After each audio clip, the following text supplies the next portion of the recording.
News from Nowhere. Chapter 1. Discussion and Bed. Up at the League, says a friend, there had been one night a brisk conversational discussion as to what would happen on the morrow of the revolution, finally shading off into a vigorous statement by various friends of their views on the future of the fully developed new society. Says our friend. Considering the subject, the discussion was good-tempered. For those present being used to public meetings and after-lecture debates, if they did not listen to each other's opinions, which could scarcely be expected of them, at all events did not always attempt to speak all together, as is the custom of people in ordinary polite society when conversing on a subject which interests them.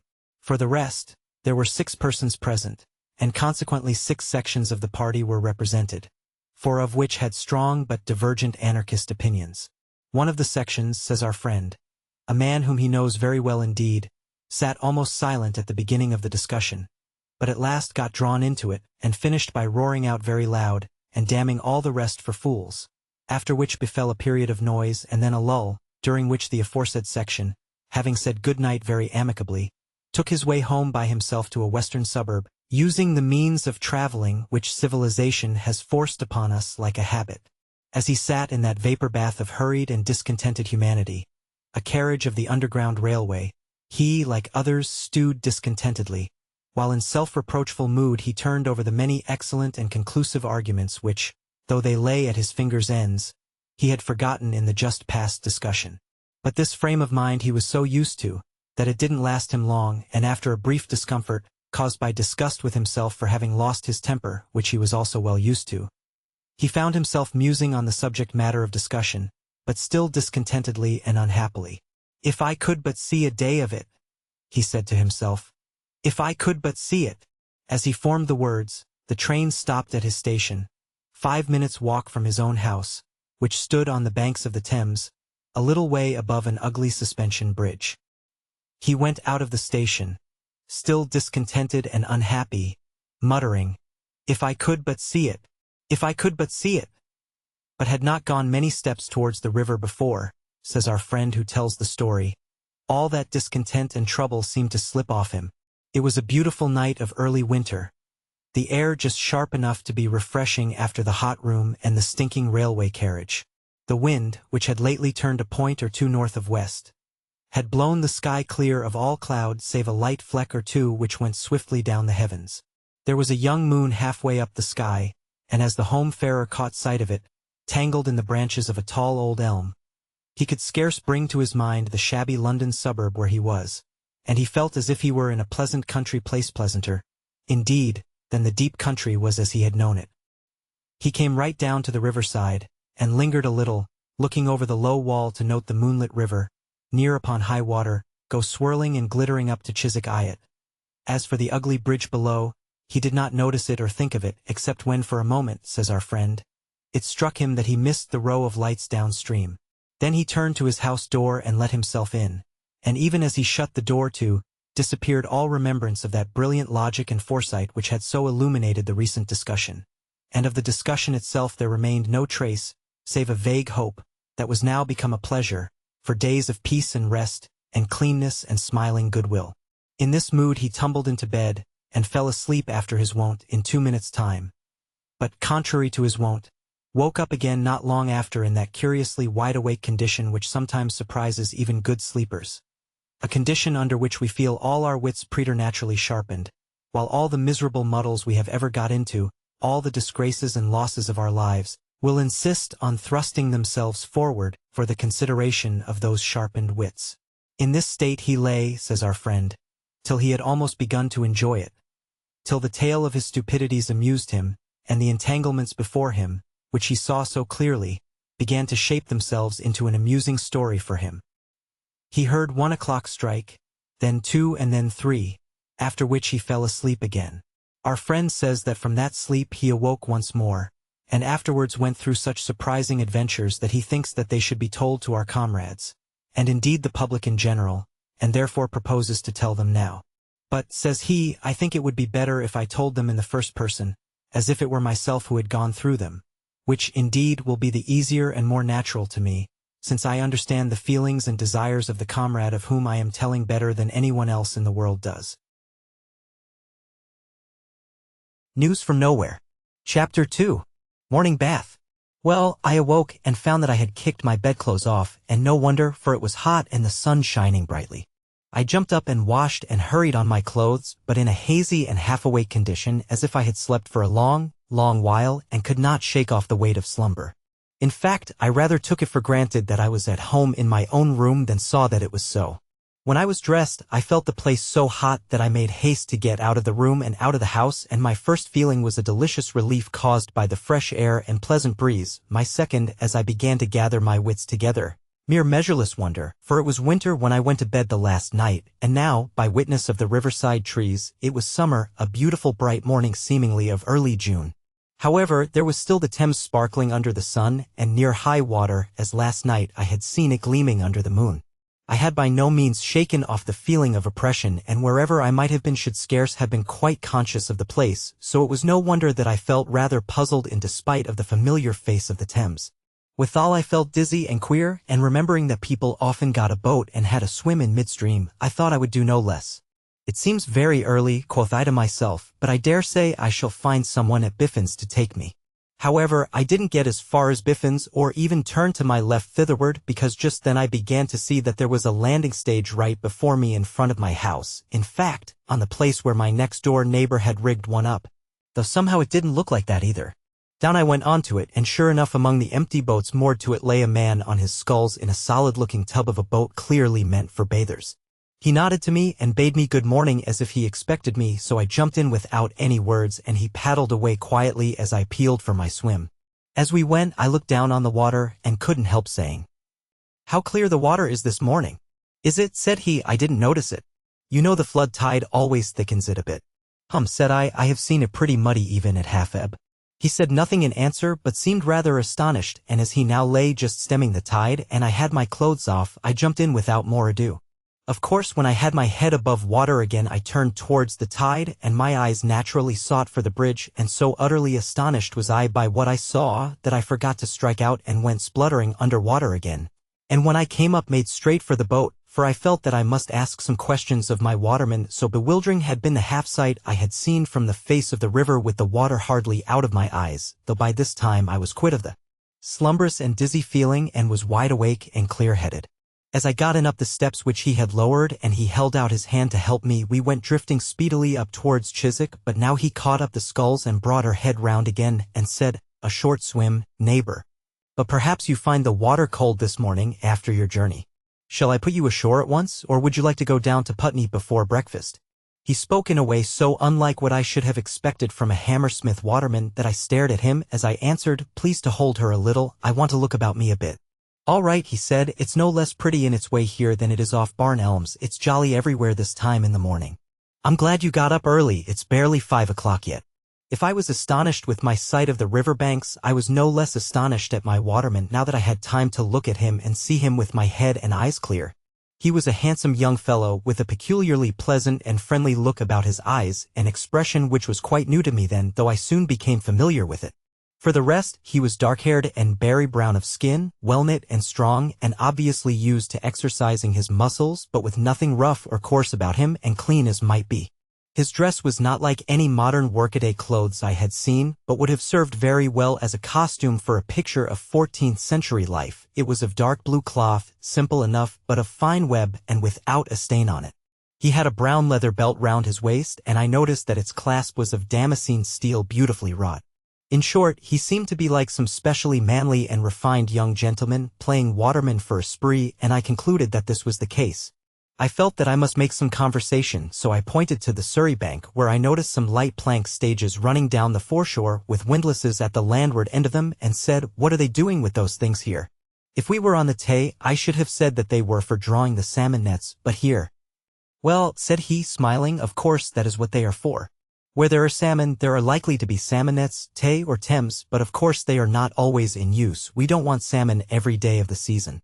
I was going to say, "But is this the Thames?" but held my peace in my wonder, and turned my bewildered eyes eastward to look at the bridge again, and thence to the shores of the London River, and surely there was enough to astonish me. For though there was a bridge across the stream and houses on its banks, how all was changed from last night.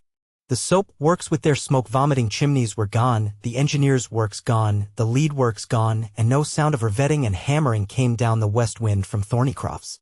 Then the bridge. I had perhaps dreamed of such a bridge, but never seen such an one out of an illuminated manuscript, for not even the Ponte Vecchio at Florence came anywhere near it.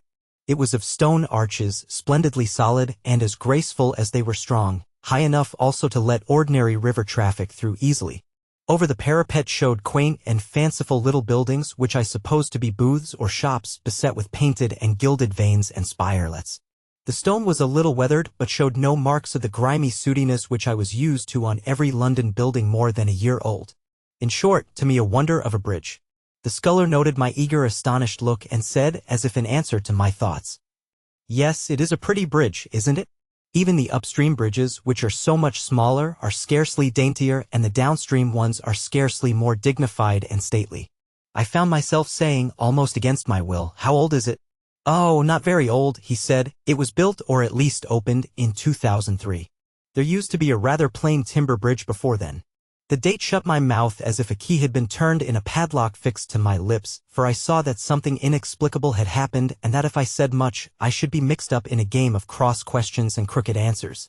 So I tried to look unconcerned and to glance in a matter-of-course way at the banks of the river, though this is what I saw up to the bridge and a little beyond, say as far as the site of the soap works. Both shores had a line of very pretty houses, low and not large, standing back a little way from the river. They were mostly built of red brick and roofed with tiles and looked, above all, comfortable and as if they were, so to say, alive and sympathetic with the life of the dwellers in them.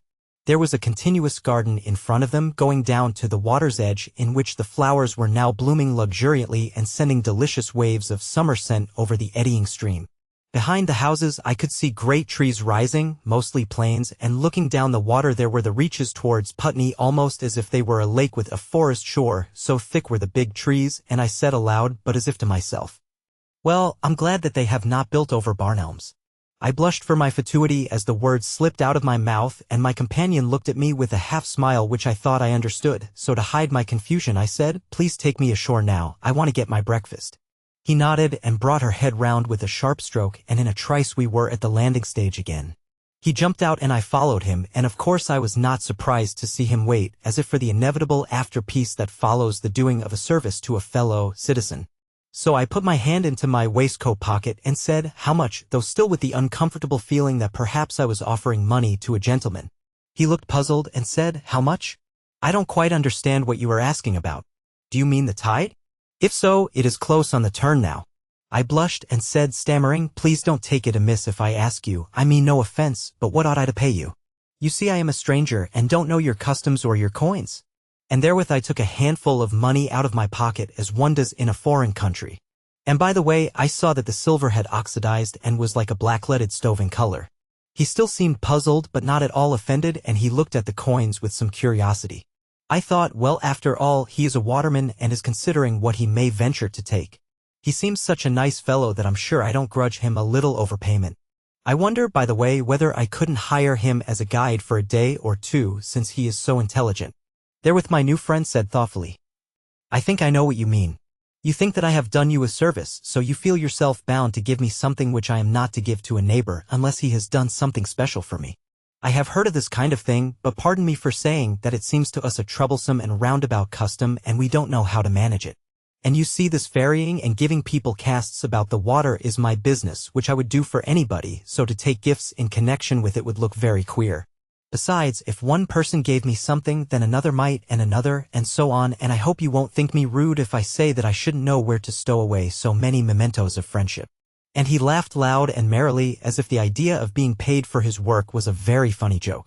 I confess I began to be afraid that the man was mad, though he looked sane enough, and I was rather glad to think that I was a good swimmer, since we were so close to a deep swift stream. However, he went on by no means like a madman. "As to your coins, they are curious, but not very old. They seem to be all of the reign of Victoria. You might give them to some scantily furnished museum. Ours has enough of such coins, besides a fair number of earlier ones, many of which are beautiful, whereas these 19th-century ones are so beastly ugly, ain't they? We have a piece of Edward III, with the king in a ship and little leopards and fleurs, D-less all along the gunwale, so delicately worked. You see, he said, with something of a smirk, I am fond of working in gold and fine metals. This buckle here is an early piece of mine. No doubt I looked a little shy of him under the influence of that doubt as to his sanity. So he broke off short and said in a kind voice, But I see that I am boring you, and I ask your pardon. For, not to mince matters, I can tell that you are a stranger and must come from a place very unlike England. But also it is clear that it won't do to overdose you with information about this place, and that you had best suck it in little by little. Further, I should take it as very kind in you if you would allow me to be the showman of our new world to you, since you have stumbled on me first. Though indeed it will be a mere kindness on your part, for almost anybody would make as good a guide, and many much better. There certainly seemed no flavor in him of Coney Hatch, and besides I thought I could easily shake him off if it turned out that he really was mad, so I said, It is a very kind offer, but it is difficult for me to accept it unless, I was going to say, unless you will let me pay you properly, but fearing to stir up Coney Hatch again, I changed the sentence into, I fear I shall be taking you away from your work or your amusement. Oh, he said, don't trouble about that, because it will give me an opportunity of doing a good turn to a friend of mine who wants to take my work here. He is a weaver from Yorkshire who has rather overdone himself between his weaving and his mathematics, both indoor work, you see, and being a great friend of mine, he naturally came to me to get him some outdoor work. If you think you can put up with me, pray take me as your guide.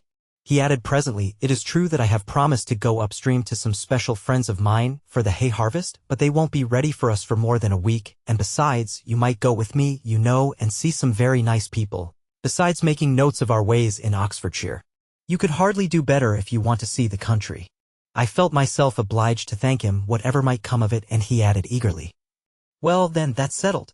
I will give my friend a call. He is living in the guest house like you, and if he isn't up yet, he ought to be this fine summer morning. Therewith he took a little silver bugle horn from his girdle and blew 2 or 3 sharp but agreeable notes on it, and presently from the house which stood on the site of my old dwelling, of which more hereafter, another young man came sauntering towards us. He was not so well-looking or so strongly made as my sculler friend, being sandy-haired, rather pale, and not stout-built, but his face was not wanting in that happy and friendly expression which I had noticed in his friend. As he came up smiling towards us, I saw with pleasure that I must give up the Coney Hatch theory as to the waterman, for no 2 madmen ever behaved as they did before a sane man. His dress also was of the same cut as the first man's, though somewhat gayer, the surcoat being light green with a golden spray embroidered on the breast, and his belt being of filigree silver work. He gave me good day very civilly, and greeting his friend joyously, said, Well, Dick, what is it this morning? Am I to have my work, or rather your work? I dreamed last night that we were off up the river fishing. All right, Bob, said my sculler, you will drop into my place, and if you find it too much, there's George Brightling on the lookout for a stroke of work, and he lives close handy to you. But see, here is a stranger who is willing to amuse me today by taking me as his guide about our countryside, and you may imagine I don't want to lose the opportunity, so you had better take to the boat at once. But in any case I shouldn't have kept you out of it for long, since I am due in the hay fields in a few days. The newcomer rubbed his hands with glee, but turning to me said in a friendly voice, Neighbor, both you and friend Dick are lucky and will have a good time today, as indeed I shall too. But you had better both come in with me at once and get something to eat, lest you should forget your dinner in your amusement. I suppose you came into the guest house after I had gone to bed last night. I nodded, not caring to enter into a long explanation which would have led to nothing, and which in truth by this time I should have begun to doubt myself. And we all 3 turned toward the door of the guest house. News from Nowhere. Chapter 3. He guest house and breakfast therein. I lingered a little behind the others to have a stare at this house, which, as I have told you, stood on the site of my old dwelling. It was a longish building with its gable ends turned away from the road and long traceried windows coming rather low down set in the wall that faced us. It was very handsomely built of red brick with a lead roof, and high up above the windows there ran a frieze of figure subjects in baked clay, very well executed, and designed with a force and directness which I had never noticed in modern work before. The subjects I recognized at once, and indeed was very particularly familiar with them. However, all this I took in a minute, for we were presently within doors and standing in a hall with a floor of marble mosaic and an open timber roof. There were no windows on the side opposite to the river, but arches below leading into chambers, one of which showed a glimpse of a garden beyond, and above them a long space of wall gaily painted in fresco. I thought, With similar subjects to those of the frieze outside, everything about the place was handsome and generously solid as to material, and though it was not very large, somewhat smaller than Crosby Hall perhaps, one felt in it that exhilarating sense of space and freedom which satisfactory architecture always gives to an unanxious man who is in the habit of using his eyes.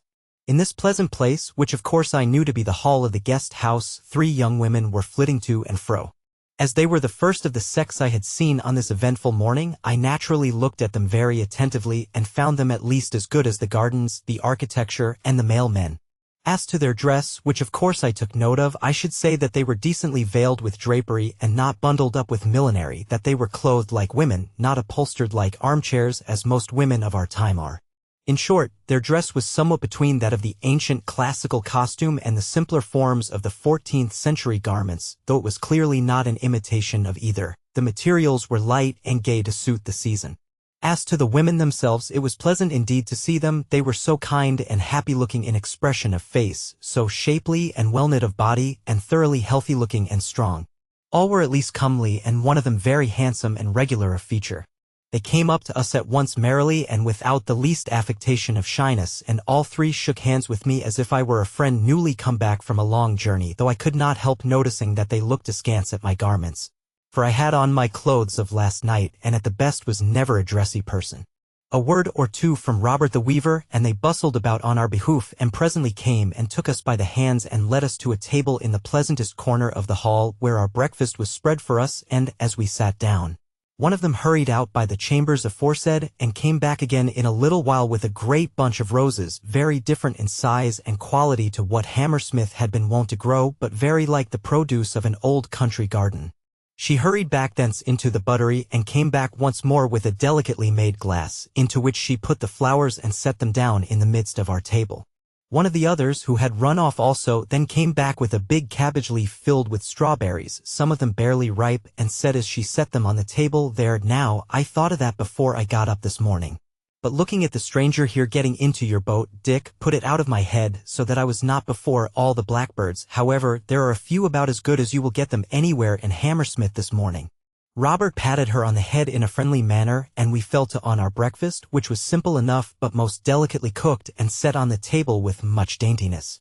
The bread was particularly good and was of several different kinds, from the big, rather close, dark-colored, sweet-tasting farmhouse loaf, which was most to my liking, to the thin pipe-stems of wheaten crust, such as I have eaten in Turin.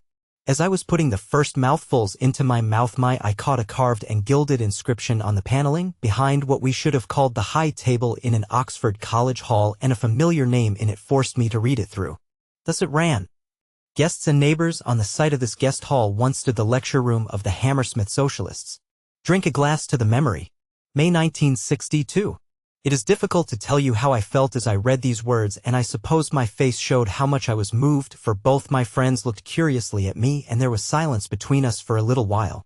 Presently the weaver, who was scarcely so well-mannered a man as the ferryman, said to me rather awkwardly, 'Guest, we don't know what to call you. Is there any indiscretion in asking you your name?' 'Well,' said I have some doubts about it myself, so suppose you call me Guest, which is a family name, you know, and add William to it if you please.' Dick nodded kindly to me, but a shade of anxiousness passed over the weaver's face, and he said, 'I hope you don't mind my asking, but would you tell me where you come from? I am curious about such things for good reasons, literary reasons.' Dick was clearly kicking him underneath the table, but he was not much abashed, and awaited my answer somewhat eagerly.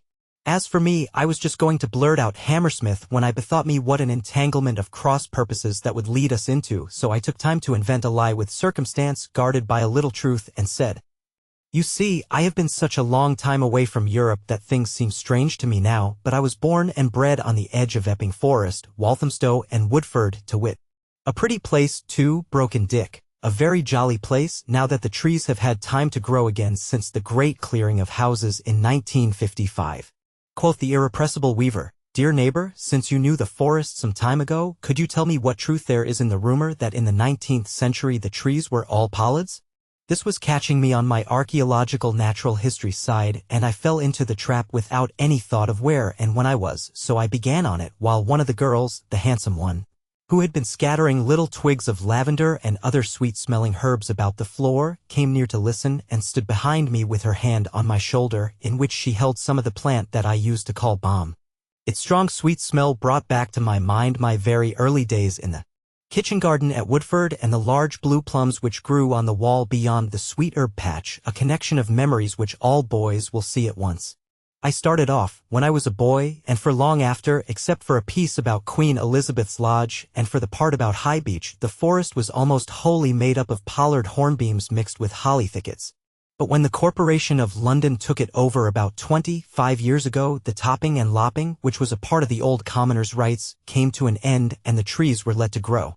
But I have not seen the place now for many years, except once when we leaguers went a-pleasuring to High Beach. I was very much shocked then to see how it was built over and altered, and the other day we heard that the Philistines were going to landscape garden it. But what you were saying about the building being stopped and the trees growing is only too good news, only you know. At that point I suddenly remembered Dick's date and stopped short, rather confused. The eager weaver didn't notice my confusion, but said hastily, as if he were almost aware of his breach of good manners, "But, I say, how old are you?" Dick and the pretty girl both burst out laughing as if Robert's conduct were excusable on the grounds of eccentricity, and Dick said amidst his laughter, "Hold hard, Bob, this questioning of guests won't do. Why, much learning is spoiling you. You remind me of the radical cobblers in the silly old novels who, according to the authors, were prepared to trample down all good manners in the pursuit of utilitarian knowledge. The fact is, I begin to think that you have so muddled your head with mathematics and with grubbing into those idiotic old books about political economy, that you scarcely know how to behave. Really, it is about time for you to take to some open-air work so that you may clear away the cobwebs from your brain." The weaver only laughed good-humoredly, and the girl went up to him and patted his cheek and said laughingly, "Poor fellow. He was born so." As for me, I was a little puzzled, but I laughed also, partly for company's sake and partly with pleasure at their unanxious happiness and good temper, and before Robert could make the excuse to me which he was getting ready, I said, "But neighbors, I had caught up that word. I don't in the least mind answering questions. When I can do so, ask me as many as you please. It's fun for me. I will tell you all about Epping Forest when I was a boy, if you please, and as to my age, I'm not a fine lady, you know, so why shouldn't I tell you? I'm hard on 56. In spite of the recent lecture on good manners, the weaver could not help giving a long phew of astonishment, and the others were so amused by his naivete that the merriment flitted all over their faces, though for courtesy's sake they forbore actual laughter. While I looked from one to the other in a puzzled manner, and at last said, "Tell me, please, what is amiss? You know I want to learn from you. And please laugh, only tell me." Well, they did laugh, and I joined them again for the above-stated reasons. But at last the pretty woman said coaxingly, Well, he is rude, poor fellow. But you see, I may as well tell you what he is thinking about. He means that you look rather old for your age. But surely there need be no wonder in that, since you have been traveling, and clearly from all you have been saying, in unsocial countries. It has often been said, and no doubt truly, that one ages very quickly if one lives amongst unhappy people. Also they say that southern England is a good place for keeping good looks. She blushed and said, "How old am I, do you think?" "Well," quoth I have always been told that a woman is as old as she looks, so without offense or flattery I should say that you were 20. She laughed merrily and said, "I am well served out for fishing for compliments, since I have to tell you the truth, to wit, that I am 42. I stared at her and drew musical laughter from her again, but I might well stare, for there was not a careful line on her face. Her skin was as smooth as ivory, her cheeks full and round, her lips as red as the roses she had brought in, her beautiful arms, which she had bared for her work, firm and well-knit from shoulder to wrist. She blushed a little under my gaze, though it was clear that she had taken me for a man of 80, so to pass it off I said, "Well, you see, the old saw is proved right again, and I ought not to have let you tempt me into asking you a rude question." She laughed again and said, "Well, lads, old and young, I must get to my work now. We shall be rather busy here presently, and I want to clear it off soon, for I began to read a pretty old book yesterday, and I want to get on with it this morning, so goodbye for the present." She waved a hand to us and stepped lightly down the hall, taking, as Scott says, at least part of the sun from our table as she went. When she was gone, Dick said, "Now, guest, won't you ask a question or two of our friend here? It is only fair that you should have your turn." "I shall be very glad to answer them," said the weaver. "If I ask you any questions, sir," said I, "they will not be very severe, but since I hear that you are a weaver, I should like to ask you something about that craft, as I am or was interested in it." "Oh," said he, "I shall not be of much use to you there, I'm afraid. I only do the most mechanical kind of weaving, and am in fact but a poor craftsman, unlike Dick here. Then besides the weaving, I do a little with machine printing and composing, though I am little use at the finer kinds of printing, and moreover machine printing is beginning to die out along with the waning of the plague of bookmaking. So I have had to turn to other things that I have a taste for and have taken to mathematics, and also I am writing a sort of antiquarian book about the peaceable and private history, so to say, of the end of the 19th century more for the sake of giving a picture of the country before the fighting began than for anything else. That was why I asked you those questions about Epping Forest. You have rather puzzled me, I confess, though your information was so interesting. But later on, I hope we may have some more talk together when our friend Dick isn't here. I know he thinks me rather a grinder and despises me for not being very deft with my hands. That's the way nowadays. From what I have read of the 19th century literature, and I have read a good deal, it is clear to me that this is a kind of revenge for the stupidity of that day which despised everybody who could use his hands. But Dick, old fellow, ne quid nemes. Don't overdo it. Come now, said Dick, am I likely to? Am I not the most tolerant man in the world? Am I not quite contented so long as you don't make me learn mathematics or go into your new science of aesthetics and let me do a little practical aesthetics with my gold and steel and the blowpipe and the nice little hammer? But hello. Here comes another questioner for you, my poor guest. I say, Bob, you must help me to defend him now. Here, Boffin, he cried out after a pause, here we are, if you must have it. I looked over my shoulder and saw something flash and gleam in the sunlight that lay across the hall, so I turned round and at my ease saw a splendid figure slowly sauntering over the pavement. A man whose surcoat was embroidered most copiously as well as elegantly so that the sun flashed back from him as if he had been clad in golden armor. The man himself was tall, dark-haired, and exceedingly handsome, and though his face was no less kindly in expression than that of the others, he moved with that somewhat haughty mien which great beauty is apt to give to both men and women. He came and sat down at our table with a smiling face, stretching out his long legs and hanging his arm over the chair in the slowly graceful way which tall and well-built people may use without affectation. He was a man in the prime of life, but looked as happy as a child who has just got a new toy. He bowed gracefully to me and said, I see clearly that you are the guest of whom Annie has just told me, who have come from some distant country that does not know of us or our ways of life. So I dare say you would not mind answering me a few questions, for you see.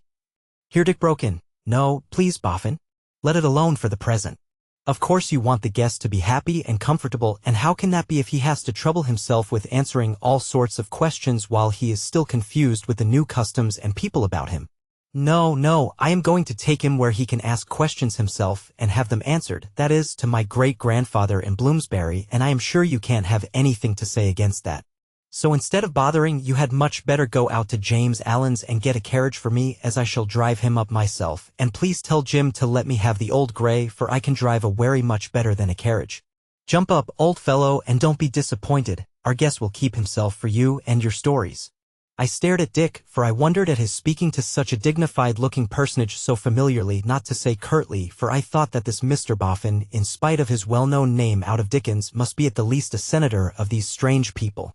However, he got up and said, all right, old or wearer, whatever you like, this is not one of my busy days, and though, with a condescending bow to me, my pleasure of a talk with this learned guest is put off. I admit that he ought to see your worthy kinsman as soon as possible. Besides, perhaps he will be the better able to answer my questions after his own have been answered. And therewith he turned and swung himself out of the hall. When he was well gone, I said, is it wrong to ask what Mr. Boffin is? Whose name, by the way, reminds me of many pleasant hours passed in reading Dickens. Dick laughed. Yes, said he, as it does us. I see you take the allusion. Of course his real name is not Boffin, but Henry Johnson. We only call him Boffin as a joke, partly because he is a dustman and partly because he will dress so showily and get as much gold on him as a baron of the Middle Ages. As why should he not if he likes? Only we are his special friends, you know, so of course we jest with him. I held my tongue for some time after that, but Dick went on. He is a capital fellow and you can't help liking him, but he has a weakness. He will spend his time in writing reactionary novels and is very proud of getting the local color right, as he calls it. And as he thinks you come from some forgotten corner of the earth where people are unhappy and consequently interesting to a storyteller, he thinks he might get some information out of you. Oh, he will be quite straightforward with you, for that matter. Only for your own comfort beware of him. Well, Dick, said the weaver, doggedly, I think his novels are very good. Of course you do, said Dick. Birds of a feather flock together, mathematics and antiquarian novels stand on much the same footing. But here he comes again. And in effect the golden dustman hailed us from the hall door, so we all got up and went into the porch, before which, with a strong gray horse in the shafts, stood a carriage ready for us which I could not help noticing. It was light and handy, but had none of that sickening vulgarity which I had known as inseparable from the carriages of our time, especially the elegant ones, but was as graceful and pleasant in line as a Wessex wagon. We got in, Dick and I. The girls, who had come into the porch to see us off, waved their hands to us, the weaver nodded kindly, the dustman bowed as gracefully as a troubadour, Dick shook the reins, and we were off. News from nowhere. Chapter 4. Market, by the way. We turned away from the river at once and were soon in the main road that runs through Hammersmith. But I should have had no guess as to where I was if I had not started from the waterside, for King Street was gone, and the highway ran through wide sunny meadows and garden-like tillage. The creek, which we crossed at once, had been rescued from its culvert, and as we went over its pretty bridge we saw its waters, yet swollen by the tide, covered with gay boats of different sizes. There were houses about, some on the road, some amongst the fields with pleasant lanes leading down to them, and each surrounded by a teeming garden.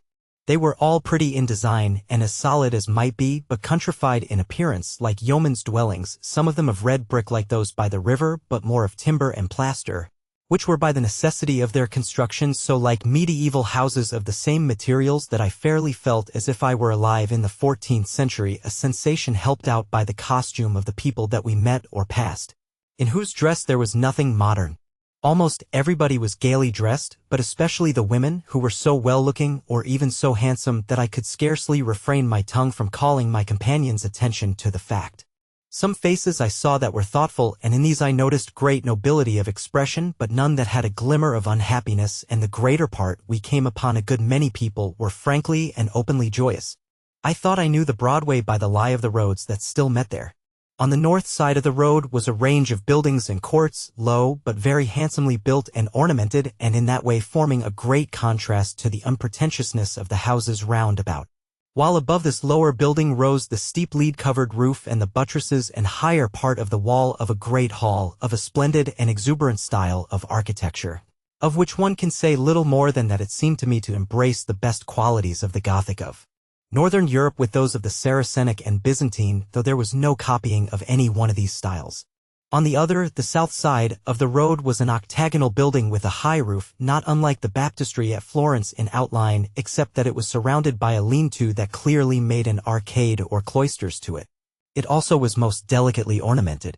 This whole mass of architecture which we had come upon so suddenly from amidst the pleasant fields was not only exquisitely beautiful in itself, but it bore upon it the expression of such generosity and abundance of life that I was exhilarated to a pitch that I had never yet reached. I fairly chuckled for pleasure. My friend seemed to understand it and sat looking on me with a pleased and affectionate interest. We had pulled up amongst a crowd of carts, wherein sat handsome healthy-looking people, men, women, and children very gaily dressed, and which were clearly market carts, as they were full of very tempting-looking country produce. I said, I need not ask if this is a market, for I see clearly that it is, but what market is it that it is so splendid? And what is the glorious hall there, and what is the building on the south side?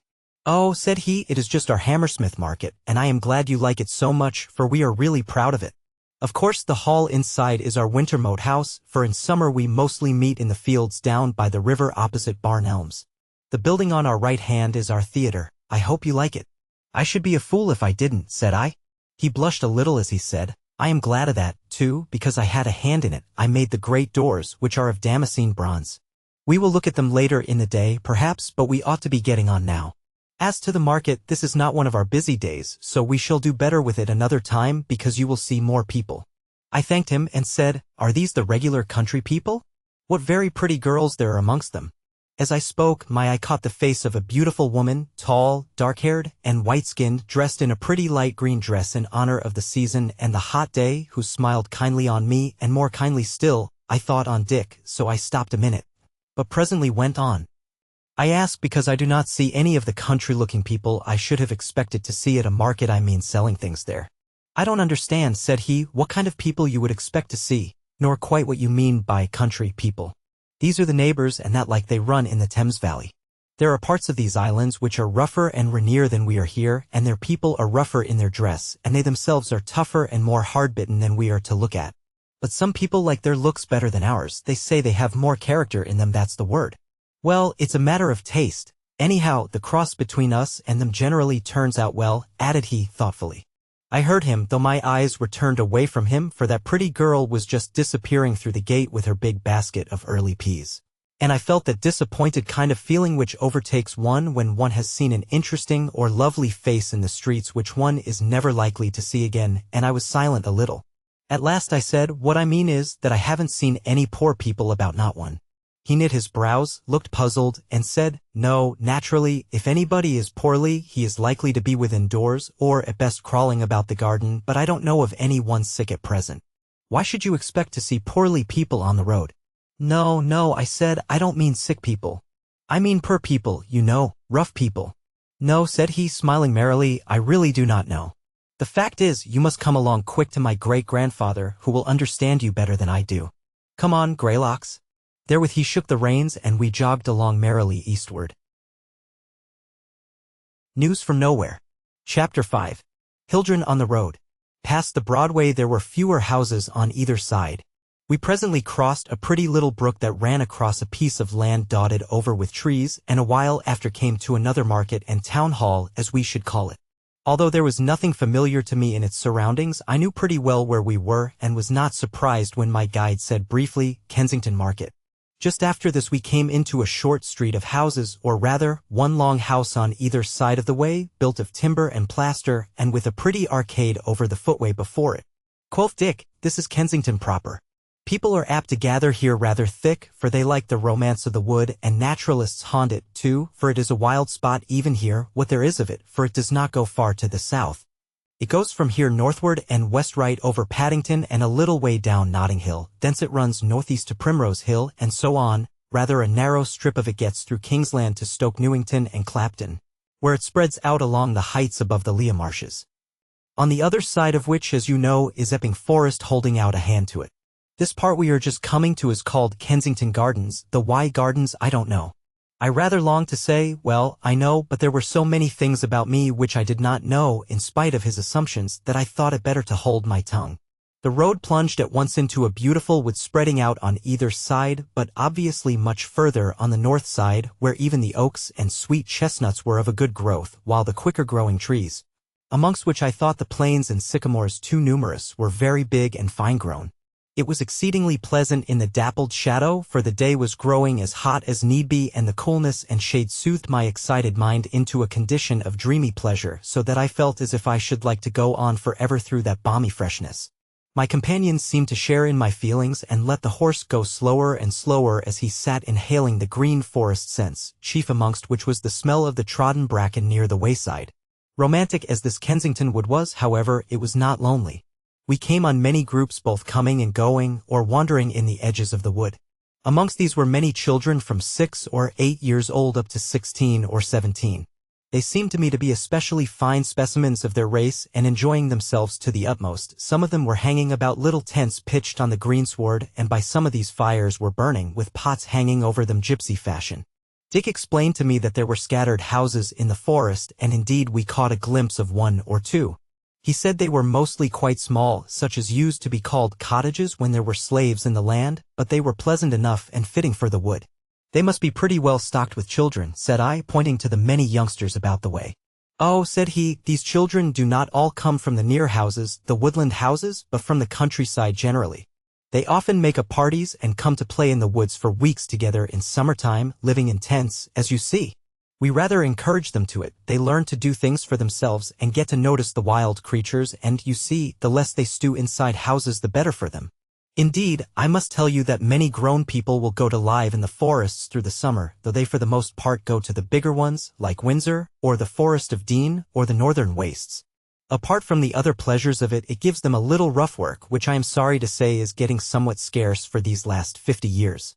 He broke off and then said, I tell you all this because I see that if I talk I must be answering questions which you are thinking, even if you are not speaking them out, but my kinsman will tell you more about it. I saw that I was likely to get out of my depth again, and so merely for the sake of tiding over an awkwardness and to say something I said, Well, the youngsters here will be all the fresher for school when the summer gets over and they have to go back again. School, he said. Yes, what do you mean by that word? I don't see how it can have anything to do with children. We talk, indeed, of a school of herring and a school of painting, and in the former sense we might talk of a school of children, but otherwise, said he, laughing, I must own myself beaten. Hang it, thought I can't open my mouth without digging up some new complexity. I wouldn't try to set my friend right in his etymology, and I thought I had best say nothing about the boy farms which I had been used to call schools, as I saw pretty clearly that they had disappeared, so I said after a little fumbling, I was using the word in the sense of a system of education. Education, said he meditatively, I know enough Latin to know that the word must come from educere, to lead out, and I have heard it used, but I have never met anybody who could give me a clear explanation of what it means. You may imagine how my new friends fell in my esteem when I heard this frank avowal, and I said, rather contemptuously, well, education means a system of teaching young people. Why not old people also, said he with a twinkle in his eye. But, he went on, I can assure you our children learn whether they go through a system of teaching or not. Why, you will not find one of these children about here, boy or girl, who cannot swim, and every one of them has been used to tumbling about the little forest ponies. There's one of them now. They all of them know how to cook. The bigger lads can mow, many can thatch and do odd jobs at carpentering, or they know how to keep shop. I can tell you they know plenty of things. Yes, but their mental education, the teaching of their minds, said I, kindly translating my phrase. Guest, said he, perhaps you have not learned to do these things I have been speaking about, and if that's the case, don't you run away with the idea that it doesn't take some skill to do them and doesn't give plenty of work for one's mind. You would change your opinion if you saw a Dorsetshire lad thatching, for instance. But however, I understand you to be speaking of book learning, and as to that it is a simple affair. Most children, seeing books lying about, manage to read by the time they are 4 years old, though I am told it has not always been so. As to writing, we do not encourage them to scrawl too early, though scrawl a little they will, because it gets them into a habit of ugly writing, and what's the use of a lot of ugly writing being done when rough printing can be done so easily? You understand that handsome writing we like, and many people will write their books out when they make them or get them written. I mean books of which only a few copies are needed, poems and such like, you know. However, I am wandering from my lambs, but you must excuse me, for I am interested in this matter of writing, being myself a fair writer. Well, said I, about the children, when they know how to read and write, don't they learn something else, languages, for instance? Of course, he said, sometimes even before they can read, they can talk French, which is the nearest language talked on the other side of the water, and they soon get to know German also, which is talked by a huge number of communes and colleges on the mainland.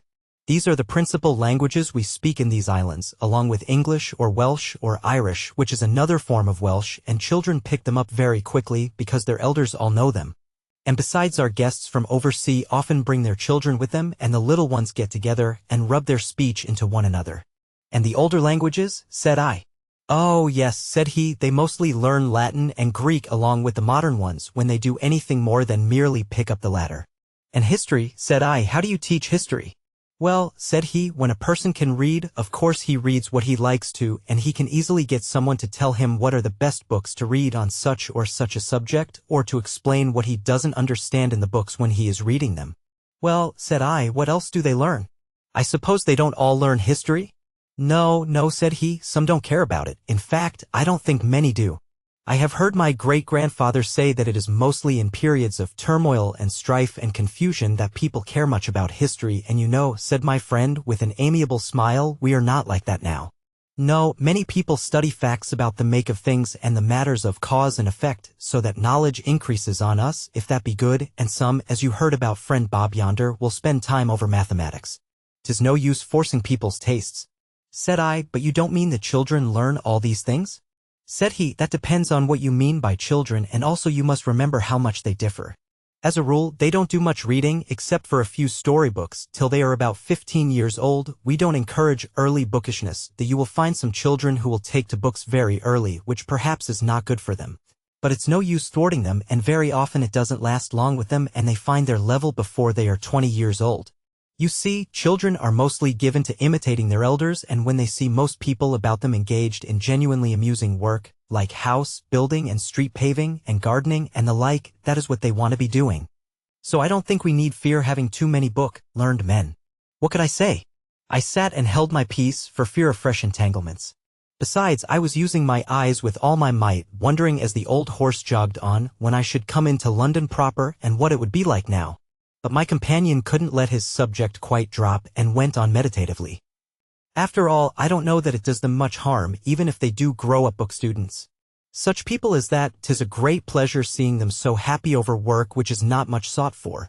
And besides, these students are generally such pleasant people, so kind and sweet-tempered, so humble and at the same time so anxious to teach everybody all that they know. Really, I like those that I have met prodigiously. This seemed to me such very queer talk that I was on the point of asking him another question when just as we came to the top of a rising ground, down a long glade of the wood on my right, I caught sight of a stately building whose outline was familiar to me. And I cried out, "Westminster Abbey." "Yes," said Dick, "Westminster Abbey, what there is left of it." "Why, what have you done with it?" quoth I in terror. "What have we done with it?" said he, "nothing much, save clean it. But you know the whole outside was spoiled centuries ago. As to the inside, that remains in its beauty after the great clearance which took place over 100 years ago of the beastly monuments to fools and knaves which once blocked it up. As great-grandfather says." We went on a little further, and I looked to the right again and said, in rather a doubtful tone of voice, "Why, there are the Houses of Parliament. Do you still use them?" He burst out laughing and was some time before he could control himself. Then he clapped me on the back and said, "I take you, neighbor, you may well wonder at our keeping them standing, and I know something about that, and my old kinsman has given me books to read about the strange game that they played there." "Use them?" "Well, yes, they are used for a sort of subsidiary market and a storage place for manure, and they are handy for that, being on the waterside. I believe it was intended to pull them down quite at the beginning of our days, but there was, I am told, a queer antiquarian society which had done some service in past times and which straightway set up its pipe against their destruction, as it has done with many other buildings which most people looked upon as worthless and public nuisances, and it was so energetic and had such good reasons to give that it generally gained its point, and I must say that when all is said I am glad of it. Because you know at the worst these silly old buildings serve as a kind of foil to the beautiful ones which we build now. You will see several others in these parts, the place my great-grandfather lives in, for instance, and a big building called St. Paul's. And you see, in this matter we need not grudge a few poorish buildings standing, because we can always build elsewhere, nor need we be anxious as to the breeding of pleasant work in such matters, for there is always room for more and more work in a new building, even without making it pretentious. For instance, elbow room within doors is to me so delightful that if I were driven to it I would most sacrifice outdoor space to it. Then, of course, there is the ornament which, as we must all allow, may easily be overdone in mere living houses, but can hardly be in moat halls and markets, and so forth. I must tell you, though, that my great-grandfather sometimes tells me I am a little cracked on the subject of fine building, and indeed I do think that the energies of mankind are chiefly of use to them for such work. For in that direction I can see no end to the work, while in many others a limit does seem possible. News from nowhere. Chapter 6. Little shopping. As he spoke, we came suddenly out of the woodland into a short street of handsomely built houses, which my companion named to me at once as Piccadilly. The lower part of these I should have called shops, if it had not been that, as far as I could see, the people were ignorant of the arts of buying and selling. Wares were displayed in their finely designed fronts, as if to tempt people in, and people stood and looked at them, or went in and came out with parcels under their arms, just like the real thing. On each side of the street ran an elegant arcade to protect foot passengers, as in some of the old Italian cities. About halfway down, a huge building of the kind I was now prepared to expect told me that this also was a center of some kind and had its special public buildings. Said Dick, "Here, you see, is another market on a different plan from most others. The upper stories of these houses are used for guest houses, for people from all about the country are apt to drift up hither from time to time.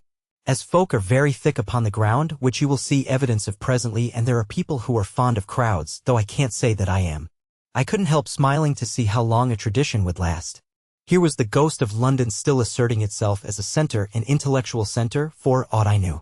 However, I said nothing, except that I asked him to drive very slowly, as the things in the booths looked exceedingly pretty. "Yes," said he, "this is a very good market for pretty things, and is mostly kept for the handsomer goods, as the Houses of Parliament market, where they set out cabbages and turnips and such like things, along with beer and the rougher kind of wine, is so near." Then he looked at me curiously and said, "Perhaps you would like to do a little shopping, as 'tis called." I looked at what I could see of my rough blue duds, which I had plenty of opportunity of contrasting with the gay attire of the citizens we had come across, and I thought that if, as seemed likely, I should presently be shown about as a curiosity for the amusement of this most unbusinesslike people, I should like to look a little less like a discharged ship's purser. But in spite of all that had happened, my hand went down into my pocket again, where to my dismay it met nothing metallic except 2 rusty old keys. And I remembered that amidst our talk in the guest hall at Hammersmith I had taken the cash out of my pocket to show to the pretty Annie and had left it lying there. My face fell 50% and Dick, beholding me, said rather sharply, "Hello, guest. What's the matter now? Is it a wasp?" "No," said I, "but I've left it behind." "Well," said he, "whatever you have left behind you can get in this market again, so don't trouble yourself about it." I had come to my senses by this time, and remembering the astounding customs of this country had no mind for another lecture on social economy and the Edwardian coinage, so I said only, "My clothes, couldn't I? You see what you think could be done about them." He didn't seem in the least inclined to laugh, but said quite gravely, "Oh, don't get new clothes yet. You see, my great-grandfather is an antiquarian, and he will want to see you just as you are. And, you know, I mustn't preach to you, but surely it wouldn't be right for you to take away people's pleasure of studying your attire by just going and making yourself like everybody else. You feel that, don't you?" said he earnestly. I did not feel it my duty to set myself up for a scarecrow amidst this beauty-loving people, but I saw I had got across some ineradicable prejudice and that it wouldn't do to quarrel with my new friend.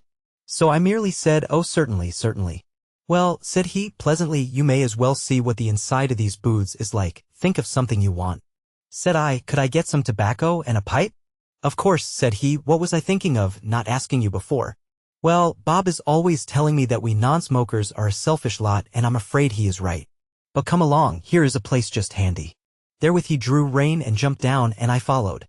A very handsome woman, splendidly clad in figured silk, was slowly passing by, looking into the windows as she went. To her quoth Dick, "Maiden, would you kindly hold our horse while we go in for a little?" She nodded to us with a kind smile and fell to patting the horse with her pretty hand. "What a beautiful creature," said I to Dick as we entered. "What, old Greylocks?" said he with a sly grin. "No, no," said I, "Goldilocks, the lady." "Well, so she is," said he. "'Tis a good job there are so many of them that every Jack may have his Jill, else I fear that we should get fighting for them." "Indeed," said he, becoming very grave, "I don't say that it does not happen even now sometimes. For you know love is not a very reasonable thing, and perversity and self-will are commoner than some of our moralists think." He added in a still more somber tone, "Yes, only a month ago there was a mishap down by us that in the end cost the lives of 2 men and a woman and, as it were, put out the sunlight for us for a while. Don't ask me about it just now, I may tell you about it later on." By this time we were within the shop or booth, which had a counter and shelves on the walls, all very neat, though without any pretense of showiness, but otherwise not very different to what I had been used to. Within were a couple of children, a brown-skinned boy of about 12, who sat reading a book, and a pretty little girl of about a year older, who was sitting also reading behind the counter. They were obviously brother and sister. "Good morning, little neighbors," said Dick. "My friend here wants tobacco and a pipe, can you help him?" "Oh yes, certainly," said the girl with a sort of demure alertness which was somewhat amusing. The boy looked up and fell to staring at my outlandish attire, but presently reddened and turned his head as if he knew that he was not behaving prettily. "Dear neighbor," said the girl, with the most solemn countenance of a child playing at keeping shop, "what tobacco is it you would like?" "Latakia," quoth I, feeling as if I were assisting at a child's game, and wondering whether I should get anything but make-believe. But the girl took a dainty little basket from a shelf beside her, went to a jar, and took out a lot of tobacco and put the filled basket down on the counter before me, where I could both smell and see that it was excellent Latakia. "But you haven't weighed it," said I, "and how much am I to take?" "Why," she said, "I advise you to cram your bag, because you may be going where you can't get Latakia." "Where's your bag?" I fumbled about and at last pulled out my piece of cotton print which does duty with me for a tobacco pouch. But the girl looked at it with some disdain and said, "Dear neighbor, I can give you something much better than that cotton rag." And she tripped up the shop and came back presently, and as she passed the boy whispered something in his ear, and he nodded and got up and went out. The girl held up in her finger and thumb a red morocco bag, gaily embroidered, and said, "There, I have chosen one for you, and you are to have it. It is pretty, and will hold a lot." Therewith she fell to cramming it with the tobacco, and laid it down by me and said, "Now for the pipe, that also you must let me choose for you. There are 3 pretty ones just come in." She disappeared again and came back with a big bowled pipe in her hand, carved out of some hardwood very elaborately and mounted in gold sprinkled with little gems. It was, in short, as pretty and gay a toy as I had ever seen, something like the best kind of Japanese work, but better. Dear me, said I when I set eyes on it, this is altogether too grand for me or for anybody but the emperor of the world. Besides, I shall lose it. I always lose my pipes. The child seemed rather dashed and said, Don't you like it, neighbor? Oh yes, I said, of course I like it. Well, then take it, said she, and don't trouble about losing it. What will it matter if you do? Somebody is sure to find it and he will use it and you can get another. I took it out of her hand to look at it, and while I did so, forgot my caution and said, But however am I to pay for such a thing as this? Dick laid his hand on my shoulder as I spoke, and turning I met his eyes with a comical expression in them which warned me against another exhibition of extinct commercial morality, so I reddened and held my tongue, while the girl simply looked at me with the deepest gravity as if I were a foreigner blundering in my speech, for she clearly didn't understand me a bit. Thank you so very much, I said at last, effusively, as I put the pipe in my pocket, not without a qualm of doubt as to whether I shouldn't find myself before a magistrate presently. Oh, you are so very welcome, said the little lass, with an affectation of grown-up manners at their best which was very quaint. It is such a pleasure to serve dear old gentlemen like you, especially when one can see at once that you have come from far over sea. Yes, my dear, quoth I have been a great traveler. As I told this lie from pure politeness, in came the lad again, with a tray in his hands, on which I saw a long flask and 2 beautiful glasses. Neighbors, said the girl, who did all the talking, her brother being very shy, clearly, please to drink a glass to us before you go, since we do not have guests like this every day. Therewith the boy put the tray on the counter and solemnly poured out a straw-colored wine into the long bowls. Nothing loath, I drank, for I was thirsty with the hot day, and thinks I am yet in the world, and the grapes of the Rhine have not yet lost their flavor, for if ever I drank good Steinberg, I drank it that morning. And I made a mental note to ask Dick how they managed to make fine wine when there were no longer laborers compelled to drink rotgut instead of the fine wine which they themselves made. Don't you drink a glass to us, dear little neighbors, said I. I don't drink wine, said the lass, I like lemonade better, but I wish your health. And I like ginger beer better, said the little lad. Well, well, thought I, neither have children's tastes changed much. And therewith we gave them good day and went out of the booth. To my disappointment, like a change in a dream, a tall old man was holding our horse instead of the beautiful woman. He explained to us that the maiden could not wait and that he had taken her place, and he winked at us and laughed when he saw how our faces fell, so that we had nothing for it but to laugh also. Where are you going? Said he to Dick. To Bloomsbury, said Dick. If you two don't want to be alone, I'll come with you, said the old man. All right, said Dick, tell me when you want to get down and I'll stop for you. Let's get on. So we got under way again, and I asked if children generally waited on people in the markets. Often enough, said he, when it isn't a matter of dealing with heavyweights, but by no means always. The children like to amuse themselves with it, and it is good for them because they handle a lot of diverse wares and get to learn about them, how they are made, and where they come from, and so on. Besides, it is such very easy work that anybody can do it. It is said that in the early days of our epoch there were a good many people who were hereditarily afflicted with a disease called idleness because they were the direct descendants of those who in the bad times used to force other people to work for them, the people, you know, who are called slaveholders or employers of labor in the history books.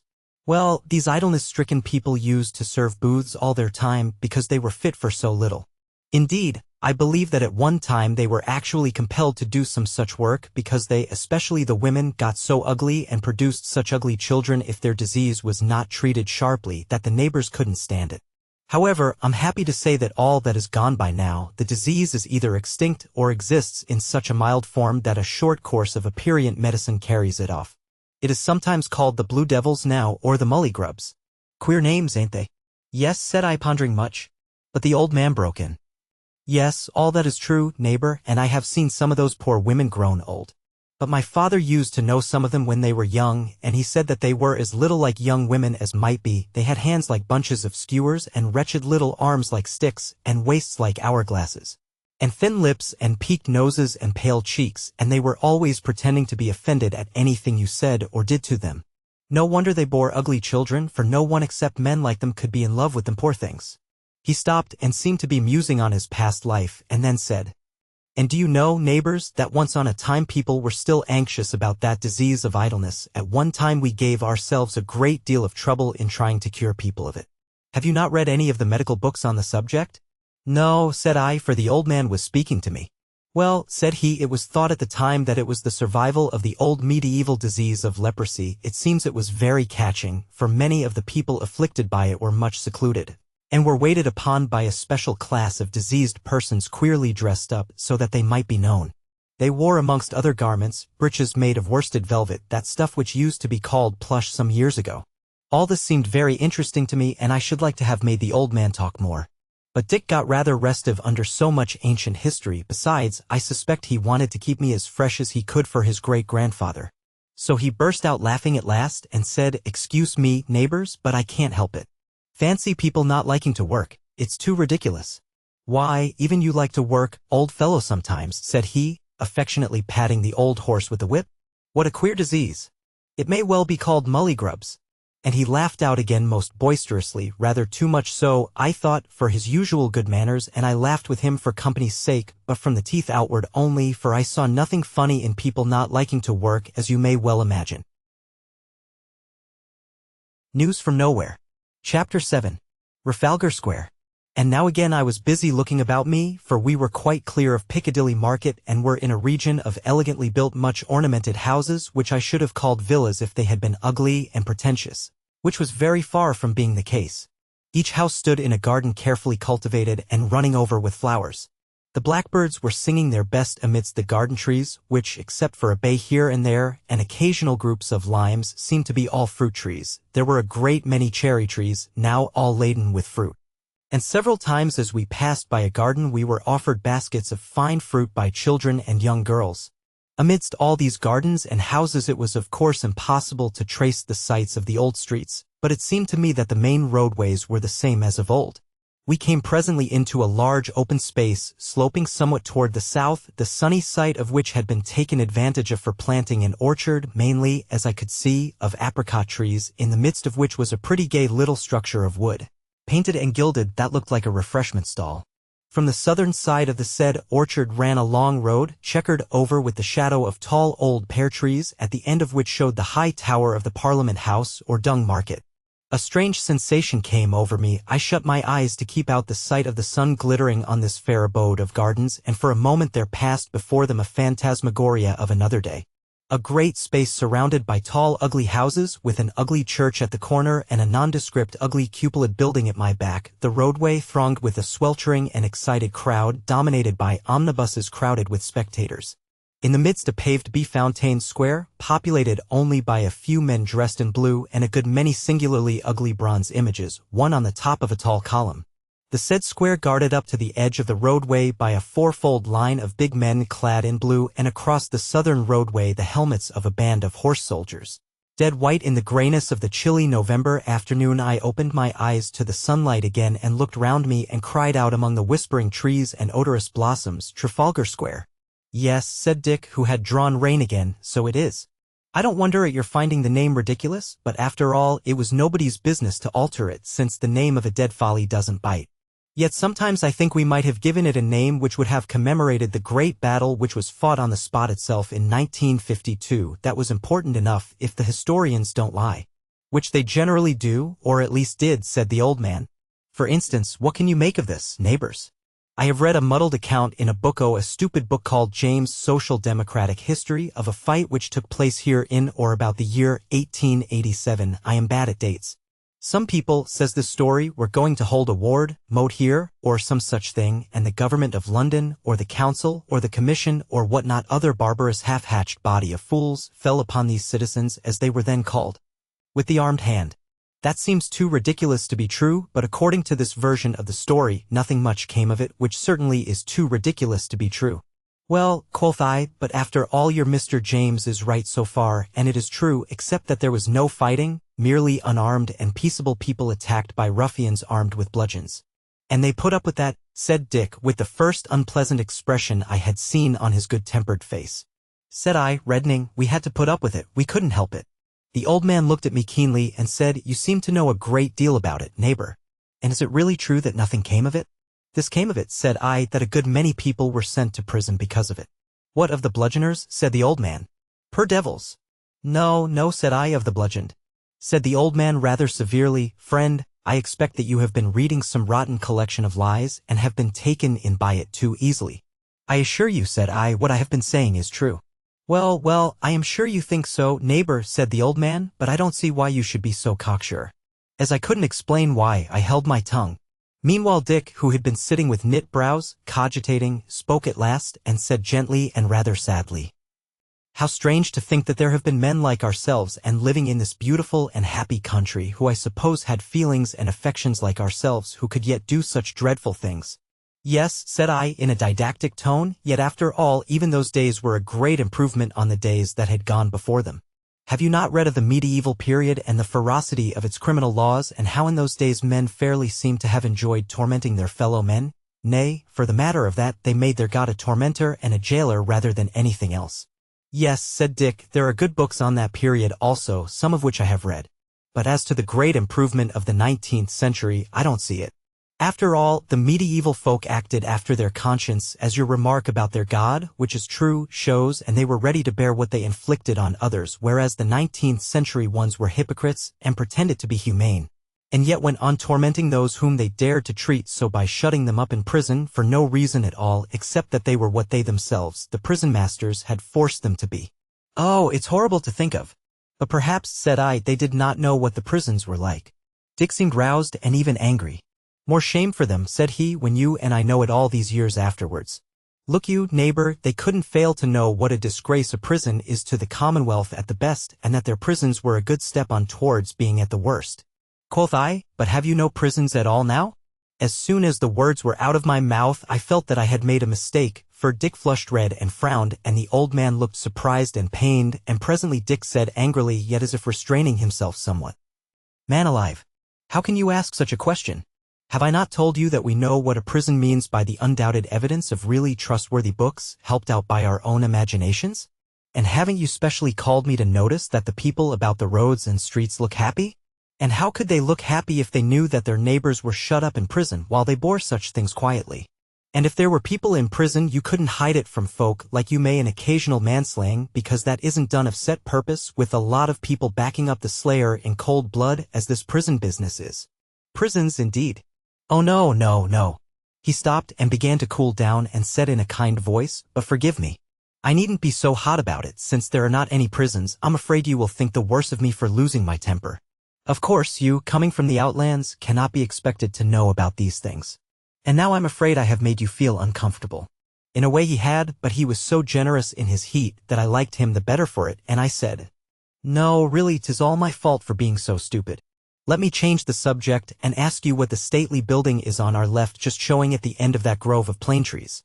"Ah," he said, "that is an old building built before the middle of the 20th century, and as you see, in a queer fantastic style, not over beautiful, but there are some fine things inside it, too, mostly pictures, some very old.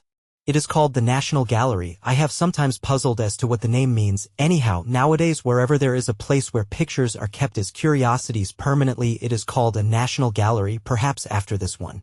Of course there are a good many of them up and down the country." I didn't try to enlighten him, feeling the task too heavy, but I pulled out my magnificent pipe and fell a-smoking, and the old horse jogged on again. As we went, I said, "This pipe is a very elaborate toy, and you seem so reasonable in this country, and your architecture is so good, that I rather wonder at your turning out such trivialities." It struck me as I spoke that this was rather ungrateful of me after having received such a fine present, but Dick didn't seem to notice my bad manners, but said, "Well, I don't know, it is a pretty thing, and since nobody need make such things unless they like, I don't see why they shouldn't make them if they like. Of course, if carvers were scarce they would all be busy on the architecture, as you call it, and then these toys, a good word, would not be made, but since there are plenty of people who can carve, in fact, almost everybody, and as work is somewhat scarce, or we are afraid it may be, folk do not discourage this kind of petty work." He mused a little and seemed somewhat perturbed, but presently his face cleared, and he said, "After all, you must admit that the pipe is a very pretty thing, with the little people under the trees all cut so clean and sweet. Too elaborate for a pipe, perhaps, but well, it is very pretty. Too valuable for its use, perhaps," said I. "What's that?" said he. "I don't understand." I was just going in a helpless way to try to make him understand when we came by the gates of a big rambling building in which work of some sort seemed going on. "What building is that?" said I eagerly, for it was a pleasure amidst all these strange things to see something a little like what I was used to. "It seems to be a factory." "Yes," he said, "I think I know what you mean, and that's what it is, but we don't call them factories now, but banded workshops, that is, places where people collect who want to work together." "I suppose," said I, "power of some sort is used there?" "No, no," said he. "Why should people collect together to use power when they can have it at the places where they live, or hard by, any 2 or 3 of them, or any one, for the matter of that? No, folk collect in these banded workshops to do handwork in which working together is necessary or convenient. Such work is often very pleasant. In there, for instance, they make pottery and glass. There you can see the tops of the furnaces. Well, of course it's handy to have fair-sized ovens and kilns and glass pots and a good lot of things to use them for, though of course there are a good many such places, as it would be ridiculous if a man had a liking for pot-making or glass-blowing that he should have to live in one place or be obliged to forego the work he liked." "I see no smoke coming from the furnaces," said I. "Smoke," said Dick. "Why should you see smoke?" I held my tongue, and he went on, "It's a nice place inside, though as plain as you see outside. As to the crafts, throwing the clay must be jolly work. The glass blowing is rather a sweltering job, but some folk like it very much indeed, and I don't much wonder. There is such a sense of power when you have got deft in it, in dealing with the hot metal. It makes a lot of pleasant work," said he, smiling, "for however much care you take of such goods, break they will, one day or another, so there is always plenty to do." I held my tongue and pondered. We came just here on a gang of men road-mending which delayed us a little, but I was not sorry for it, for all I had seen hitherto seemed a mere part of a summer holiday, and I wanted to see how this folk would set to on a piece of real necessary work. They had been resting, and had only just begun work again as we came up, so that the rattle of the picks was what woke me from my musing. There were about a dozen of them, strong young men, looking much like a boating party at Oxford would have looked in the days I remembered, and not more troubled with their work. Their outer raiment lay on the roadside in an orderly pile under the guardianship of a 6-year-old boy who had his arm thrown over the neck of a big mastiff who was as happily lazy as if the summer day had been made for him alone. As I eyed the pile of clothes, I could see the gleam of gold and silk embroidery on it, and judged that some of these workmen had tastes akin to those of the golden dustman of Hammersmith. Beside them lay a good big basket that had hints about it of cold pie and wine. A half-dozen of young women stood by watching the work or the workers, both of which were worth watching, for the latter smote great strokes and were very deft in their labor, and as handsome clean-built fellows as you might find a dozen of in a summer day. They were laughing and talking merrily with each other and the women, but presently their foreman looked up and saw our way stopped. So he stayed his pick and sang out, "Spell ho, mates! Here neighbors want to get past." Whereon the others stopped also, and drawing around us, helped the old horse by easing our wheels over the half-undone road, and then, like men with a pleasant task on hand, hurried back to their work, only stopping to give us a smiling good day, so that the sound of the picks broke out again before Greylocks had taken to his jog-trot. Dick looked back over his shoulder at them and said, "They are in luck today. It's right down good sport trying how much pick work one can get into an hour, and I can see those neighbors know their business well. It is not a mere matter of strength getting on quickly with such work, is it, guest?" "I should think not," said I, "but to tell you the truth, I have never tried my hand at it." "Really?" said he gravely, "that seems a pity. It is good work for hardening the muscles, and I like it, though I admit it is pleasanter the second week than the first. Not that I am a good hand at it. The fellows used to chaff me at one job where I was working, I remember, and sing out to me, 'Well rowed, stroke. Put your back into it, bow.' Not much of a joke," quoth I. "Well," said Dick, "everything seems like a joke when we have a pleasant spell of work on and good fellows merry about us. We feel so happy, you know." Again I pondered silently. News from Nowhere. Chapter 8. An Old Friend. We now turned into a pleasant lane where the branches of great plane trees nearly met overhead, but behind them lay low houses standing rather close together. "This is Longacre," quoth Dick, "so there must once have been a cornfield here. How curious it is that places change so and yet keep their old names. Just look how thick the houses stand. And they are still going on building, look you." "Yes," said the old man, "but I think the cornfields must have been built over before the middle of the 19th century. I have heard that about here was one of the thickest parts of the town. But I must get down here, neighbors. I have got to call on a friend who lives in the gardens behind this Longacre. Goodbye and good luck, guest." And he jumped down and strode away vigorously like a young man.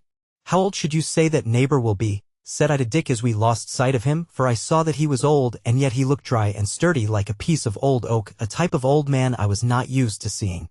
"Oh, about 90, I should say," said Dick. "How long lived your people must be," said I. "Yes," said Dick, "certainly we have beaten the 70 of the old Jewish proverb book. But then you see that was written of Syria, a hot dry country where people live faster than in our temperate climate. However, I don't think it matters much so long as a man is healthy and happy while he is alive. But now, guest, we are so near to my old kinsman's dwelling place that I think you had better keep all future questions for him." I nodded a yes, and therewith we turned to the left and went down a gentle slope through some beautiful rose gardens laid out on what I took to be the site of Endell Street. We passed on, and Dick drew rein in instant as we came across a long straightish road with houses scantily scattered up and down it. He waved his hand right and left and said, "Holborn that side, Oxford Road that." This was once a very important part of the crowded city outside the ancient walls of the Roman and medieval burg. Many of the feudal nobles of the Middle Ages, we are told, had big houses on either side of Holborn. I dare say you remember that the Bishop of Ely's house is mentioned in Shakespeare's play of King Richard III, and there are some remains of that still left. However, this road is not of the same importance now that the ancient city is gone, walls and all. He drove on again while I smiled faintly to think how the 19th century, of which such big words have been said, counted for nothing in the memory of this man who read Shakespeare and had not forgotten the Middle Ages. We crossed the road into a short narrow lane between the gardens and came out again into a wide road on one side of which was a great and long building turning its gables away from the highway, which I saw at once was another public group. Opposite to it was a wide space of greenery without any wall or fence of any kind. I looked through the trees and saw beyond them a pillared portico quite familiar to me, no less old a friend, in fact, than the British Museum. It rather took my breath away amidst all the strange things I had seen, but I held my tongue and let Dick speak. Said he, "Yonder is the British Museum where my great-grandfather mostly lives, so I won't say much about it. The building on the left is the museum market, and I think we had better turn in there for a minute or two, for Greylocks will be wanting his rest and his oats, and I suppose you will stay with my kinsman the greater part of the day, and to say the truth, there may be someone there whom I particularly want to see and perhaps have a long talk with." He blushed and sighed, not altogether with pleasure, I thought, so of course I said nothing, and he turned the horse under an archway which brought us into a very large paved quadrangle with a big sycamore tree in each corner and a plashing fountain in the midst.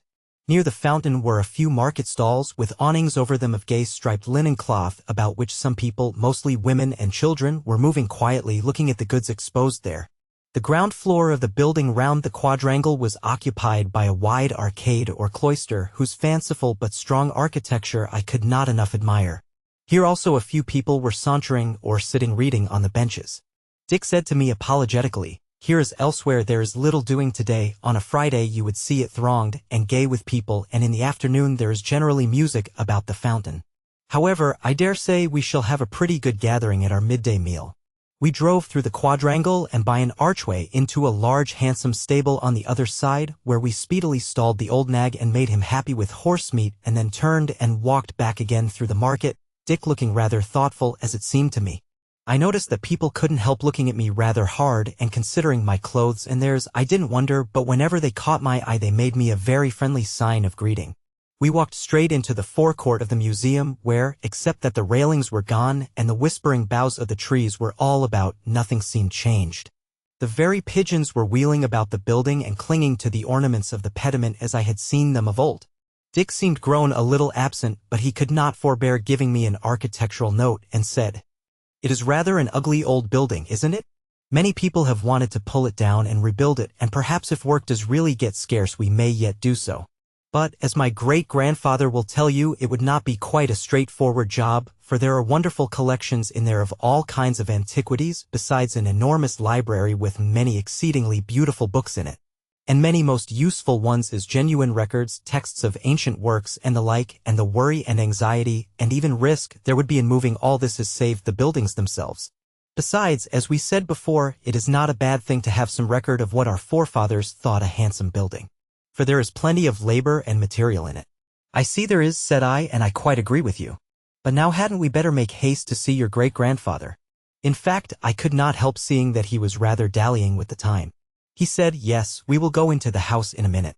My kinsman is too old to do much work in the museum, where he was a custodian of the books for many years, but he still lives here a good deal. Indeed, I think," said he, smiling, "that he looks upon himself as a part of the books. Or the book's a part of him, I don't know which. He hesitated a little longer, then flushing up, took my hand and saying, "Come along, then," led me toward the door of one of the old official dwellings.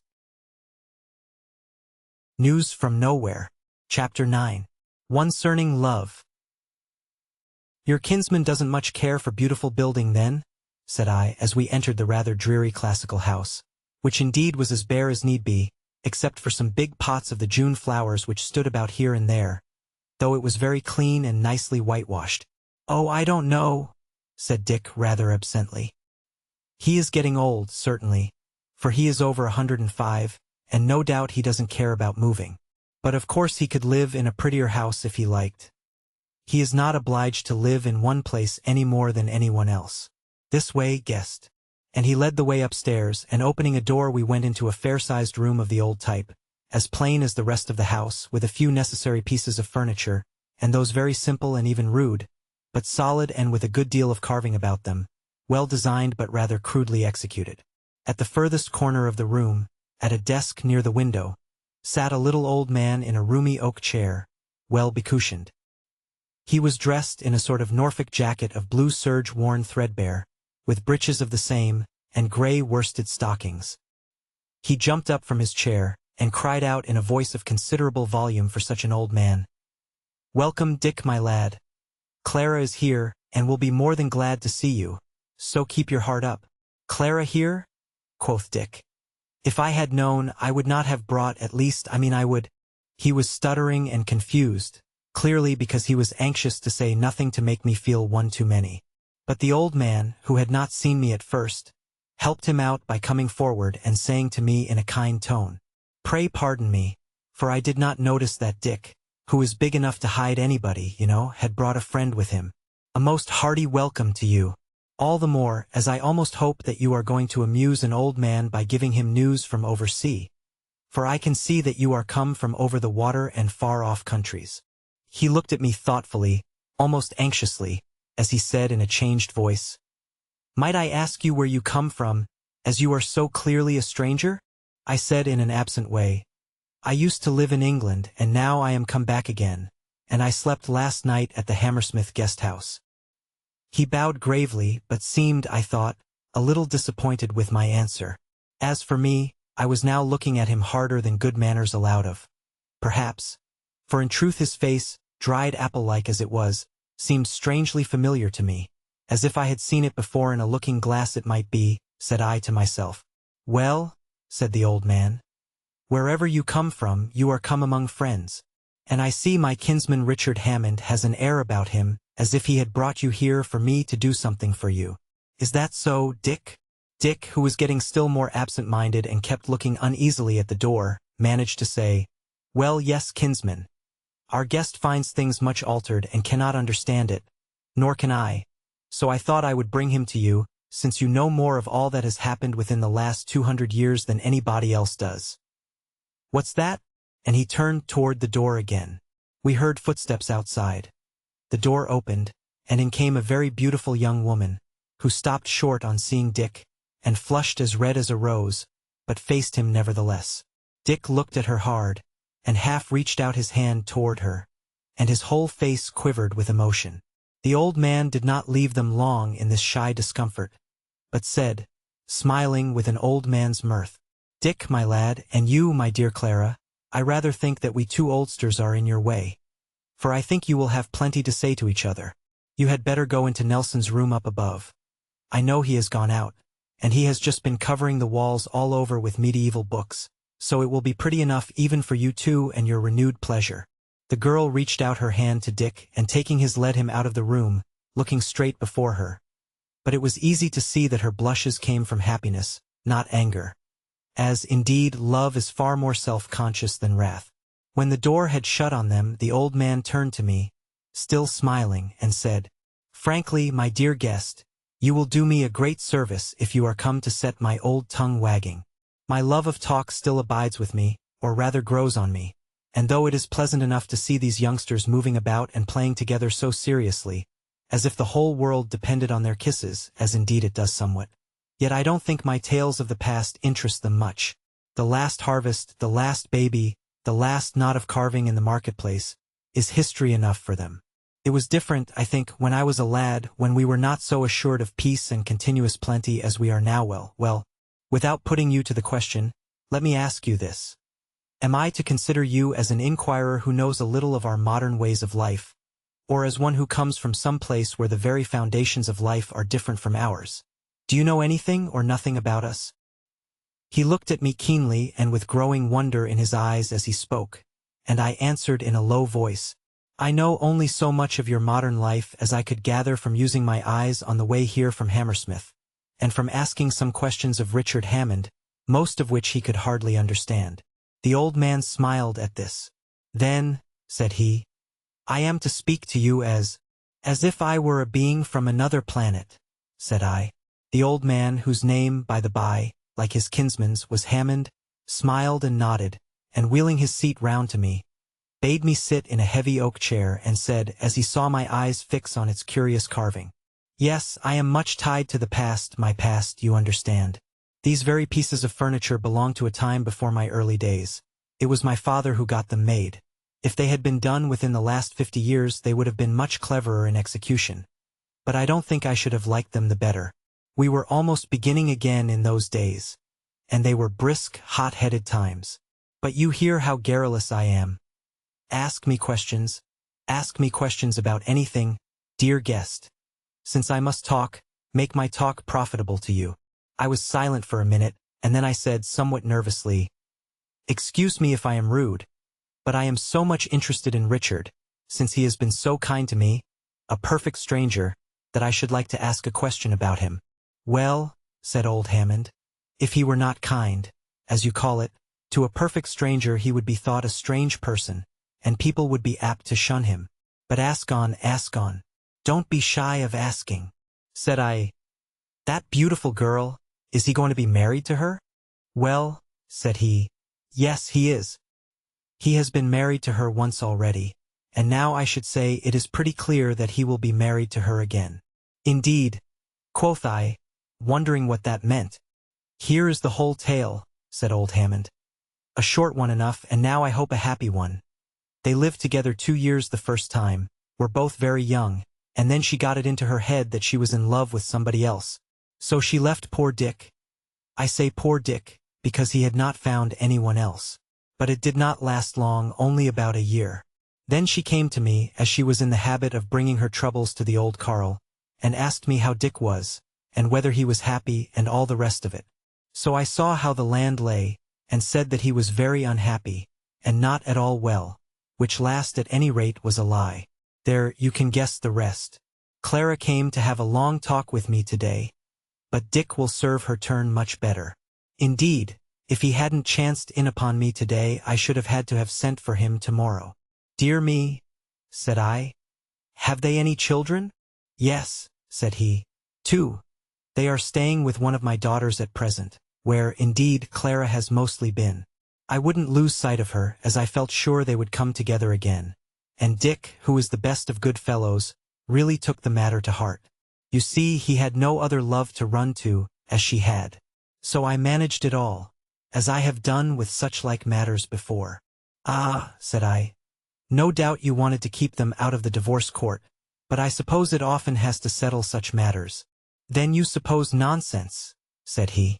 I know that there used to be such lunatic affairs as divorce courts, but just consider. All the cases that came into them were matters of property quarrels, and I think, dear guest, said he, smiling, that though you do come from another planet, you can see from the mere outside look of our world that quarrels about private property could not go on amongst us in our days. Indeed, my drive from Hammersmith to Bloomsbury, and all the quiet, happy life I had seen so many hints of, even apart from my shopping, would have been enough to tell me that the sacred rights of property, as we used to think of them, were now no more. So I sat silent while the old man took up the thread of the discourse again, and said, Well, then, property quarrels being no longer possible, what remains in these matters that a court of law could deal with? Fancy a court for enforcing a contract of passion or sentiment. If such a thing were needed as a reductio ad absurdum of the enforcement of contract, such a folly would do that for us.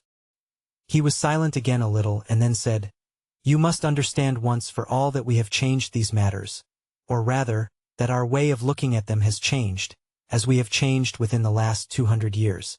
We do not deceive ourselves, indeed, or believe that we can get rid of all the trouble that besets the dealings between the sexes. We know that we must face the unhappiness that comes of man and woman confusing the relations between natural passion and sentiment, and the friendship which, when things go well, softens the awakening from passing illusions. But we are not so mad as to pile up degradation on that unhappiness by engaging in sordid squabbles about livelihood and position, and the power of tyrannizing over the children who have been the results of love or lust. Again he paused a while, and again went on, calf love mistaken for a heroism that shall be lifelong, yet early waning into disappointment. The inexplicable desire that comes on a man of riper years to be the all-in-all to some one woman, whose ordinary human kindness and human beauty he has idealized into superhuman perfection, and made the one object of his desire. Or lastly, the reasonable longing of a strong and thoughtful man to become the most intimate friend of some beautiful and wise woman, the very type of the beauty and glory of the world which we love so well, as we exult in all the pleasure and exaltation of spirit which goes with these things, so we set ourselves to bear the sorrow which not unseldom goes with them also. Remembering those lines of the ancient poet, I quote roughly from memory one of the many translations of the 19th century. For this the gods have fashioned man's grief and evil day, that still for man hereafter might be the tale and the lay. Well, well, 'tis little likely anyhow that all tales shall be lacking, or all sorrow cured. He was silent for some time, and I would not interrupt him. At last he began again. But you must know that we of these generations are strong and healthy of body, and live easily. We pass our lives in reasonable strife with nature, exercising not one side of ourselves only, but all sides, taking the keenest pleasure in all the life of the world. So it is a point of honor with us not to be self-centered, not to suppose that the world must cease because one man is sorry. Therefore we should think it foolish, or if you will, criminal, to exaggerate these matters of sentiment and sensibility. We are no more inclined to eke out our sentimental sorrows than to cherish our bodily pains, and we recognize that there are other pleasures besides lovemaking. You must remember, also, that we are long-lived, and that therefore beauty both in man and woman is not so fleeting as it was in the days when we were burdened so heavily by self-inflicted diseases. So we shake off these griefs in a way which perhaps the sentimentalists of other times would think contemptible and unheroic, but which we think necessary and manlike. As on the other hand, therefore, we have ceased to be commercial in our love matters, so also we have ceased to be artificially foolish. The folly which comes by nature, the unwisdom of the immature man, or the older man caught in a trap, we must put up with that, nor are we much ashamed of it.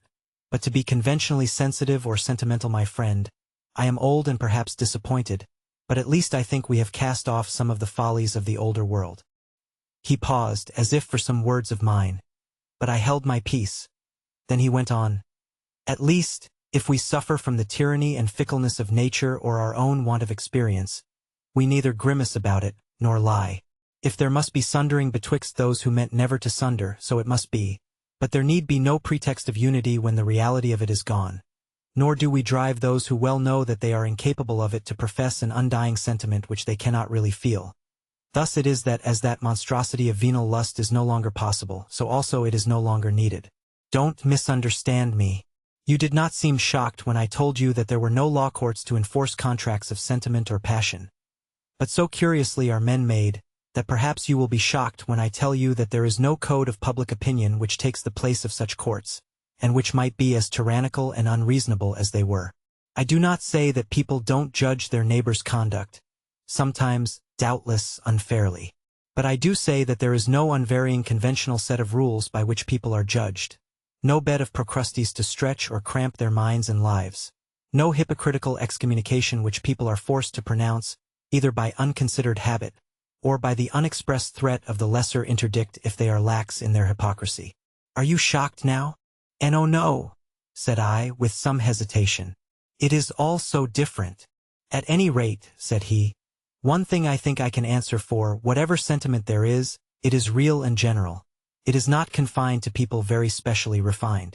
I am also pretty sure, as I hinted to you just now, that there is not by a great way as much suffering involved in these matters either to men or to women as there used to be. But excuse me for being so prolix on this question. You know you asked to be treated like a being from another planet. Indeed, I thank you very much, said I. Now may I ask you about the position of women in your society? He laughed very heartily for a man of his years and said, It is not without reason that I have got a reputation as a careful student of history. I believe I really do understand the emancipation of women movement of the 19th century. I doubt if any other man now alive does. Well, said I, a little bit nettled by his merriment. Well, said he, of course you will see that all that is a dead controversy now. The men have no longer any opportunity of tyrannizing over the women, or the women over the men, both of which things took place in those old times. The women do what they can do best and what they like best, and the men are neither jealous of it or injured by it. This is such a commonplace that I am almost ashamed to state it. I said, Oh, and legislation? Do they take any part in that? Hammond smiled and said, I think you may wait for an answer to that question till we get on to the subject of legislation. There may be novelties to you in that subject also. Very well, I said. But about this woman question? I saw at the guest house that the women were waiting on the men. That seems a little like reaction, doesn't it? Does it? Said the old man. Perhaps you think housekeeping an unimportant occupation, not deserving of respect. I believe that was the opinion of the advanced women of the 19th century, and their male backers. If it is yours, I recommend to your notice an old Norwegian folklore tale called How the Man Minded the House, or some such title, the result of which minding was that, after various tribulations, the man and the family cow balanced each other at the end of a rope, the man hanging halfway up the chimney, the cow dangling from the roof, which, after the fashion of the country, was of turf and sloping down low to the ground. Hard on the cow, I think. Of course no such mishap could happen to such a superior person as yourself, he added, chuckling. I sat somewhat uneasy under this dry jibe. Indeed, his manner of treating this latter part of the question seemed to me a little disrespectful. Come now, my friend, quoth he.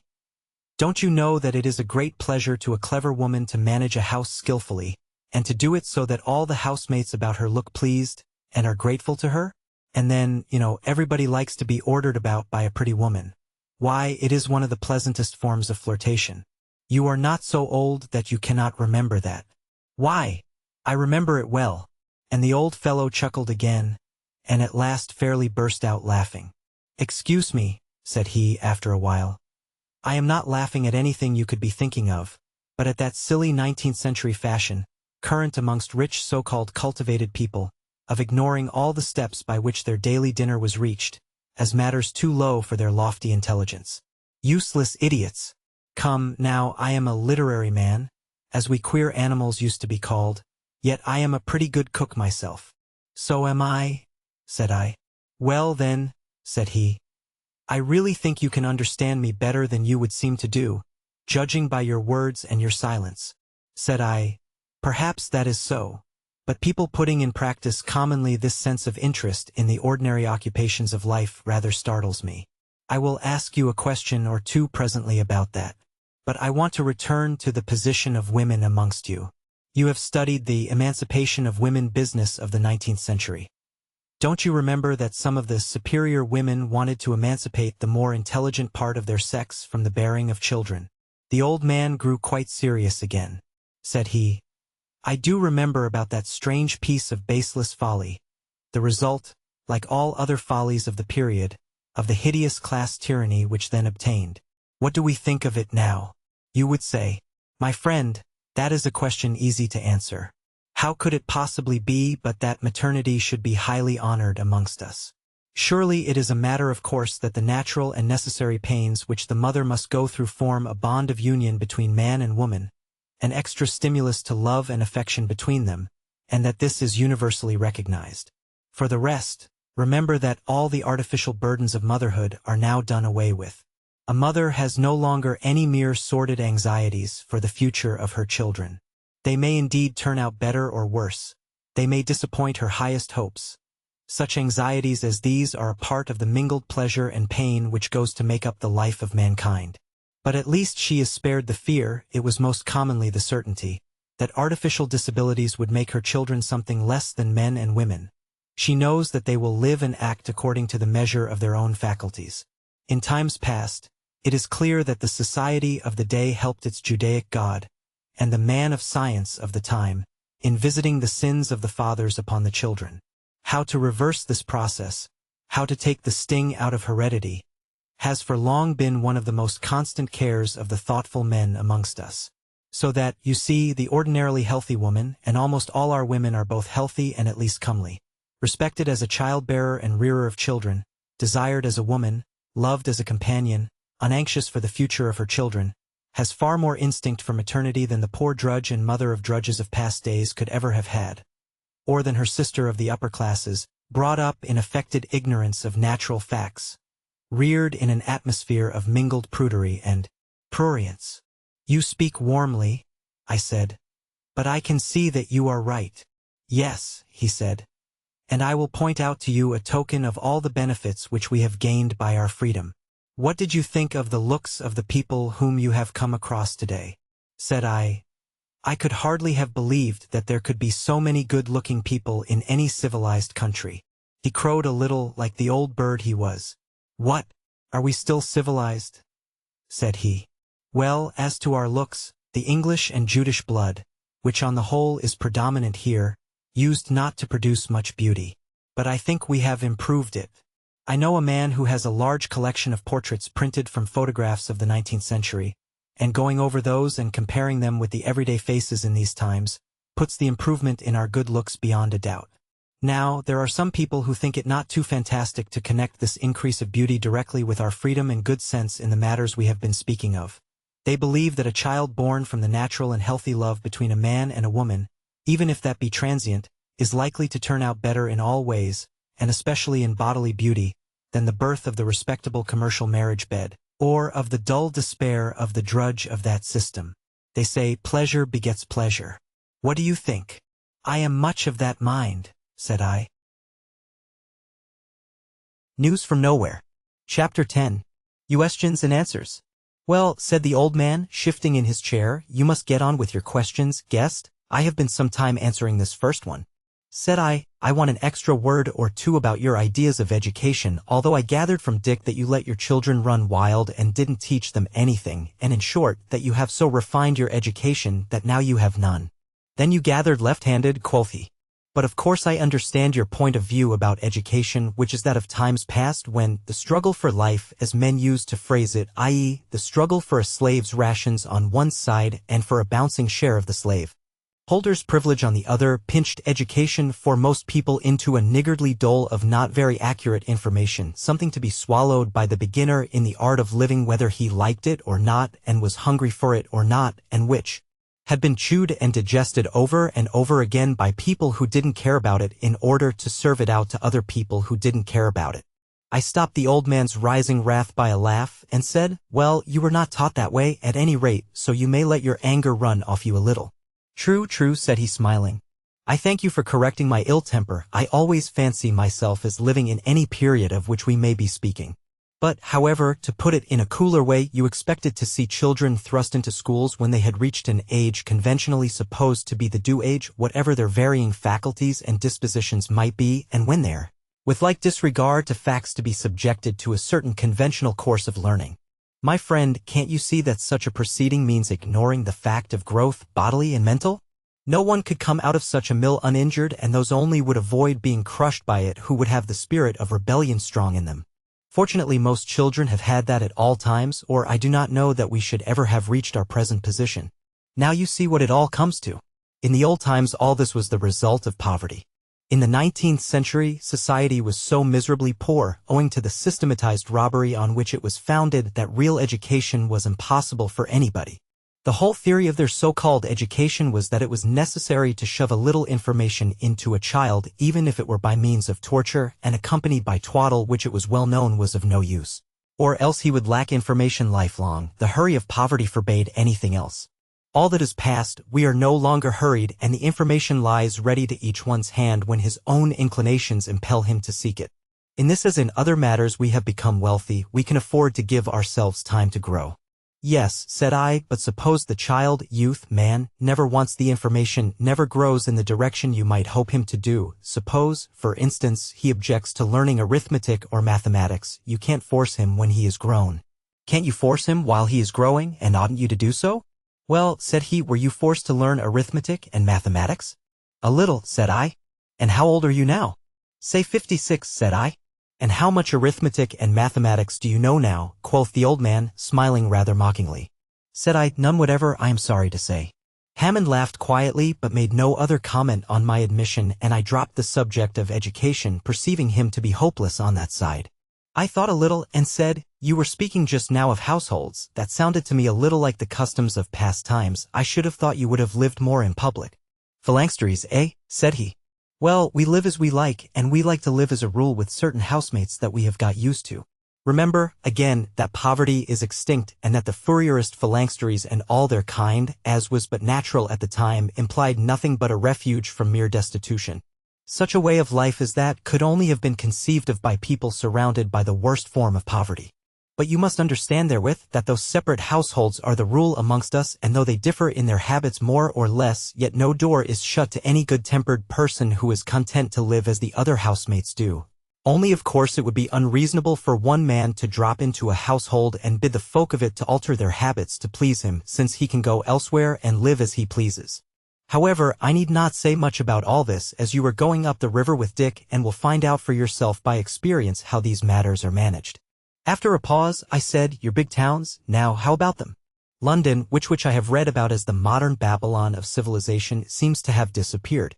Well, said old Hammond, perhaps after all it is more like ancient Babylon now than the modern Babylon of the 19th century was. But let that pass.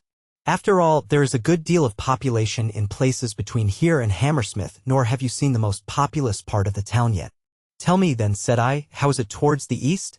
Said he, time was when if you mounted a good horse and rode straight away from my door here at a round trot for an hour and a half, you would still be in the thick of London, and the greater part of that would be slums, as they were called, that is to say, places of torture for innocent men and women, or worse, stews for rearing and breeding men and women in such degradation that torture should seem to them mere ordinary and natural life.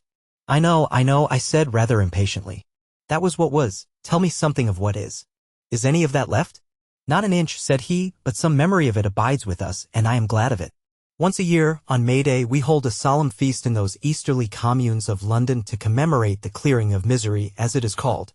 On that day we have music and dancing, and merry games and happy feasting on the site of some of the worst of the old slums, the traditional memory of which we have kept. On that occasion the custom is for the prettiest girls to sing some of the old revolutionary songs, and those which were the groans of the discontent once so hopeless, on the very spots where those terrible crimes of class murder were committed day by day for so many years. To a man like me, who have studied the past so diligently, it is a curious and touching sight to see some beautiful girl, daintily clad and crowned with flowers from the neighboring meadows, standing amongst the happy people, on some mound where of old times stood the wretched apology for a house, a den in which men and women lived packed amongst the filth like pilchards in a cask, lived in such a way that they could only have endured it, as I said just now, by being degraded out of humanity. To hear the terrible words of threatening and lamentation coming from her sweet and beautiful lips, and she unconscious of their real meaning, to hear her, for instance, singing Hood's Song of the Shirt, and to think that all the time she does not understand what it is all about, a tragedy grown inconceivable to her and her listeners. Think of that if you can, and of how glorious life is grown. Indeed, said I, it is difficult for me to think of it. And I sat watching how his eyes glittered and how the fresh life seemed to glow in his face, and I wondered how at his age he should think of the happiness of the world, or indeed anything but his coming dinner. Tell me in detail, said I, what lies east of Bloomsbury now? Said he, there are but few houses between this and the outer part of the old city, but in the city we have a thickly dwelling population. Our forefathers, in the first clearing of the slums, were not in a hurry to pull down the houses in what was called at the end of the 19th century the business quarter of the town, and what later got to be known as the swindling kens.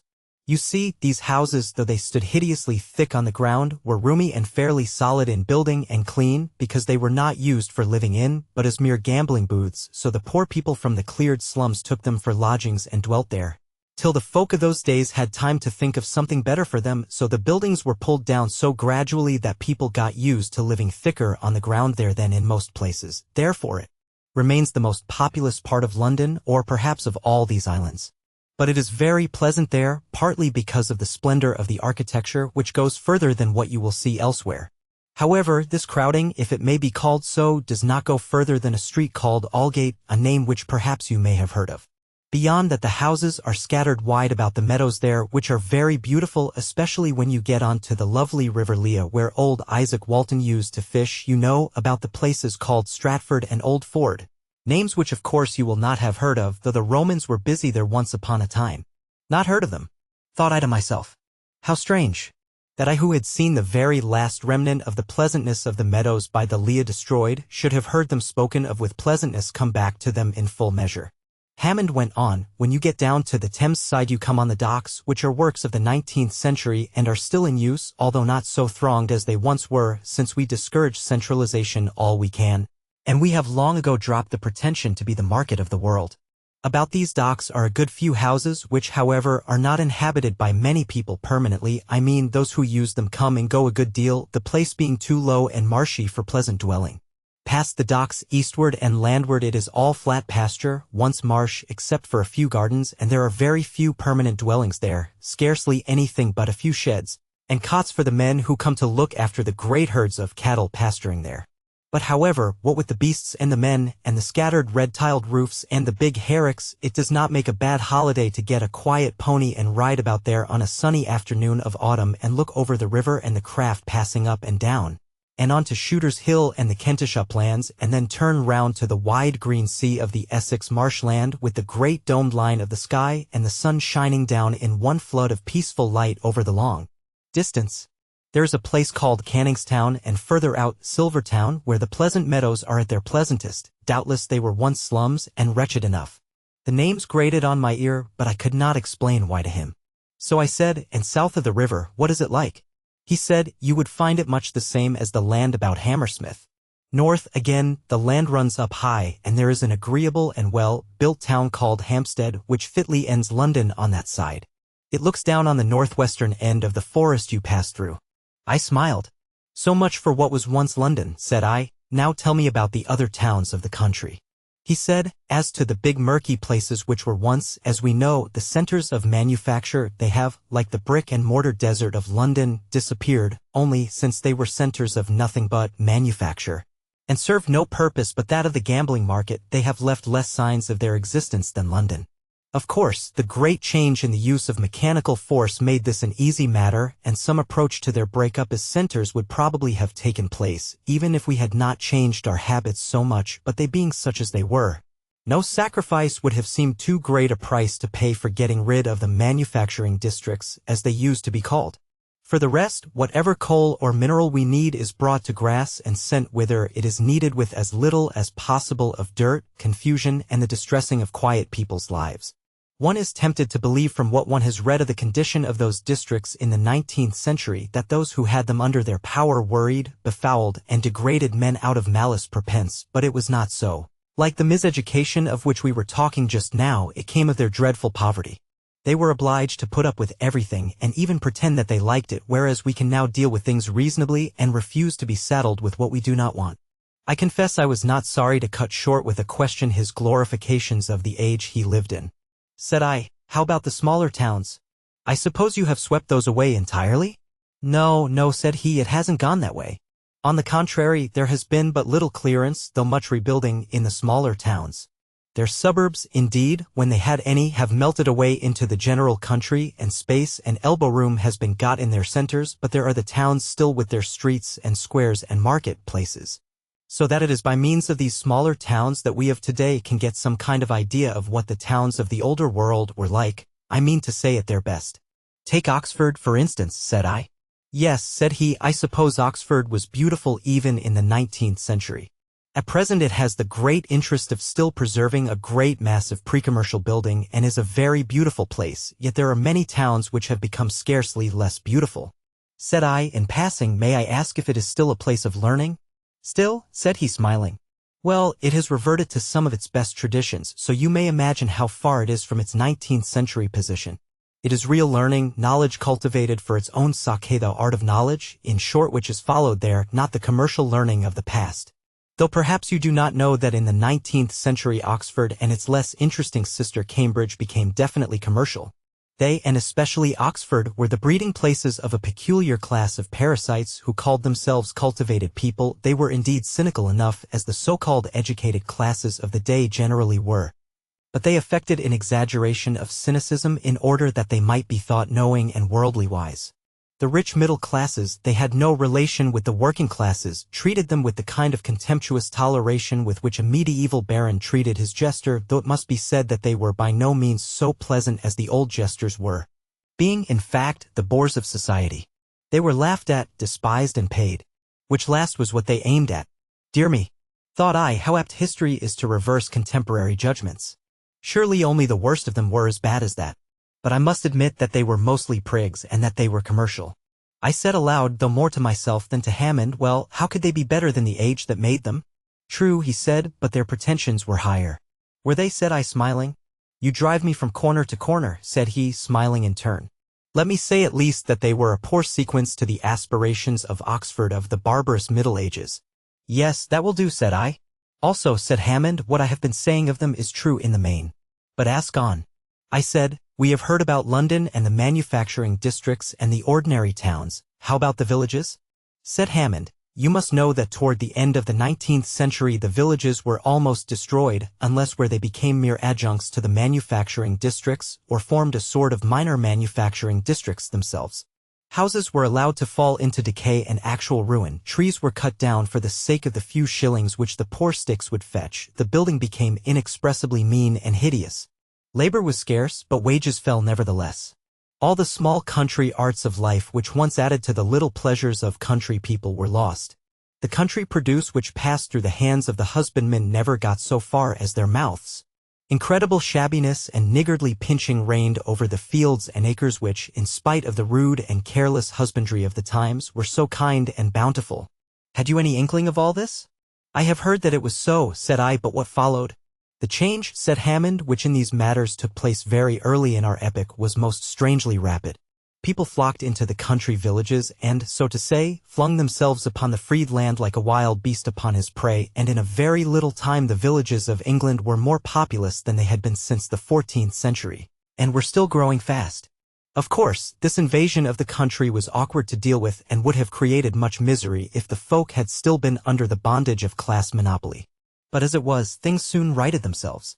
People found out what they were fit for and gave up attempting to push themselves into occupations in which they must needs fail.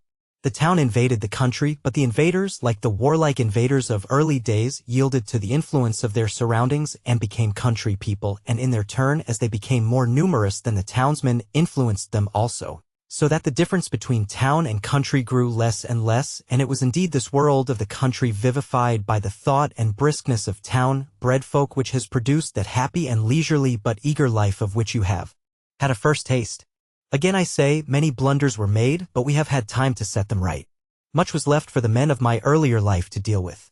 The crude ideas of the first half of the 20th century, when men were still oppressed by the fear of poverty and did not look enough to the present pleasure of ordinary daily life, spoilt a great deal of what the commercial age had left us of external beauty, and I admit that it was but slowly that men recovered from the injuries that they inflicted on themselves even after they became free. But slowly as the recovery came, it did come, and the more you see of us, the clearer it will be to you that we are happy, that we live amidst beauty without any fear of becoming effeminate, that we have plenty to do and on the whole enjoy doing it. What more can we ask of life? He paused as if he were seeking for words with which to express his thought. Then he said, this is how we stand. England was once a country of clearings amongst the woods and wastes, with a few towns interspersed, which were fortresses for the feudal army, markets for the folk, gathering places for the craftsmen. It then became a country of huge and foul workshops and fouler gambling dens, surrounded by an ill-kept, poverty-stricken farm pillaged by the masters of the workshops. It is now a garden where nothing is wasted and nothing is spoilt, with the necessary dwellings, sheds, and workshops scattered up and down the country, all trim and neat and pretty. For, indeed, we should be too much ashamed of ourselves if we allowed the making of goods, even on a large scale, to carry with it the appearance, even, of desolation and misery. Why, my friend, those housewives we were talking of just now would teach us better than that. Said I, this side of your change is certainly for the better. But though I shall soon see some of these villages, tell me in a word or two what they are like, just to prepare me.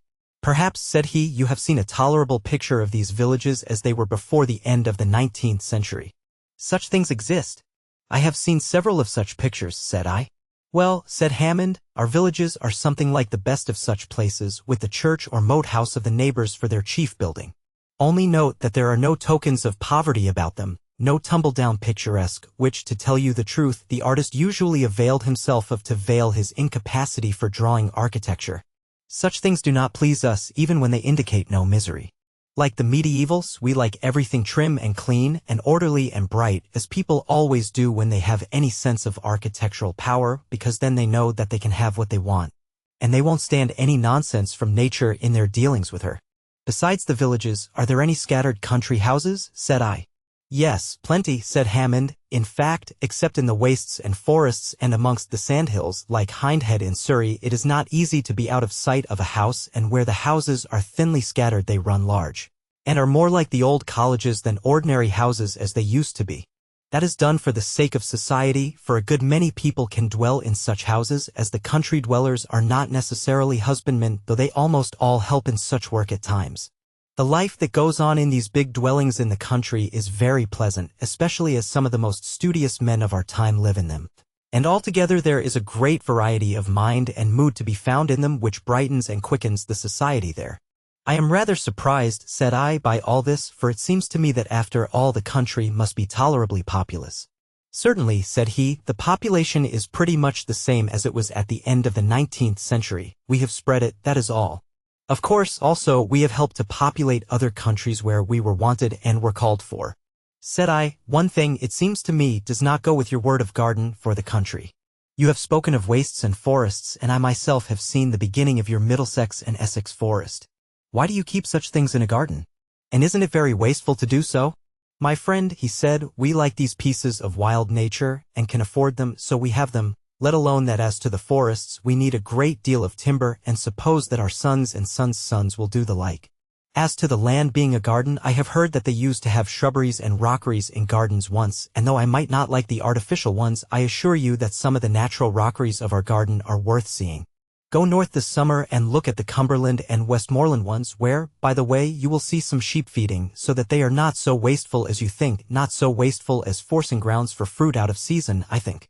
Go and have a look at the sheepwalks high up the slopes between Ingleborough and Penwygwent, and tell me if you think we waste the land there by not covering it with factories for making things that nobody wants, which was the chief business of the 19th century. I will try to go there, said I. It won't take much trying, said he. News from Nowhere. Chapter 11. Concerning Government. Now, said I have come to the point of asking questions which I suppose will be dry for you to answer and difficult for you to explain. But I have foreseen for some time past that I must ask them, will I nil I? What kind of a government have you? Has republicanism finally triumphed?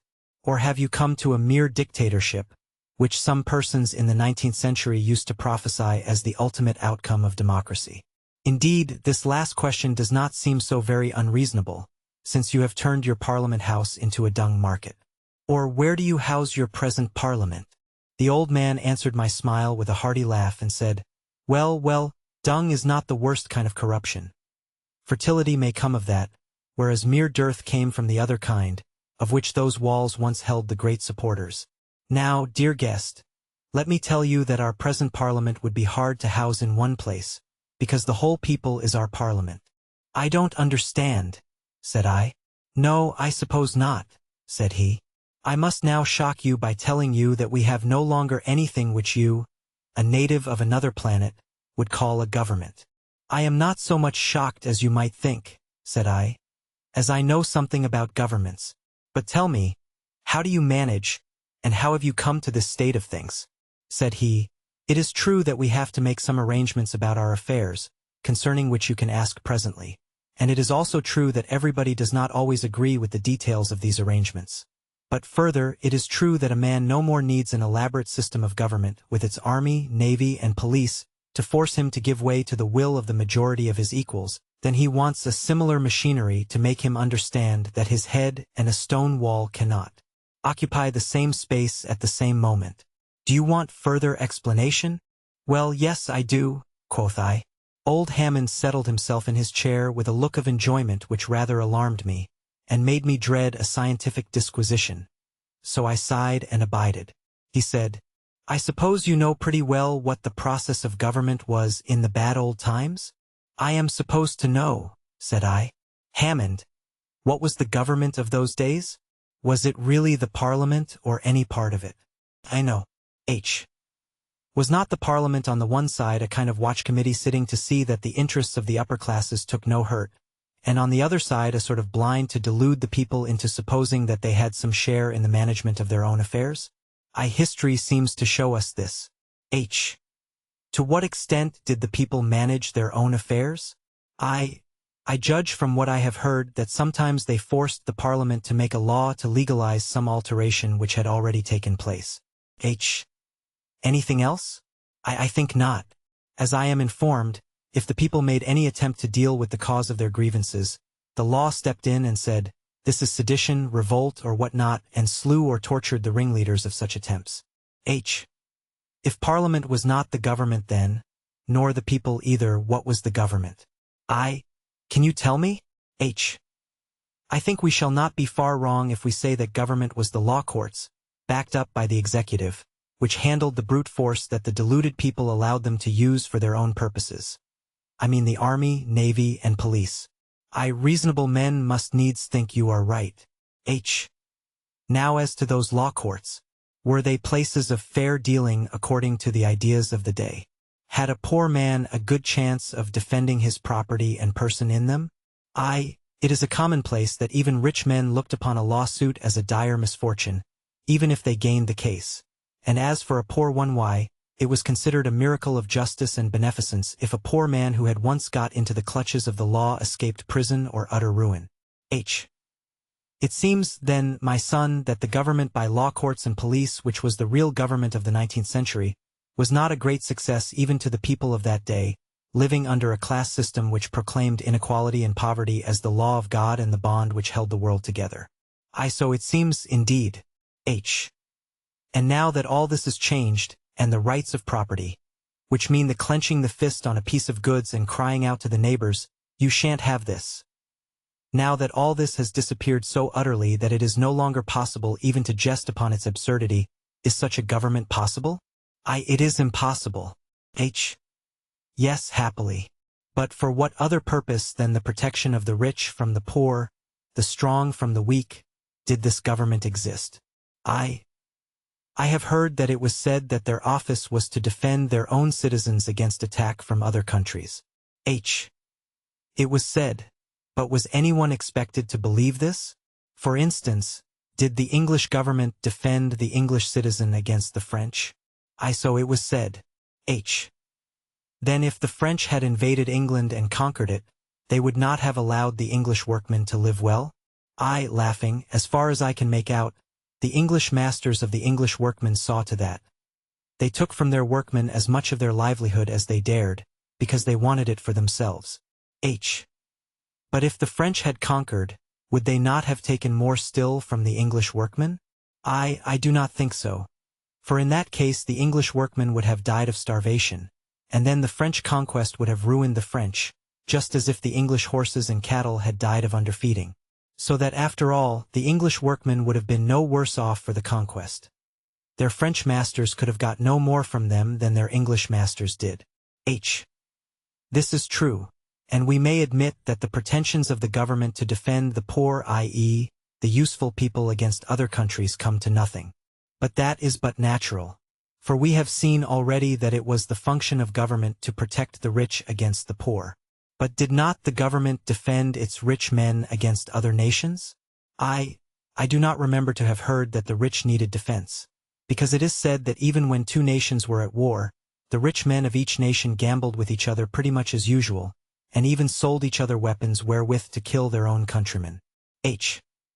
In short, it comes to this, that whereas the so-called government of protection of property by means of the law courts meant destruction of wealth, this defense of the citizens of one country against those of another country by means of war or the threat of war meant pretty much the same thing. I cannot deny it.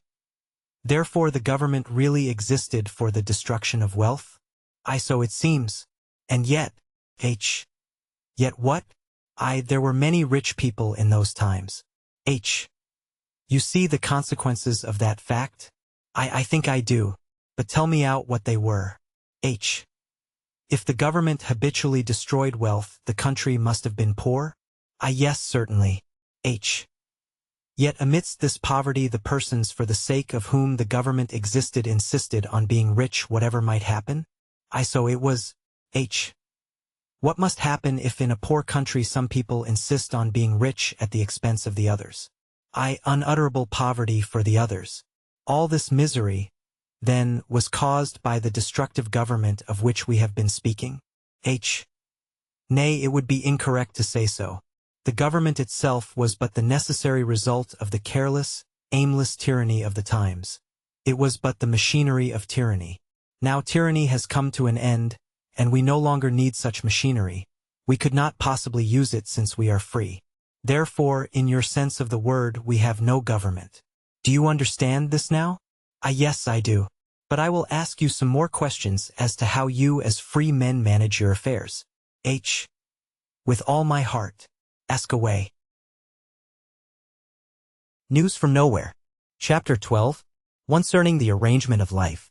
Well, I said, about those arrangements which you spoke of as taking the place of government, could you give me any account of them? Neighbor, he said, although we have simplified our lives a great deal from what they were and have got rid of many conventionalities and many sham wants which used to give our forefathers much trouble, yet our life is too complex for me to tell you in detail by means of words how it is arranged. You must find that out by living amongst us. It is true that I can better tell you what we don't do than what we do. Well, said I. This is the way to put it, said he. We have been living for 150 years at least, more or less in our present manner, and a tradition or habit of life has been growing on us. And that habit has become a habit of acting on the whole for the best. It is easy for us to live without robbing each other. It would be possible for us to contend with and rob each other, but it would be harder for us than refraining from strife and robbery. That is in short the foundation of our life and our happiness. Whereas in the old days, said I, it was very hard to live without strife and robbery. That's what you mean, isn't it, by giving me the negative side of your good conditions?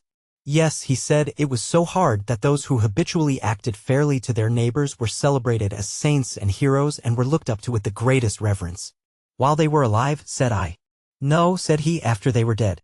But as to these days, I said, you don't mean to tell me that no one ever transgresses this habit of good fellowship? Certainly not, said Hammond, but when the transgressions occur, everybody, transgressors and all, know them for what they are, the errors of friends, not the habitual actions of persons driven into enmity against society. I see, said I, you mean that you have no criminal classes. How could we have them, said he, since there is no rich class to breed enemies against the state by means of the injustice of the state? Said I thought that I understood from something that fell from you a little while ago that you had abolished civil law. Is that so, literally? It abolished itself, my friend, said he.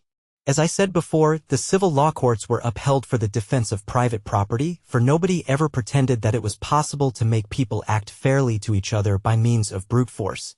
Well, private property being abolished, all the laws and all the legal crimes which it had manufactured of course came to an end. Thou shalt not steal had to be translated into thou shalt work in order to live happily. Is there any need to enforce that commandment by violence? Well, said I, that is understood and I agree with it, but how about crimes of violence? Would not their occurrence, and you admit that they occur, make criminal law necessary? Said he, in your sense of the word, we have no criminal law either. Let us look at the matter closer and see whence crimes of violence spring.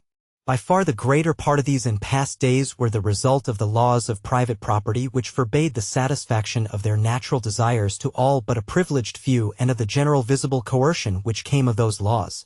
All the cause of violent crime is gone. Again, many violent acts came from the artificial perversion of the sexual passions which caused overweening jealousy and the like miseries. Now, when you look carefully into these, you will find that what lay at the bottom of them was mostly the idea, a law-made idea, of the woman being the property of the man, whether he were husband, father, brother, or whatnot. That idea has of course vanished with private property, as well as certain follies about the ruin of women for following their natural desires in an illegal way, which of course was a convention caused by the laws of private property. Another cognate cause of crimes of violence was the family tyranny, which was the subject of so many novels and stories of the past, and which once more was the result of private property.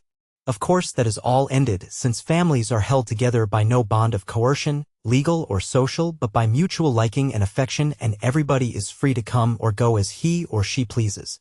Furthermore, our standards of honor and public estimation are very different from the old ones. Success in besting our neighbors is a road to renown now closed, let us hope forever. Each man is free to exercise his special faculty to the utmost, and everyone encourages him in so doing. So that we have got rid of the scowling envy, coupled by the poets with hatred, and surely with good reason, heaps of unhappiness and ill blood were caused by it, which with irritable and passionate men energetic and active men often led to violence. I laughed and said, so that you now withdraw your admission and say that there is no violence amongst you? No, said he, I withdraw nothing, as I told you, such things will happen. Hot blood will err sometimes. A man may strike another, and the stricken strike back again, and the result be a homicide, to put it at the worst. But what then? Shall we the neighbors make it worse still? Shall we think so poorly of each other as to suppose that the slain man calls on us to revenge him, when we know that if he had been maimed, he would, when in cold blood and able to weigh all the circumstances, have forgiven his manner? Or will the death of the slayer bring the slain man to life again and cure the unhappiness his loss has caused? Yes, I said, but consider, must not the safety of society be safeguarded by some punishment? There, neighbor, said the old man, with some exultation, you have hit the mark. That punishment of which men used to talk so wisely and act so foolishly, what was it but the expression of their fear? And they had need to fear, since they the rulers of society were dwelling like an armed band in a hostile country. But we who live amongst our friends need neither fear nor punish. Surely if we, in dread of an occasional rare homicide, an occasional rough blow, were solemnly and legally to commit homicide and violence, we could only be a society of ferocious cowards. Don't you think so, neighbor? Yes, I do, when I come to think of it from that side, said I. Yet you must understand, said the old man, that when any violence is committed, we expect the transgressor to make any atonement possible to him, and he himself expects it. But again, think if the destruction or serious injury of a man momentarily overcome by wrath or folly can be any atonement to the Commonwealth. Surely it can only be an additional injury to it. Said I, but suppose the man has a habit of violence, kills a man a year, for instance? Such a thing is unknown, said he. In a society where there is no punishment to evade, no law to triumph over, remorse will certainly follow transgression. And lesser outbreaks of violence, said I, how do you deal with them? For hitherto we have been talking of great tragedies, I suppose? Said Hammond, if the ill-doer is not sick or mad, in which case he must be restrained till his sickness or madness is cured, it is clear that grief and humiliation must follow the ill deed. And society in general will make that pretty clear to the ill-doer if he should chance to be dull to it, and again, some kind of atonement will follow, at the least, an open acknowledgement of the grief and humiliation. Is it so hard to say? I ask your pardon, neighbor? Well, sometimes it is hard, and let it be. You think that enough? Said I. Yes, said he, and moreover it is all that we can do. If in addition we torture the man, we turn his grief into anger, and the humiliation he would otherwise feel for his wrongdoing is swallowed up by a hope of revenge for our wrongdoing to him. He has paid the legal penalty and can go and sin again with comfort. Shall we commit such a folly then? Remember, Jesus had got the legal penalty remitted before he said go and sin no more. Let alone that in a society of equals you will not find any one to play the part of torturer or jailer, though many to act as nurse or doctor. So, said I, you consider crime a mere spasmodic disease, which requires no body of criminal law to deal with it? Pretty much so, said he, and since, as I have told you, we are a healthy people generally, so we are not likely to be much troubled with this disease. Well, you have no civil law and no criminal law. But have you no laws of the market, so to say no regulation for the exchange of wares? For you must exchange even if you have no property. Said he, we have no obvious individual exchange, as you saw this morning when you went shopping, but of course there are regulations of the markets varying according to the circumstances and guided by general custom. But as these are matters of general assent which nobody dreams of objecting to, so also we have made no provision for enforcing them, therefore I don't call them laws. In law, whether it be criminal or civil, execution always follows judgment and someone must suffer. When you see the judge on his bench, you see through him as clearly as if he were made of glass, the policeman to imprison, and the soldier to slay some actual living person. Such follies would make an agreeable market, wouldn't they? Certainly, said I, that means turning the market into a mere battlefield in which many people must suffer as much as in the battlefield of bullet and bayonet. And from what I have seen I should suppose that your marketing, great and little, is carried on in a way that makes it a pleasant occupation. You are right, neighbor, said he. Although there are so many, indeed by far the greater number amongst us, who would be unhappy if they were not engaged in actually making things, and things which turn out beautiful under their hands, there are many, like the housekeepers I was speaking of, whose delight is in administration and organization, to use long-tailed words. I mean people who like keeping things together, avoiding waste, seeing that nothing sticks fast uselessly. Such people are thoroughly happy in their business, all the more as they are dealing with actual facts, and not merely passing counters round to see what share they shall have in the privileged taxation of useful people, which was the business of the commercial folk in past days. Well, what are you going to ask me next? News from nowhere. Chapter 13. Concerning politics. Said I, how do you manage with politics? Said Hammond, smiling, I am glad that it is of me that you asked that question. I do believe that anybody else would make you explain yourself or try to do so till you were sickened of asking questions. Indeed, I believe I am the only man in England who would know what you mean, and since I know, I will answer your question briefly by saying that we are very well off as to politics because we have none. If ever you make a book out of this conversation, put this in a chapter by itself after the model of old Horbo snakes in Iceland. I will, said I. News from nowhere. Chapter 14. How matters are managed. Said I, how about your relations with foreign nations? I will not affect not to know what you mean, said he. But I will tell you at once that the whole system of rival and contending nations which played so great a part in the government of the world of civilization has disappeared along with the inequality betwixt man and man in society. Does not that make the world duller? Said I. Why? Said the old man. The obliteration of national variety, said I. Nonsense, he said somewhat snappishly. Cross the water and see. You will find plenty of variety. The landscape, the building, the diet, the amusements, all various. The men and women varying in looks as well as in habits of thought. The costume far more various than in the commercial period. How should it add to the variety or dispel the dullness?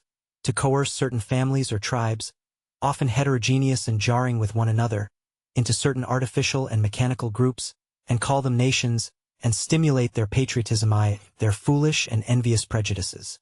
Well, I don't know how, said I. That's right, said Hammond cheerily. You can easily understand that now we are freed from this folly, it is obvious to us that by means of this very diversity the different strains of blood in the world can be serviceable and pleasant to each other, without in the least wanting to rob each other. We are all bent on the same enterprise, making the most of our lives. And I must tell you, whatever quarrels or misunderstandings arise, they very seldom take place between people of different race. And consequently, since there is less unreason in them, they are the more readily appeased. Good, said I. But as to those matters of politics, as to general differences of opinion in one and the same community, do you assert that there are none? No, not at all, said he, somewhat snappishly. But I do say that differences of opinion about real solid things need not, and with us do not, crystallize people into parties permanently hostile to one another, with different theories as to the build of the universe and the progress of time. Isn't that what politics used to mean? Well, said I. I am not so sure of that, said he. I take you, neighbor. They only pretended to this serious difference of opinion. For if it had existed they could not have dealt together in the ordinary business of life. Couldn't have eaten together, bought and sold together, gambled together, cheated other people together, but must have fought whenever they met, which would not have suited them at all. The game of the masters of politics was to cajole or force the public to pay the expense of a luxurious life and exciting amusement for a few cliques of ambitious persons. And the pretense of serious difference of opinion, belied by every action of their lives, was quite good enough for that. What has all that got to do with us? Said I. Why, nothing, I should hope. But I fear, in short, I have been told that political strife was a necessary result of human nature. Human nature? Cried the old boy, impetuously. What human nature? The human nature of paupers, of slaves, of slaveholders, or the human nature of wealthy freemen? Which? Come, tell me that. Well, said I suppose there would be a difference according to circumstances in people's action about these matters. I should think so indeed, said he. At all events, experience shows that it is so. Amongst us, our differences concern matters of business, and passing events as to them, and could not divide men permanently. As a rule, the immediate outcome shows which opinion on a given subject is the right one. It is a matter of fact, not of speculation. For instance, it is clearly not easy to knock up a political party on the question as to whether haymaking in such and such a countryside shall begin this week or next, when all men agree that it must at latest begin the week after next, and when any man can go down into the fields himself and see whether the seeds are ripe enough for the cutting. Said I, and you settle these differences, great and small, by the will of the majority, I suppose? Certainly, said he. How else could we settle them? You see in matters which are merely personal, which do not affect the welfare of the community, how a man shall dress, what he shall eat and drink, what he shall write and read, and so forth, there can be no difference of opinion, and everybody does as he pleases. But when the matter is of common interest to the whole community, and the doing or not doing something affects everybody, the majority must have their way, unless the minority were to take up arms and show by force that they were the effective or real majority, which, however, in a society of men who are free and equal is little likely to happen, because in such a community the apparent majority is the real majority, and the others, as I have hinted before, know that too well to obstruct from mere pig-headedness, especially as they have had plenty of opportunity of putting forward their side of the question. How is that managed? Said I. Well, said he, let us take one of our units of management, a commune or a ward or a parish, for we have all three names, indicating little real distinction between them now, though time was there was a good deal. In such a district, as you would call it, some neighbors think that something ought to be done or undone. A new town hall built, a clearance of inconvenient houses, or say a stone bridge substituted for some ugly old iron one. There you have undoing and doing in one. Well, at the next ordinary meeting of the neighbors, or mote, as we call it, according to the ancient tongue of the times before bureaucracy, a neighbor proposes the change, and of course if everybody agrees, there is an end of discussion except about details. Equally, if no one backs the proposer, seconds him, it used to be called the matter drops for the time being. A thing not likely to happen amongst reasonable men, however, as the proposer is sure to have talked it over with others before the mote. But supposing the affair proposed and seconded, if a few of the neighbors disagree to it, if they think that the beastly iron bridge will serve a little longer and they don't want to be bothered with building a new one just then, they don't count heads that time but put off the formal discussion to the next mote. And meantime arguments pro and con are flying about and some get printed so that everybody knows what is going on. And when the mote comes together again, there is a regular discussion and at last a vote by show of hands. If the division is a close one, the question is again put off for further discussion. If the division is a wide one, the minority are asked if they will yield to the more general opinion, which they often, nay, most commonly do. If they refuse, the question is debated a third time, when, if the minority has not perceptibly grown, they always give way, though I believe there is some half-forgotten rule by which they might still carry it on further. But I say what always happens is that they are convinced, not perhaps that their view is the wrong one, but they cannot persuade or force the community to adopt it. Very good, said I. But what happens if the divisions are still narrow? Said he. As a matter of principle and according to the rule of such cases, the question must then lapse, and the majority, if so narrow, has to submit to sitting down under the status quo. But I must tell you that in point of fact the minority very seldom enforces this rule, but generally yields in a friendly manner. But do you know, said I, that there is something in all this very like democracy, and I thought that democracy was considered to be in a moribund condition many, many years ago. The old boy's eyes twinkled. I grant you that our methods have that drawback. But what is to be done? We can't get anyone amongst us to complain of his not always having his own way in the teeth of the community, when it is clear that everybody cannot have that indulgence. What is to be done? Well, said I don't know, said he. The only alternatives to our method that I can conceive of are these. First, that we should choose out or breed a class of superior persons capable of judging on all matters without consulting the neighbors. That, in short, we should get for ourselves what used to be called an aristocracy of intellect. Or, secondly, that for the purpose of safeguarding the freedom of the individual will, we should revert to a system of private property again, and have slaves and slaveholders once more. What do you think of those two expedients? Well, said I, there is a third possibility, to wit, that every man should be quite independent of every other, and that thus the tyranny of society should be abolished. He looked hard at me for a second or two, and then burst out laughing very heartily, and I confess that I joined him. When he recovered himself he nodded at me and said, "Yes, yes, I quite agree with you, and so we all do." "Yes," I said, "and besides, it does not press hardly on the minority. For, take this matter of the bridge, no man is obliged to work on it if he doesn't agree to its building. At least, I suppose not." He smiled and said, "Shrewdly put, and yet from the point of view of the native of another planet.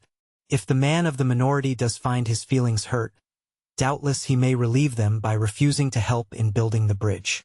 But, dear neighbor, that is not a very effective salve for the wound caused by the tyranny of a majority in our society, because all work that is done is either beneficial or hurtful to every member of society. The man is benefited by the bridge building if it turns out a good thing, and hurt by it if it turns out a bad one, whether he puts a hand to it or not, and meanwhile he is benefiting the bridge builders by his work, whatever that may be. In fact, I see no help for him except the pleasure of saying, 'I told you so,' if the bridge building turns out to be a mistake and hurts him. If it benefits him, he must suffer in silence. A terrible tyranny, our communism. Is it not?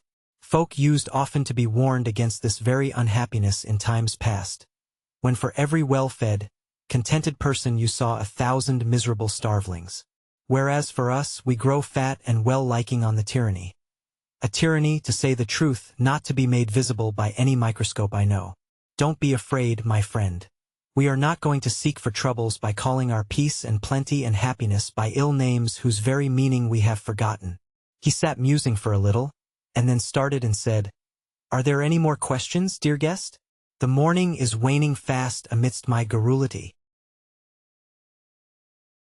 News from Nowhere. Chapter 15. And the lack of incentive to labor in a communist society. "Yes," said I was expecting Dick and Clara to make their appearance any moment, but is there time to ask just one or two questions before they come? "Try it, dear neighbor, try it," said old Hammond. "For the more you ask me, the better I am pleased, and at any rate if they do come and find me in the middle of an answer, they must sit quiet and pretend to listen till I come to an end. It won't hurt them, they will find it quite amusing enough to sit side by side, conscious of their proximity to each other." I smiled as I was bound to and said, "Good, I will go on talking without noticing them when they come in. Now, this is what I want to ask you about, to wit, how you get people to work when there is no reward of labor, and especially how you get them to work strenuously." "No reward of labor?" said Hammond gravely. "The reward of labor is life. Is that not enough? But no reward for especially good work," quoth I. "Plenty of reward," said he, "the reward of creation. The wages which God gets, as people might have said time agone.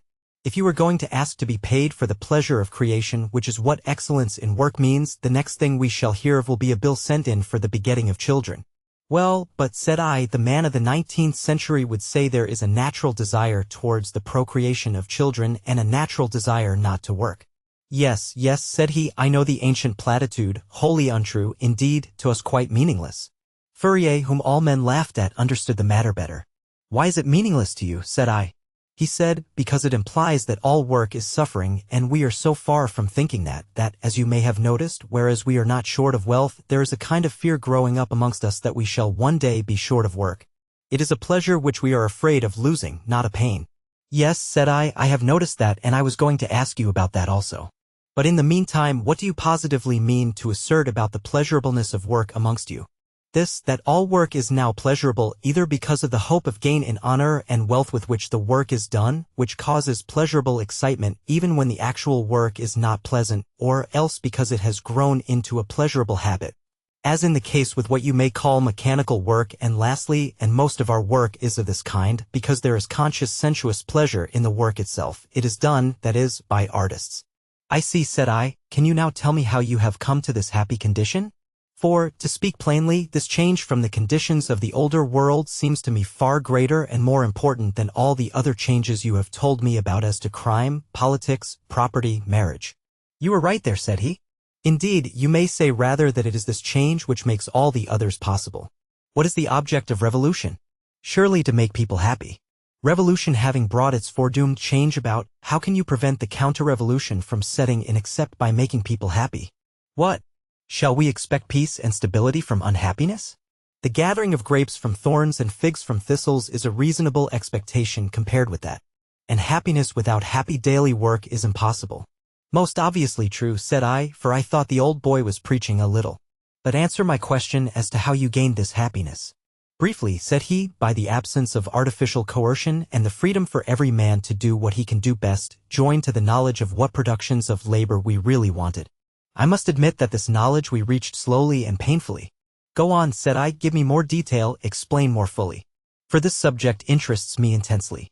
Yes, I will, said he, but in order to do so I must weary you by talking a little about the past. Contrast is necessary for this explanation. Do you mind? No, said I.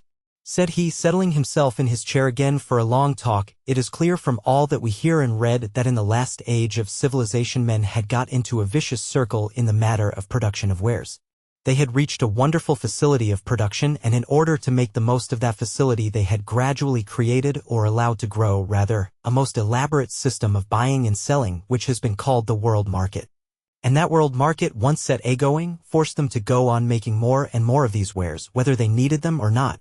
So that while, of course, they could not free themselves from the toil of making real necessaries, they created in a never-ending series sham or artificial necessaries, which became, under the iron rule of the aforesaid world market, of equal importance to them with the real necessaries which supported life. By all this they burdened themselves with a prodigious mass of work merely for the sake of keeping their wretched system going. Yes, and then, said I. Why, then, since they had forced themselves to stagger along under this horrible burden of unnecessary production, it became impossible for them to look upon labor and its results from any other point of view than one, to wit, the ceaseless endeavor to expend the least possible amount of labor on any article made, and yet at the same time to make as many articles as possible. To this cheapening of production, as it was called, everything was sacrificed, the happiness of the workman at his work, nay, his most elementary comfort and bare health, his food, his clothes, his dwelling, his leisure, his amusement, his education, his life, in short, did not weigh a grain of sand in the balance against this dire necessity of cheap production of things, a great part of which were not worth producing at all. Nay, we are told, and we must believe it, so overwhelming is the evidence, though many of our people scarcely can believe it, that even rich and powerful men, the masters of the poor devils aforesaid, submitted to live amidst sights and sounds and smells which it is in the very nature of man to abhor and flee from, in order that their riches might bolster up this supreme folly. The whole community, in fact, was cast into the jaws of this ravening monster, the cheap production forced upon it by the world market. Dear me, said I, but what happened?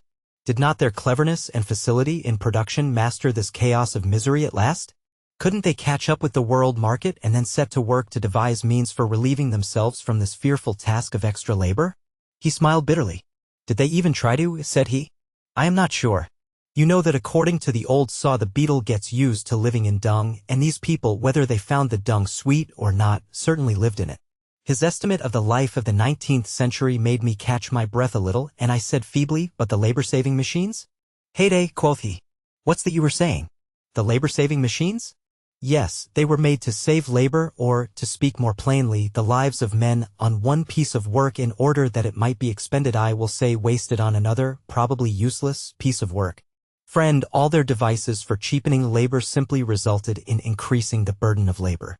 The appetite of the world market grew with what it fed on. The countries within the ring of civilization, that is, organized misery, were glutted with the abortions of the market, and force and fraud were used unsparingly to open up countries outside that pale.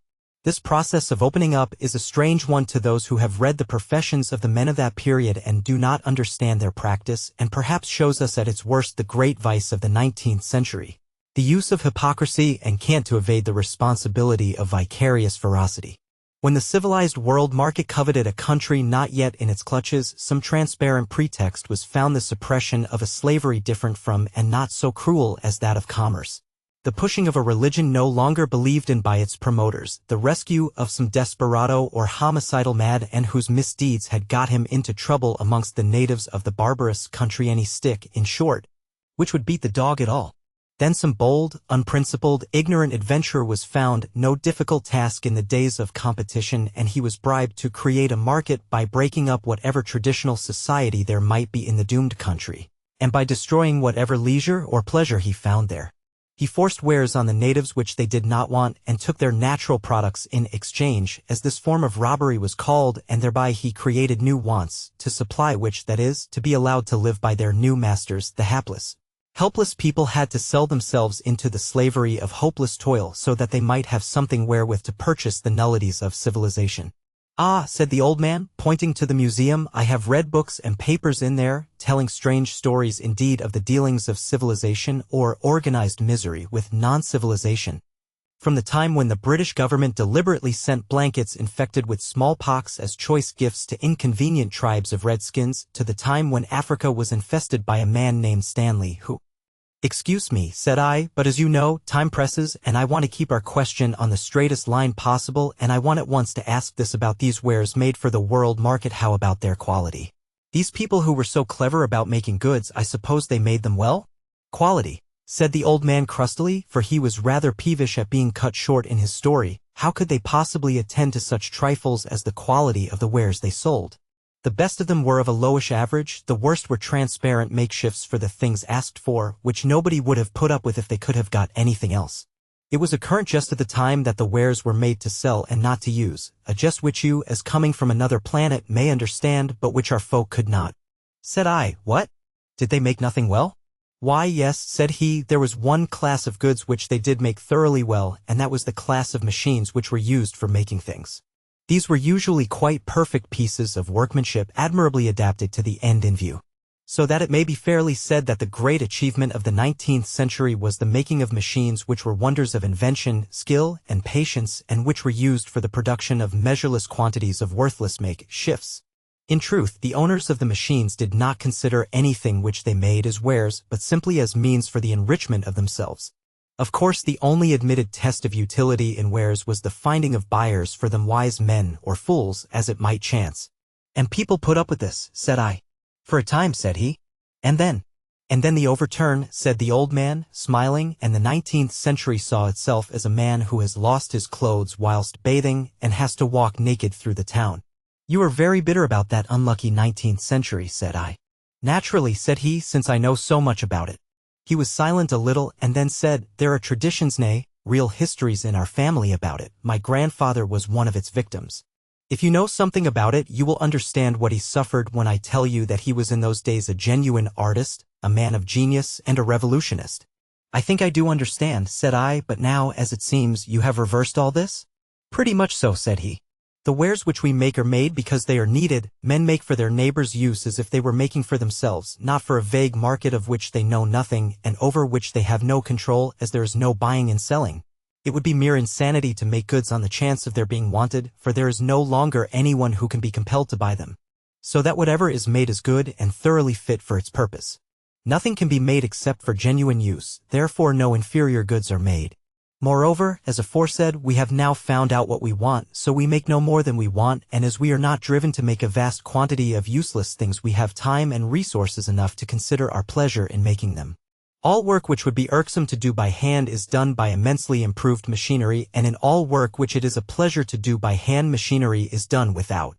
There is no difficulty in finding work which suits the special turn of mind of everybody, so that no man is sacrificed to the wants of another. From time to time, when we have found out that some piece of work was too disagreeable or troublesome, we have given it up and done altogether without the thing produced by it. Now, surely you can see that under these circumstances all the work that we do is an exercise of the mind and body more or less pleasant to be done, so that instead of avoiding work everybody seeks it, and since people have got defter in doing the work generation after generation, it has become so easy to do that it seems as if there were less done, though probably more is produced. I suppose this explains that fear, which I hinted at just now, of a possible scarcity in work, which perhaps you have already noticed, and which is a feeling on the increase and has been for a score of years. But do you think, said I, that there is any fear of a work famine amongst you? "No, I do not," said he, "and I will tell why. It is each man's business to make his own work pleasanter and pleasanter, which of course tends towards raising the standard of excellence, as no man enjoys turning out work which is not a credit to him, and also to greater deliberation in turning it out, and there is such a vast number of things which can be treated as works of art, that this alone gives employment to a host of deft people. Again, if art be inexhaustible, so is science also, and though it is no longer the only innocent occupation which is thought worth an intelligent man spending his time upon, as it once was, yet there are, and I suppose will be, many people who are excited by its conquest of difficulties and care for it more than for anything else. Again, as more and more of pleasure is imported into work, I think we shall take up kinds of work which produce desirable wares, but which we gave up because we could not carry them on pleasantly. Moreover, I think that it is only in parts of Europe which are more advanced than the rest of the world that you will hear this talk of the fear of a work famine. Those lands which were once the colonies of Great Britain, for instance, and especially America, that part of it, above all, which was once the United States, are now and will be for a long while a great resource to us. For these lands, and I say especially the northern parts of America, suffered so terribly from the full force of the last days of civilization and became such horrible places to live in that they are now very backward in all that makes life pleasant. Indeed, one may say that for nearly 100 years the people of the northern parts of America have been engaged in gradually making a dwelling place out of a stinking dust heap, and there is still a great deal to do, especially as the country is so big. "Well," said I am exceedingly glad to think that you have such a prospect of happiness before you. But I should like to ask a few more questions, and then I have done for today. News from Nowhere. Chapter 16. Inner in the hall of the Bloomsbury Market. As I spoke, I heard footsteps near the door, the latch yielded, and in came our two lovers, looking so handsome that one had no feeling of shame in looking on at their little concealed lovemaking, for indeed it seemed as if all the world must be in love with them. As for old Hammond, he looked on them like an artist who has just painted a picture nearly as well as he thought he could when he began it, and was perfectly happy. He said, sit down, young folk, and don't make a noise. Our guest here has still some questions to ask me." "Well, I should suppose so," said Dick. "You have only been 3 hours and a half together, and it isn't to be hoped that the history of 2 centuries could be told in 3 hours and a half, let alone that, for all I know, you may have been wandering into the realms of geography and craftsmanship. As to noise, my dear kinsman," said Clara, "you will very soon be disturbed by the noise of the dinner bell, which I should think will be very pleasant music to our guest, who breakfasted early, it seems, and probably had a tiring day yesterday." I said, "Well, since you have spoken the word, I begin to feel that it is so, but I have been feeding myself with wonder this long time past." "Really, it's quite true," quoth I, as I saw her smile, oh so prettily.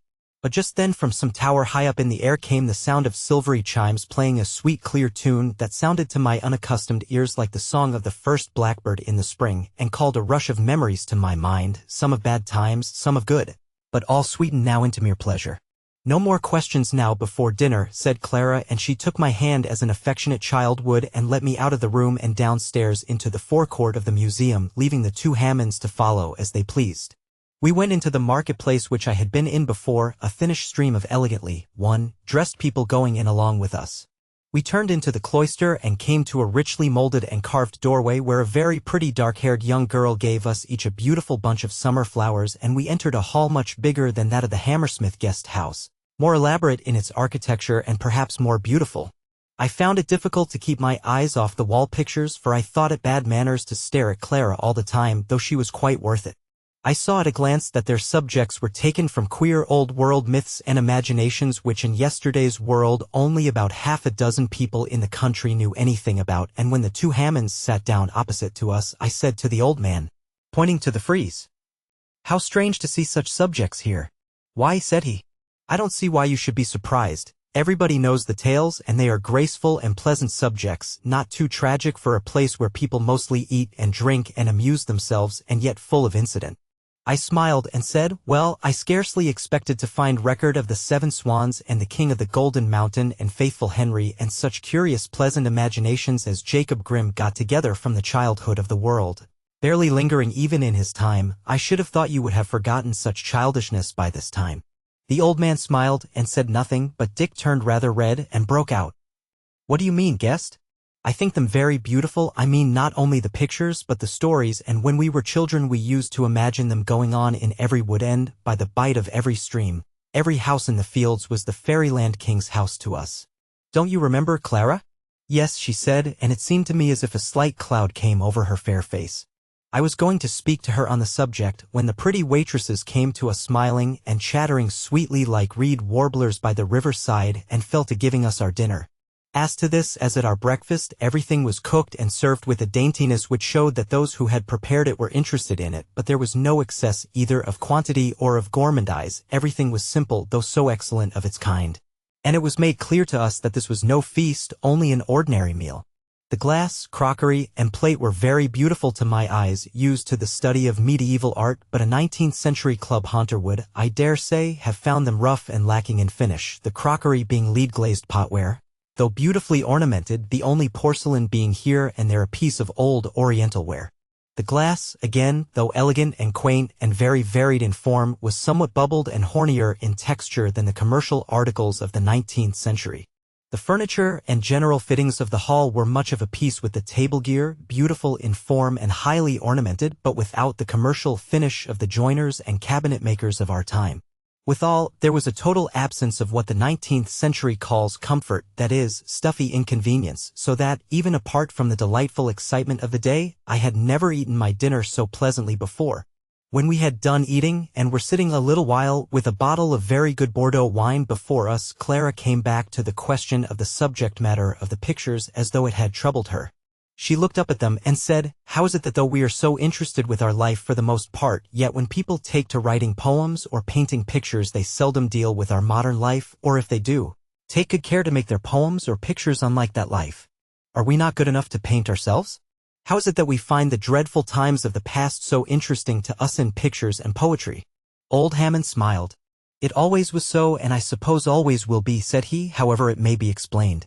It is true that in the 19th century, when there was so little art and so much talk about it, there was a theory that art and imaginative literature ought to deal with contemporary life, but they never did so, for, if there was any pretense of it, the author always took care, as Clara hinted just now, to disguise, or exaggerate, or idealize, and in some way or another make it strange, so that, for all the verisimilitude there was, he might just as well have dealt with the times of the pharaohs. "Well," said Dick, "surely it is but natural to like these things strange, just as when we were children, as I said just now, we used to pretend to be so and so in such and such a place. That's what these pictures and poems do, and why shouldn't they?" "Thou hast hit it, Dick," quoth old Hammond. "It is the childlike part of us that produces works of imagination. When we are children, time passes so slow with us that we seem to have time for everything." He sighed and then smiled and said, "At least let us rejoice that we have got back our childhood again. I drink to the days that are."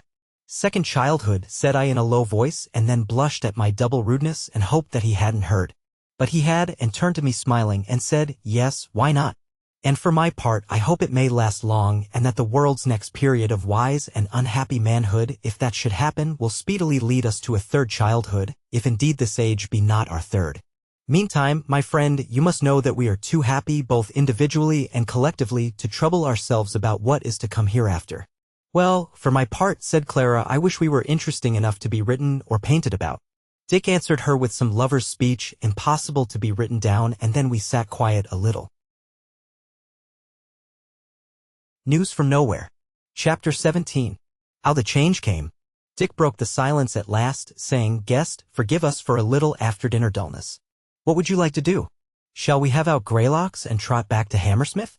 Or will you come with us and hear some Welsh folk sing in a hall close by here? Or would you like presently to come with me into the city and see some really fine building? Or what shall it be?" "Well," said I, "as I am a stranger, I must let you choose for me." In point of fact, I did not by any means want to be amused just then, and also I rather felt as if the old man, with his knowledge of past times and even a kind of inverted sympathy for them caused by his active hatred of them, was as it were a blanket for me against the cold of this very new world, where I was, so to say, stripped bare of every habitual thought and way of acting, and I did not want to leave him too soon. He came to my rescue at once and said, "Wait a bit, Dick, there is someone else to be consulted besides you and the guest here, and that is I. I am not going to lose the pleasure of his company just now, especially as I know he has something else to ask me."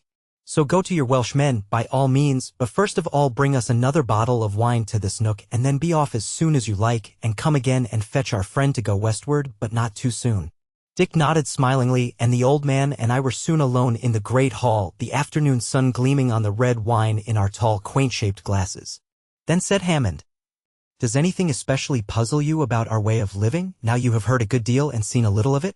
Said I think what puzzles me most is how it all came about. "It well may," said he, "so great as the change is. It would be difficult indeed to tell you the whole story, perhaps impossible. Knowledge, discontent, treachery, disappointment, ruin, misery. Despair, those who worked for the change because they could see further than other people went through all these phases of suffering, and doubtless all the time the most of men looked on, not knowing what was doing, thinking it all a matter of course, like the rising and setting of the sun, and indeed it was so. Tell me one thing if you can," said I, "did the change, the revolution it used to be called, come peacefully?" "Peacefully," said he, "what peace was there amongst those poor confused wretches of the 19th century? It was war from beginning to end, bitter war, till hope and pleasure put an end to it." "Do you mean actual fighting with weapons?" said I, "or the strikes and lockouts and starvation of which we have heard?" Both, he said. As a matter of fact, the history of the terrible period of transition from commercial slavery to freedom may thus be summarized. When the hope of realizing a communal condition of life for all men arose quite late in the 19th century, the power of the middle classes, the then tyrants of society, was so enormous and crushing that to almost all men, even those who had, you may say despite themselves, despite their reason and judgment, conceived such hopes, it seemed a dream. So much was this the case that some of those more enlightened men who were then called socialists, although they well knew and even stated in public that the only reasonable condition of society was that of pure communism such as you now see around you, yet shrunk from what seemed to them the barren task of preaching the realization of a happy dream. Looking back now, we can see that the great motive power of the change was a longing for freedom and equality, akin if you please to the unreasonable passion of the lover. A sickness of heart that rejected with loathing the aimless solitary life of the well-to-do educated man of that time, phrases, my dear friend, which have lost their meaning to us of the present day. So far removed we are from the dreadful facts which they represent. Well, these men, though conscious of this feeling, had no faith in it as a means of bringing about the change. Nor was that wonderful, for looking around them they saw the huge mass of the oppressed classes too much burdened with the misery of their lives and too much overwhelmed by the selfishness of misery, to be able to form a conception of any escape from it except by the ordinary way prescribed by the system of slavery under which they lived, which was nothing more than a remote chance of climbing out of the oppressed into the oppressing class. Therefore, though they knew that the only reasonable aim for those who would better the world was a condition of equality, in their impatience and despair they managed to convince themselves that if they could by hook or by crook get the machinery of production and the management of property so altered that the lower classes, so the horrible word ran, might have their slavery somewhat ameliorated, they would be ready to fit into this machinery and would use it for bettering their condition. Still more and still more, until at last the result would be a practical equality. They were very fond of using the word practical because the rich would be forced to pay so much for keeping the poor in a tolerable condition that the condition of riches would become no longer valuable and would gradually die out. Do you follow me? Partly, said I. Go on. Said old Hammond. Well, since you follow me, you will see that as a theory this was not altogether unreasonable, but practically it turned out a failure. How so? Said I. Well, don't you see, said he, because it involved the making of a machinery by those who didn't know what they wanted the machines to do. So far as the masses of the oppressed class furthered this scheme of improvement, they did it to get themselves improved slave rations, as many of them as could. And if those classes had really been incapable of being touched by that instinct which produced the passion for freedom and equality aforesaid, what would have happened, I think, would have been this: that a certain part of the working classes would have been so far improved in condition that they would have approached the condition of the middling rich men, but below them would have been a great class of most miserable slaves, whose slavery would have been far more hopeless than the older class slavery had been. What stood in the way of this? Said I. Why, of course, said he, just that instinct for freedom aforesaid. It is true that the slave class could not conceive the happiness of a free life. Yet they grew to understand, and very speedily too, that they were oppressed by their masters, and they assumed, you see how justly, that they could do without them, though perhaps they scarce knew how, so that it came to this, that though they could not look forward to the happiness or peace of the freemen, they did at least look forward to the war which a vague hope told them would bring that peace about. Could you tell me rather more closely what actually took place? Said I, for I thought him rather vague here. Yes, he said, I can. That machinery of life for the use of people who didn't know what they wanted of it and which was known at the time as state socialism was partly put in motion, though in a very piecemeal way. But it did not work smoothly. It was, of course, resisted at every turn by the capitalists, and no wonder, for it tended more and more to upset the commercial system I have told you of without providing anything really effective in its place. The result was growing confusion, great suffering amongst the working classes, and, as a consequence, great discontent. For a long time matters went on like this. The power of the upper classes had lessened as their command over wealth lessened, and they could not carry things wholly by the high hand as they had been used to in earlier days. So far the state socialists were justified by the result. On the other hand, the working classes were ill-organized and growing poorer in reality in spite of the gains also real in the long run, which they had forced from the masters. Thus matters hung in the balance. The masters could not reduce their slaves to complete subjection, though they put down some feeble and partial riots easily enough. The workers forced their masters to grant them ameliorations, real or imaginary, of their condition, but could not force freedom from them. At last came a great crash. To explain this you must understand that very great progress had been made amongst the workers, though as before said but little in the direction of improved livelihood. I played the innocent and said, in what direction could they improve if not in livelihood? Said he, in the power to bring about a state of things in which livelihood would be full and easy to gain. They had at last learned how to combine after a long period of mistakes and disasters. The workmen had now a regular organization in the struggle against their masters, a struggle which for more than half a century had been accepted as an inevitable part of the conditions of the modern system of labor and production. This combination had now taken the form of a federation of all or almost all the recognized wage-paid employments, and it was by its means that those betterments of the conditions of the workmen had been forced from the masters. And though they were not seldom mixed up with the rioting that happened, especially in the earlier days of their organization, it by no means formed an essential part of their tactics. Indeed, at the time I am now speaking of, they had got to be so strong that most commonly the mere threat of a strike was enough to gain any minor point, because they had given up the foolish tactics of the ancient trades unions of calling out of work a part only of the workers of such and such an industry, and supporting them while out of work on the labor of those that remained in. By this time they had a biggyish fund of money for the support of strikes, and could stop a certain industry altogether for a time if they so determined. Said I, was there not a serious danger of such monies being misused of jobbery in fact? Old Hammond wriggled uneasily on his seat and said, though all this happened so long ago, I still feel the pain of mere shame when I have to tell you that it was more than a danger, that such rascality often happened, indeed more than once the whole combination seemed dropping to pieces because of it.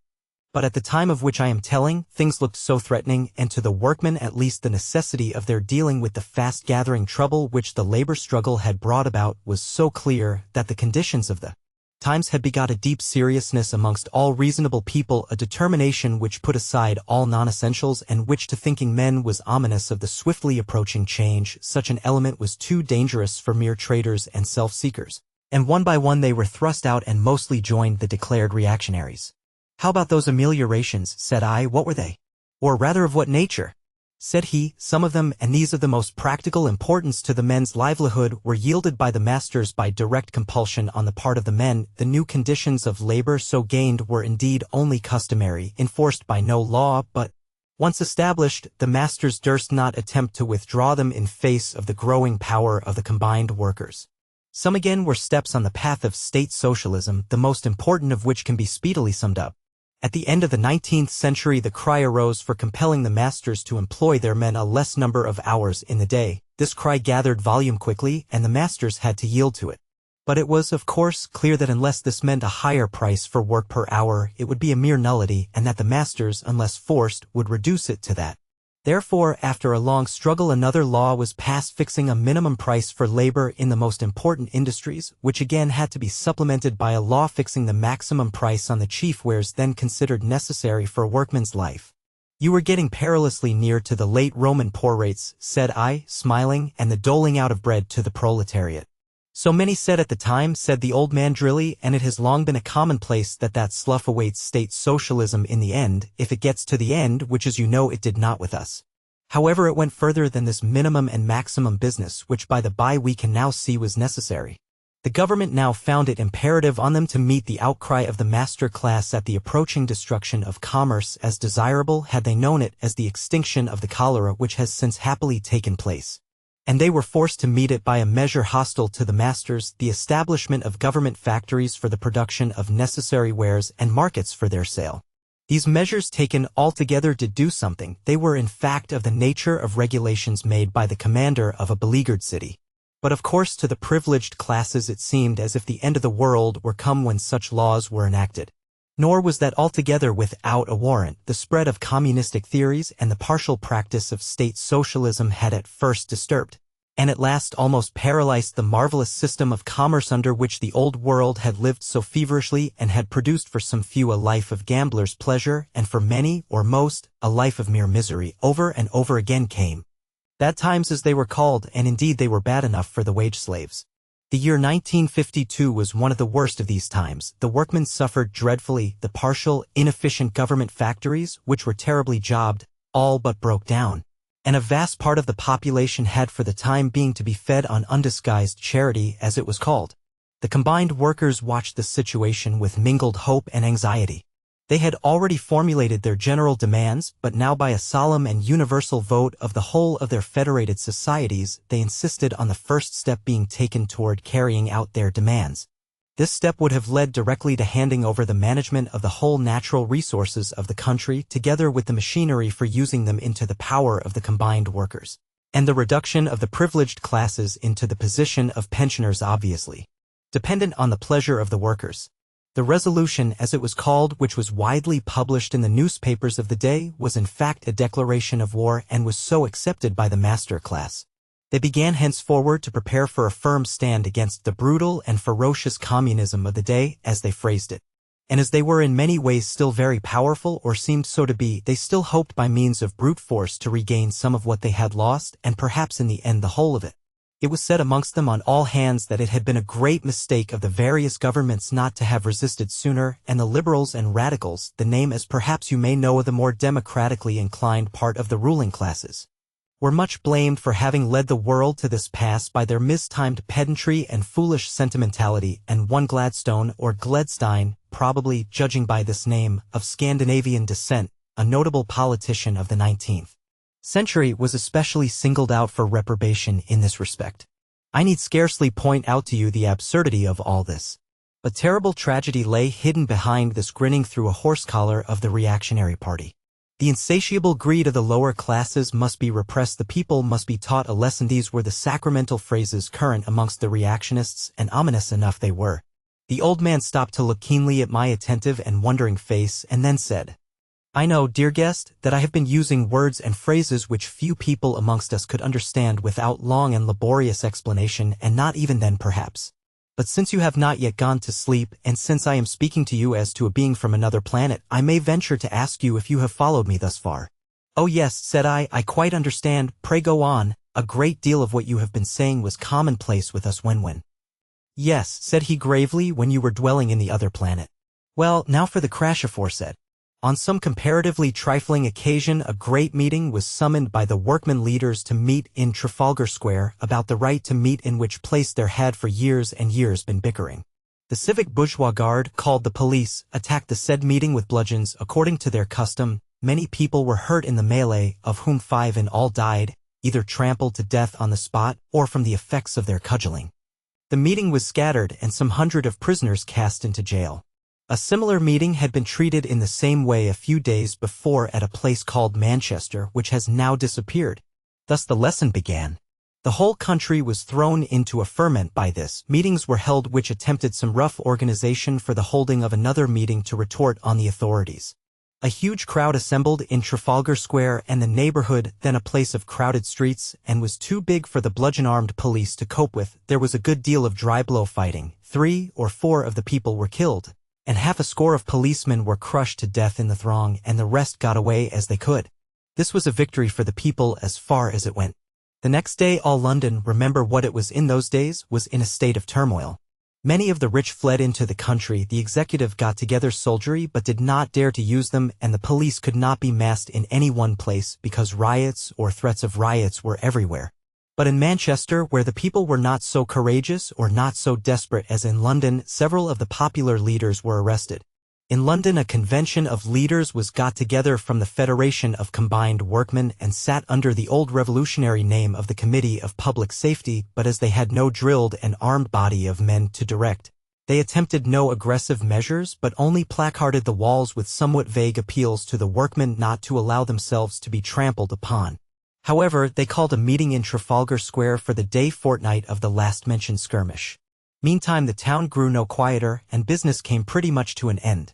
The newspapers then, as always hitherto almost entirely in the hands of the masters, clamored to the government for repressive measures. The rich citizens were enrolled as an extra body of police and armed with bludgeons like them. Many of these were strong, well-fed, full-blooded young men and had plenty of stomach for fighting, but the government did not dare to use them and contented itself with getting full powers voted to it by the Parliament for suppressing any revolt and bringing up more and more soldiers to London. Thus passed the week after the great meeting. Almost as large a one was held on the Sunday, which went off peaceably on the whole, as no opposition to it was offered, and again the people cried victory. But on the Monday the people woke up to find that they were hungry. During the last few days there had been groups of men parading the streets asking, or, if you please, demanding, money to buy food, and what for goodwill, what for fear. The richer people gave them a good deal. The authorities of the parishes also, I haven't time to explain that phrase at present, gave willy-nilly what provisions they could to wandering people, and the government, by means of its feeble national workshops, also fed a good number of half-starved folk. But in addition to this, several bakers' shops and other provision stores had been emptied without a great deal of disturbance. So far, so good. But on the Monday in question, the Committee of Public Safety, on the one hand afraid of general unorganized pillage and on the other emboldened by the wavering conduct of the authorities, sent a deputation provided with carts and all necessary gear to clear out 2 or 3 big provision stores in the center of the town, leaving papers with the shop managers promising to pay the price of them. And also in the part of the town where they were strongest they took possession of several bakers' shops and set men at work in them for the benefit of the people, all of which was done with little or no disturbance, the police assisting in keeping order at the sack of the stores as they would have done at a big fire. But at this last stroke the reactionaries were so alarmed that they were determined to force the executive into action. The newspapers next day all blazed into the fury of frightened people and threatened the people, the government, and everybody they could think of unless order were at once restored. A deputation of leading commercial people waited on the government and told them that if they did not at once arrest the Committee of Public Safety, they themselves would gather a body of men, arm them, and fall on the incendiaries, as they called them. They, together with a number of the newspaper editors, had a long interview with the heads of the government and 2 or 3 military men, the deftest in their art that the country could furnish. The deputation came away from that interview, says a contemporary eyewitness, smiling and satisfied, and said no more about raising an anti-popular army, but that afternoon left London with their families for their country seats or elsewhere. The next morning the government proclaimed a state of siege in London, a thing common enough amongst the absolutist governments on the continent, but unheard of in England in those days. They appointed the youngest and cleverest of their generals to command the proclaimed district, a man who had won a certain sort of reputation in the disgraceful wars in which the country had been long engaged from time to time. The newspapers were in ecstasies, and all the most fervent of the reactionaries now came to the front, men who in ordinary times were forced to keep their opinions to themselves or their immediate circle, but who began to look forward to crushing once for all the socialist and even democratic tendencies which, said they, had been treated with such foolish indulgence for the last 60 years. But the clever general took no visible action, and yet only a few of the minor newspapers abused him. Thoughtful men gathered from this that a plot was hatching. As for the Committee of Public Safety, whatever they thought of their position, they had now gone too far to draw back, and many of them, it seems, thought that the government would not act. They went on quietly organizing their food supply, which was a miserable driblet when all is said, and also as a retort to the state of siege, they armed as many men as they could in the quarter where they were strongest, but did not attempt to drill or organize them, thinking, perhaps, that they could not at the best turn them into trained soldiers till they had some breathing space. The clever general, his soldiers, and the police did not meddle with all this in the least in the world, and things were quieter in London that weekend, though there were riots in many places of the provinces, which were quelled by the authorities without much trouble. The most serious of these were at Glasgow and Bristol. Well, the Sunday of the meeting came and great crowds came to Trafalgar Square in procession, the greater part of the committee amongst them surrounded by their band of men armed somehow or other. The streets were quite peaceful and quiet, though there were many spectators to see the procession pass. Trafalgar Square had no body of police in it, the people took quiet possession of it, and the meeting began. The armed men stood round the principal platform, and there were a few others armed amidst the general crowd, but by far the greater part were unarmed. Most people thought the meeting would go off peaceably, but the members of the committee had heard from various quarters that something would be attempted against them, but these rumors were vague, and they had no idea of what threatened. They soon found out. For before the streets about the square were filled, a body of soldiers poured into it from the northwest corner and took up their places by the houses that stood on the west side. The people growled at the sight of the redcoats. The armed men of the committee stood undecided, not knowing what to do, and indeed this new influx so jammed the crowd together that, unorganized as they were, they had little chance of working through it. They had scarcely grasped the fact of their enemies being there when another column of soldiers pouring out of the streets which led into the great southern road going down to the Parliament House, still existing and called the Dung Market, and also from the embankment by the side of the Thames, marched up, pushing the crowd into a denser and denser mass and formed along the south side of the square. Then any of those who could see what was going on knew at once that they were in a trap and could only wonder what would be done with them. The closely packed crowd would not or could not budge, except under the influence of the height of terror which was soon to be supplied to them. A few of the armed men struggled to the front or led up to the base of the monument which then stood there, that they might face the wall of hidden fire before them, and to most men there were many women amongst them. It seemed as if the end of the world had come, and today seemed strangely different from yesterday. No sooner were the soldiers drawn up aforesaid than, says an eyewitness, a glittering officer on horseback came prancing out from the ranks on the south and read something from a paper which he held in his hand, which something very few heard. But I was told afterwards that it was an order for us to disperse and a warning that he had legal right to fire on the crowd else, and that he would do so. The crowd took it as a challenge of some sort, and a hoarse threatening roar went up from them, and after that there was comparative silence for a little, till the officer had got back into the ranks. I was near the edge of the crowd, towards the soldiers, says this eyewitness, and I saw 3 little machines being wheeled out in front of the ranks, which I knew for mechanical guns. I cried out, "Throw yourselves down. They are going to fire." But no one scarcely could throw himself down, so tight as the crowd were packed. I heard a sharp order given and wondered where I should be the next minute, and then it was as if the earth had opened and hell had come up bodily amidst us. It is no use trying to describe the scene that followed. Deep lanes were mowed amidst the thick crowd, the dead and dying covered the ground, and the shrieks and wails and cries of horror filled all the air, till it seemed as if there were nothing else in the world but murder and death. Those of our armed men who were still unhurt cheered wildly and opened a scattering fire on the soldiers. 1 or 2 soldiers fell, and I saw the officers going up and down the ranks urging the men to fire again, but they received the orders in sullen silence and let the butts of their guns fall. Only one sergeant ran to a machine gun and began to set it going, but a tall young man, an officer too, ran out of the ranks and dragged him back by the collar, and the soldiers stood there motionless while the horror-stricken crowd, nearly wholly unarmed, for most of the armed men had fallen in that first discharge, drifted out of the square. I was told afterwards that the soldiers on the west side had fired also and done their part of the slaughter. How I got out of the square I scarcely know. I went, not feeling the ground under me, what with rage and terror and despair. So says our eyewitness. The number of the slain on the side of the people in that shooting during a minute was prodigious, but it was not easy to come at the truth about it. It was probably between 1 and 2,000. Of the soldiers, 6 were killed outright and a dozen wounded. I listened, trembling with excitement. The old man's eyes glittered and his face flushed as he spoke and told the tale of what I had often thought might happen. Yet I wondered that he should have got so elated about a mere massacre, and I said, "How fearful! And I suppose that this massacre put an end to the whole revolution for that time." "No, no," cried old Hammond, "it began it." He filled his glass and mine and stood up and cried out, "Drink this glass to the memory of those who died there, for indeed it would be a long tale to tell how much we owe them." I drank and he sat down again and went on. That massacre of Trafalgar Square began the Civil War, though, like all such events, it gathered head slowly and people scarcely knew what a crisis they were acting in. Terrible as the massacre was, and hideous and overpowering as the first terror had been, when the people had time to think about it, their feeling was one of anger rather than fear.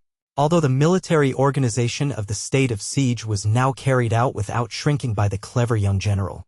For though the ruling classes when the news spread next morning felt one gasp of horror and even dread, yet the government and their immediate backers felt that now the wine was drawn and must be drunk. However, even the most reactionary of the capitalist papers, with two exceptions, stunned by the tremendous news, simply gave an account of what had taken place without making any comment upon it.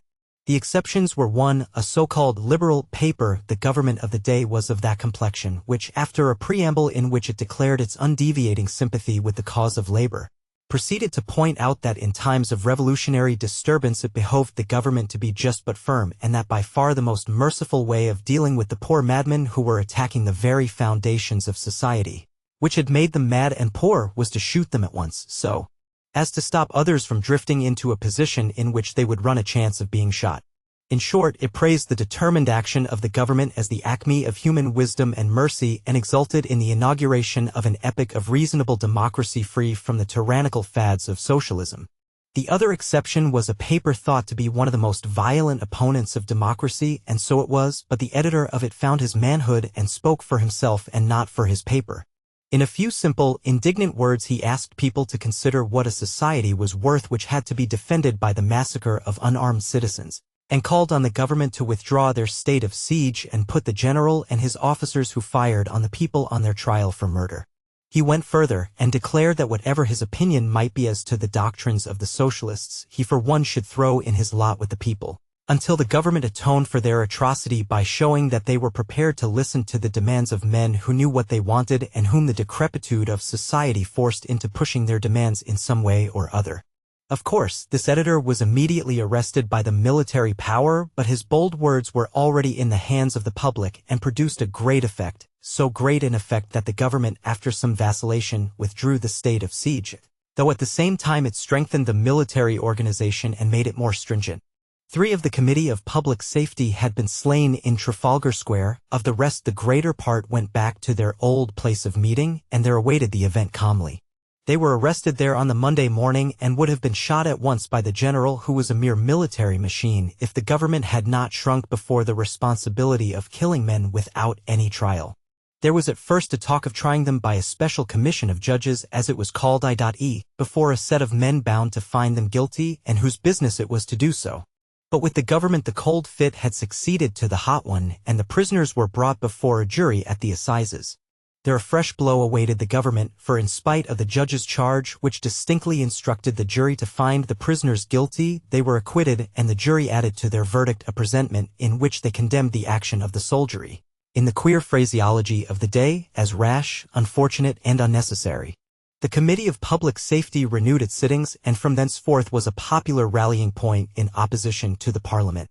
The government now gave way on all sides and made a show of yielding to the demands of the people, though there was a widespread plot for effecting a coup d'état set on foot between the leaders of the two so-called opposing parties in the parliamentary faction fight. The well-meaning part of the public was overjoyed and thought that all danger of a civil war was over.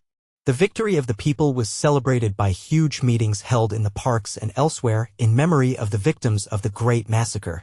But the measures passed for the relief of the workers, though to the upper classes they seemed ruinously revolutionary, were not thorough enough to give the people food and a decent life, and they had to be supplemented by unwritten enactments without legality to back them.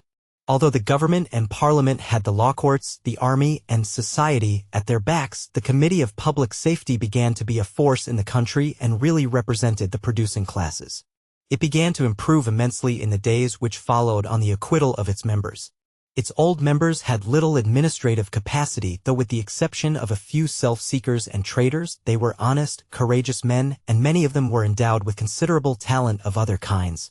But now that the times called for immediate action, came forward the men capable of setting it on foot, and a new network of workmen's associations grew up very speedily, whose avowed single object was the tiding over of the ship of the community into a simple condition of communism, and as they practically undertook also the management of the ordinary labor war, they soon became the mouthpiece and intermediary of the whole of the working classes, and the manufacturing profit grinders now found themselves powerless before this combination unless their committee, Parliament, plucked up courage to begin the Civil War again, and to shoot right and left. They were bound to yield to the demands of the men whom they employed, and pay higher and higher wages for shorter and shorter days' work.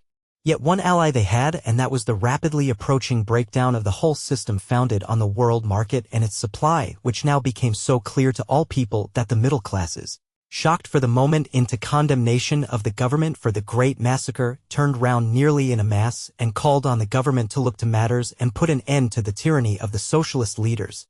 Thus stimulated, the reactionist plot exploded probably before it was ripe, but this time the people and their leaders were forewarned and, before the reactionaries could get underway, had taken the steps they thought necessary. The liberal government, clearly by collusion, was beaten by the conservatives, though the latter were nominally much in the minority. The popular representatives in the House understood pretty well what this meant, and after an attempt to fight the matter out by divisions in the House of Commons, they made a protest, left the House, and came in a body to the Committee of Public Safety. And the Civil War began again in good earnest. Yet its first act was not one of mere fighting.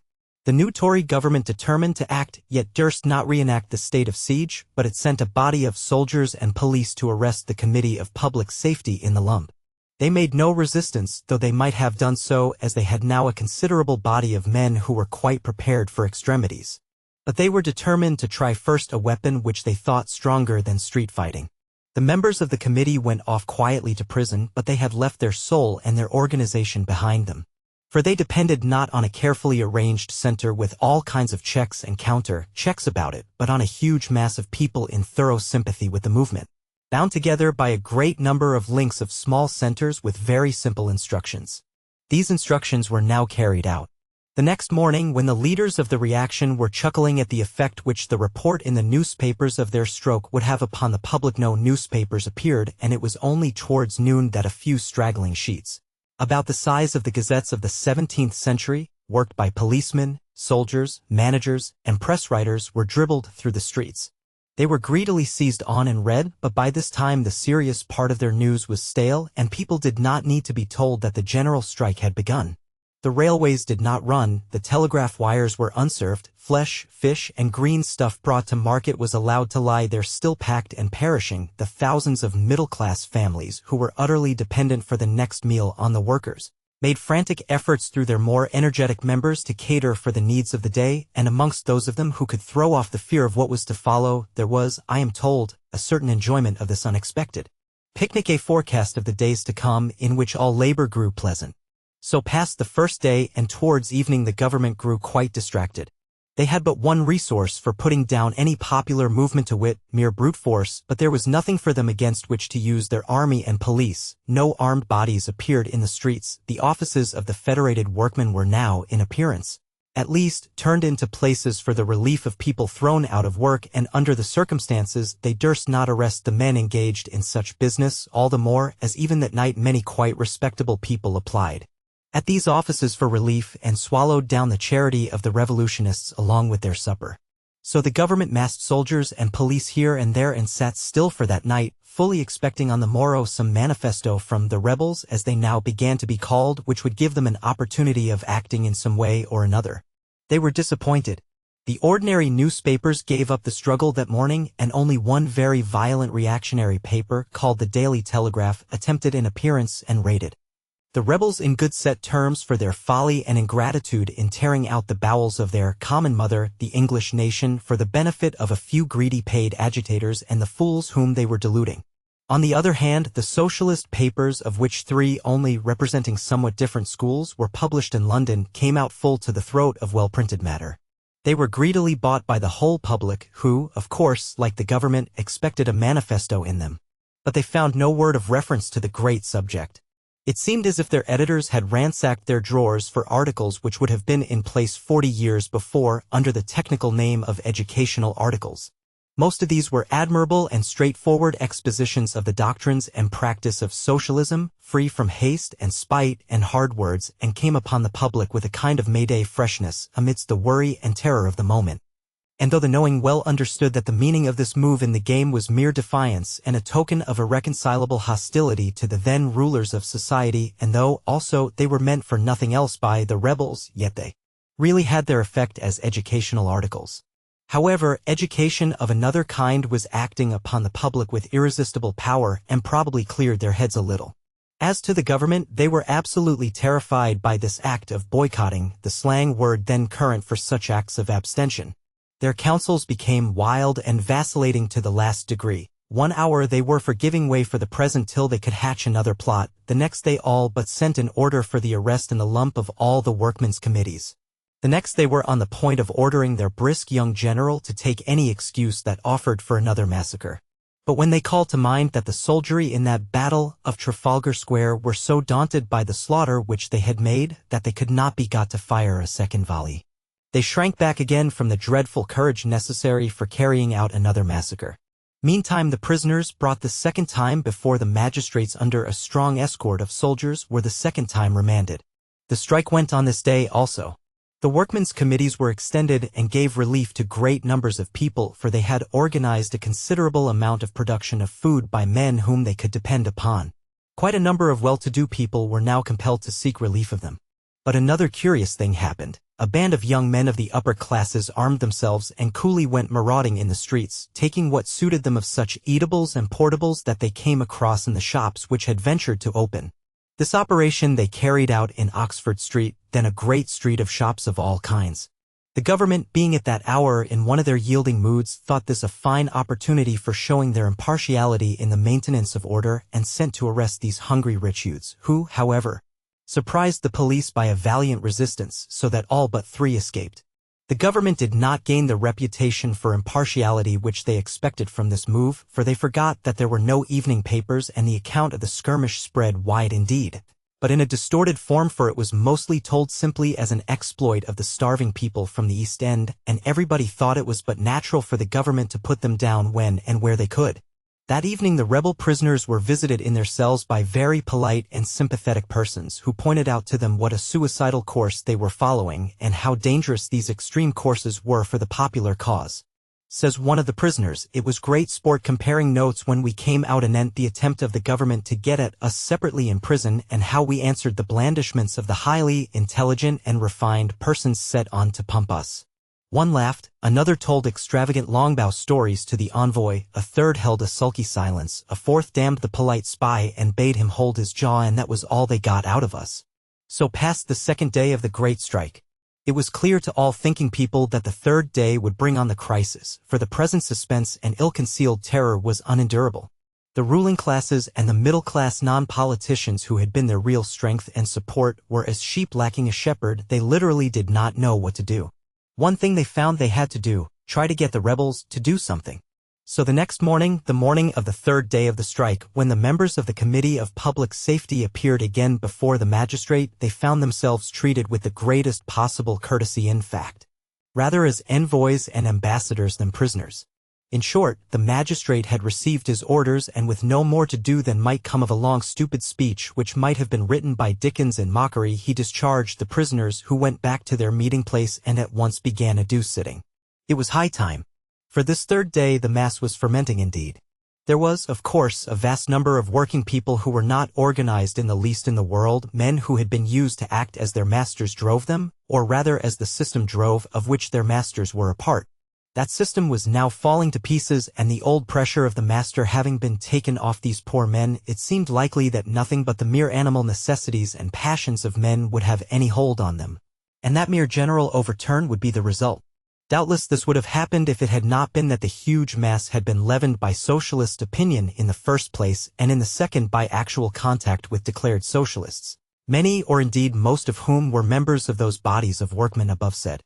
If anything of this kind had happened some years before, when the masters of labor were still looked upon as the natural rulers of the people, and even the poorest and most ignorant man leaned upon them for support while they submitted to their fleecing, the entire breakup of all society would have followed.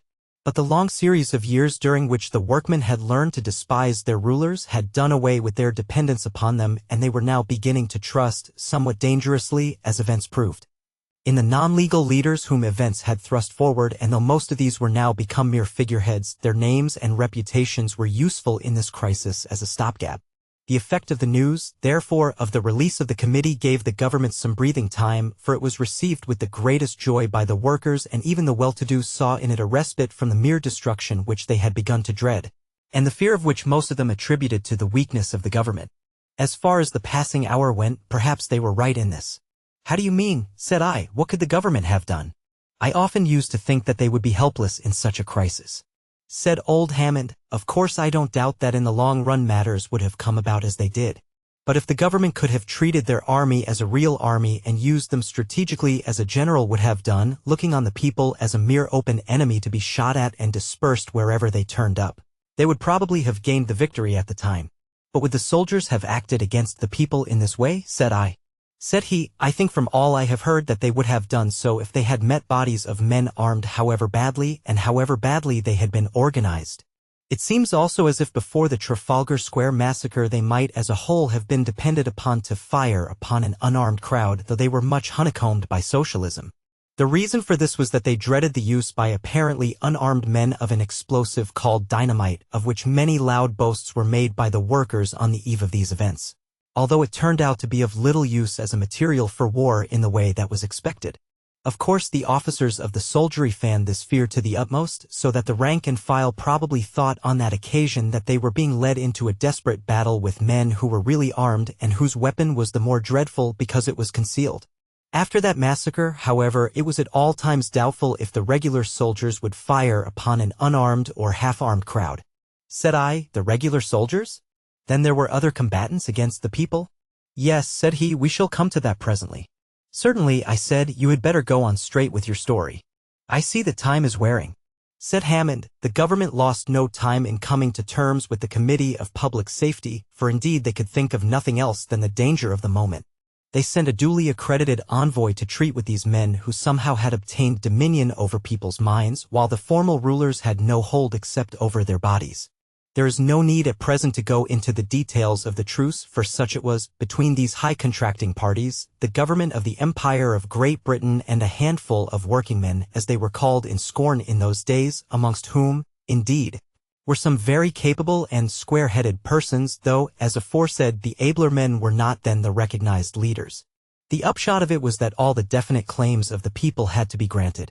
We can now see that most of these claims were of themselves not worth either demanding or resisting, but they were looked on at that time as most important. And they were at least tokens of revolt against the miserable system of life which was then beginning to tumble to pieces. One claim, however, was of the utmost immediate importance, and this the government tried hard to evade, but as they were not dealing with fools, they had to yield at last. This was the claim of recognition and formal status for the Committee of Public Safety and all the associations which it fostered under its wing. This, it is clear, meant two things. First, amnesty for the rebels, great and small, who, without a distinct act of civil war, could no longer be attacked, and next, a continuance of the organized revolution. Only one point the government could gain, and that was a name. The dreadful revolutionary title was dropped, and the body, with its branches, acted under the respectable name of the Board of Conciliation and its local offices. Carrying this name, it became the leader of the people in the civil war which soon followed. Oh, said I, somewhat startled, so the civil war went on in spite of all that had happened? So it was, said he.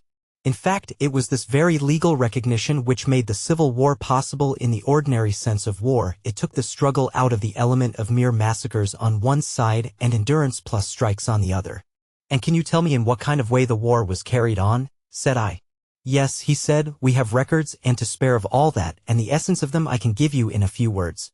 As I told you, the rank and file of the army was not to be trusted by the reactionists, but the officers generally were prepared for anything, for they were mostly the very stupidest men in the country. Whatever the government might do, a great part of the upper and middle classes were determined to set on foot a counter-revolution, for the communism which now loomed ahead seemed quite unendurable to them. Bands of young men, like the marauders in the great strike of whom I told you just now, armed themselves and drilled and began on any opportunity or pretense to skirmish with the people in the streets. The government neither helped them nor put them down, but stood by, hoping that something might come of it. These friends of order, as they were called, had some successes at first and grew bolder. They got many officers of the regular army to help them, and by their means laid hold of munitions of war of all kinds. One part of their tactics consisted in their guarding and even garrisoning the big factories of the period. They held at one time, for instance, the whole of that place called Manchester which I spoke of just now. A sort of irregular war was carried on with varied success all over the country, and at last the government, which at first pretended to ignore the struggle or treat it as mere rioting, definitely declared for the friends of order.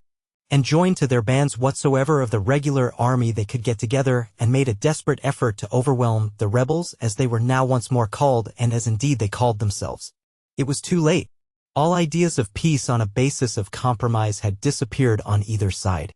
The end, it was seen clearly, must be either absolute slavery for all but the privileged, or a system of life founded on equality and communism.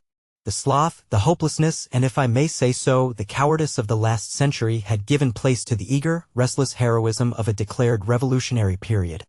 I will not say that the people of that time foresaw the life we are leading now, but there was a general instinct amongst them towards the essential part of that life. And many men saw clearly beyond the desperate struggle of the day into the peace which it was to bring about. The men of that day who were on the side of freedom were not unhappy, I think, though they were harassed by hopes and fears and sometimes torn by doubts, and the conflict of duties hard to reconcile. But how did the people, the revolutionists, carry on the war? What were the elements of success on their side? I put this question because I wanted to bring the old man back to the definite history and take him out of the musing mood so natural to an old man. He answered, well, they did not lack organizers for the very conflict itself, in days when, as I told you, men of any strength of mind cast away all consideration for the ordinary business of life, developed the necessary talent amongst them. Indeed, from all I have read and heard, I much doubt whether, without this seemingly dreadful civil war, the due talent for administration would have been developed amongst the working men. Anyhow, it was there, and they soon got leaders far more than equal to the best men amongst the reactionaries. For the rest, they had no difficulty about the material of their army, for that revolutionary instinct so acted on the ordinary soldier in the ranks that the greater part, certainly the best part, of the soldiers joined the side of the people. But the main element of their success was this, that wherever the working people were not coerced, they worked, not for the reactionists, but for the rebels. The reactionists could get no work done for them outside the districts where they were all-powerful, and even in those districts they were harassed by continual risings, and in all cases and everywhere got nothing done without obstruction and black looks and sulkiness. So that not only were their armies quite worn out with the difficulties which they had to meet, but the non-combatants who were on their side were so worried and beset with hatred and 1,000 little troubles and annoyances, that life became almost unendurable to them on those terms. Not a few of them actually died of the worry, many committed suicide. Of course, a vast number of them joined actively in the cause of reaction and found some solace to their misery in the eagerness of conflict. Lastly, many thousands gave way and submitted to the rebels, and as the numbers of these latter increased, it at last became clear to all men that the cause which was once hopeless was now triumphant, and that the hopeless cause was that of slavery and privilege. News from Nowhere. Chapter 18. Key beginning of the new life. Well, said I, so you got clear out of all your trouble. Were people satisfied with the new order of things when it came? People, he said. Well, surely all must have been glad of peace when it came. Especially when they found, as they must have found, that after all, they, even the once rich, were not living very badly. As to those who had been poor all through the war, which lasted about 2 years, their condition had been bettering in spite of the struggle, and when peace came at last, in a very short time they made great strides towards a decent life. The great difficulty was that the once poor had such a feeble conception of the real pleasure of life. So to say, they did not ask enough, did not know how to ask enough, from the new state of things. It was perhaps rather a good than an evil thing that the necessity for restoring the wealth destroyed during the war forced them into working at first almost as hard as they had been used to before the revolution. For all historians are agreed that there never was a war in which there was so much destruction of wares and instruments for making them as in this civil war. I am rather surprised at that, said I. Are you? I don't see why, said Hammond. Why, I said. Because the party of order would surely look upon the wealth as their own property, no share of which, if they could help it, should go to their slaves, supposing they conquered. And on the other hand, it was just for the possession of that wealth that the rebels were fighting, and I should have thought, especially when they saw that they were winning, that they would have been careful to destroy as little as possible of what was so soon to be their own. It was as I have told you, however, said he. The party of order, when they recovered from their first cowardice of surprise, or, if you please, when they fairly saw that, whatever happened, they would be ruined, fought with great bitterness, and cared little what they did, so long as they injured the enemies who had destroyed the sweets of life for them. As to the rebels, I have told you that the outbreak of actual war made them careless of trying to save the wretched scraps of wealth that they had. It was a common saying amongst them, "Let the country be cleared of everything except valiant living men. Rather than that we fall into slavery again." He sat silently thinking a little while, and then said, "When the conflict was once really begun, it was seen how little of any value there was in the old world of slavery and inequality. Don't you see what it means? In the times which you are thinking of, and of which you seem to know so much, there was no hope, nothing but the dull jog of the mill horse under compulsion of collar and whip. But in that fighting time that followed, all was hope. The rebels at least felt themselves strong enough to build up the world again from its dry bones. And they did it too," said the old man, his eyes glittering under his beetling brows. He went on, "And their opponents at least and at last learned something about the reality of life, and its sorrows, which they, their class, had once known nothing of. In short, the two combatants, the workman and the gentleman, between them, said I, quickly, they destroyed commercialism." "Yes, yes, yes," said he. "That is it. Nor could it have been destroyed otherwise, except, perhaps, by the whole of society gradually falling into lower depths, till it should at last reach a condition as rude as barbarism, but lacking both the hope and the pleasures of barbarism. Surely the shorter remedy was the happiest." "Most surely," said I. "Yes," said the old man. "The world was being brought to its second birth. How could that take place without a tragedy? Moreover, think of it. The spirit of the new days of our days was to be delight in the life of the world, intense and overweening love of the very skin and surface of the earth on which man dwells, such as a lover has in the fair flesh of the woman he loves. This, I say, was to be the new spirit of the time. All other moods save this had been exhausted. The unceasing criticism, the boundless curiosity in the ways and thoughts of man, which was the mood of the ancient Greek, to whom these things were not so much a means as an end, was gone past recovery. Nor had there been really any shadow of it in the so-called science of the 19th century, which, as you must know, was in the main an appendage to the commercial system, nay, not seldom an appendage to the police of that system. In spite of appearances, it was limited and cowardly, because it did not really believe in itself. It was the outcome, as it was the sole relief, of the unhappiness of the period which made life so bitter even to the rich, and which, as you may see with your bodily eyes, the great change has swept away. More akin to our way of looking at life was the spirit of the Middle Ages, to whom heaven and the life of the next world was such a reality, that it became to them a part of the life upon the earth, which accordingly they loved and adorned, in spite of the ascetic doctrines of their formal creed, which bade them contemn it.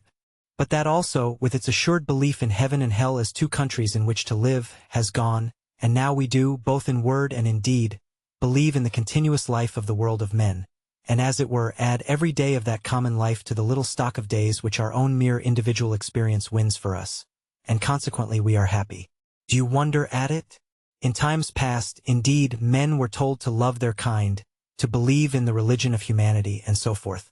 But look you, just in the degree that a man had elevation of mind and refinement enough to be able to value this idea, was he repelled by the obvious aspect of the individuals composing the mass which he was to worship, and he could only evade that repulsion by making a conventional abstraction of mankind that had little actual or historical relation to the race, which to his eyes was divided into blind tyrants on the one hand and apathetic degraded slaves on the other. But now, where is the difficulty in accepting the religion of humanity, when the men and women who go to make up humanity are free, happy, and energetic at least, and most commonly beautiful of body also, and surrounded by beautiful things of their own fashioning, and a nature bettered and not worsened by contact with mankind? This is what this age of the world has reserved for us. It seems true, said I, or ought to be, if what my eyes have seen is a token of the general life you lead. Can you now tell me anything of your progress after the years of the struggle? Said he.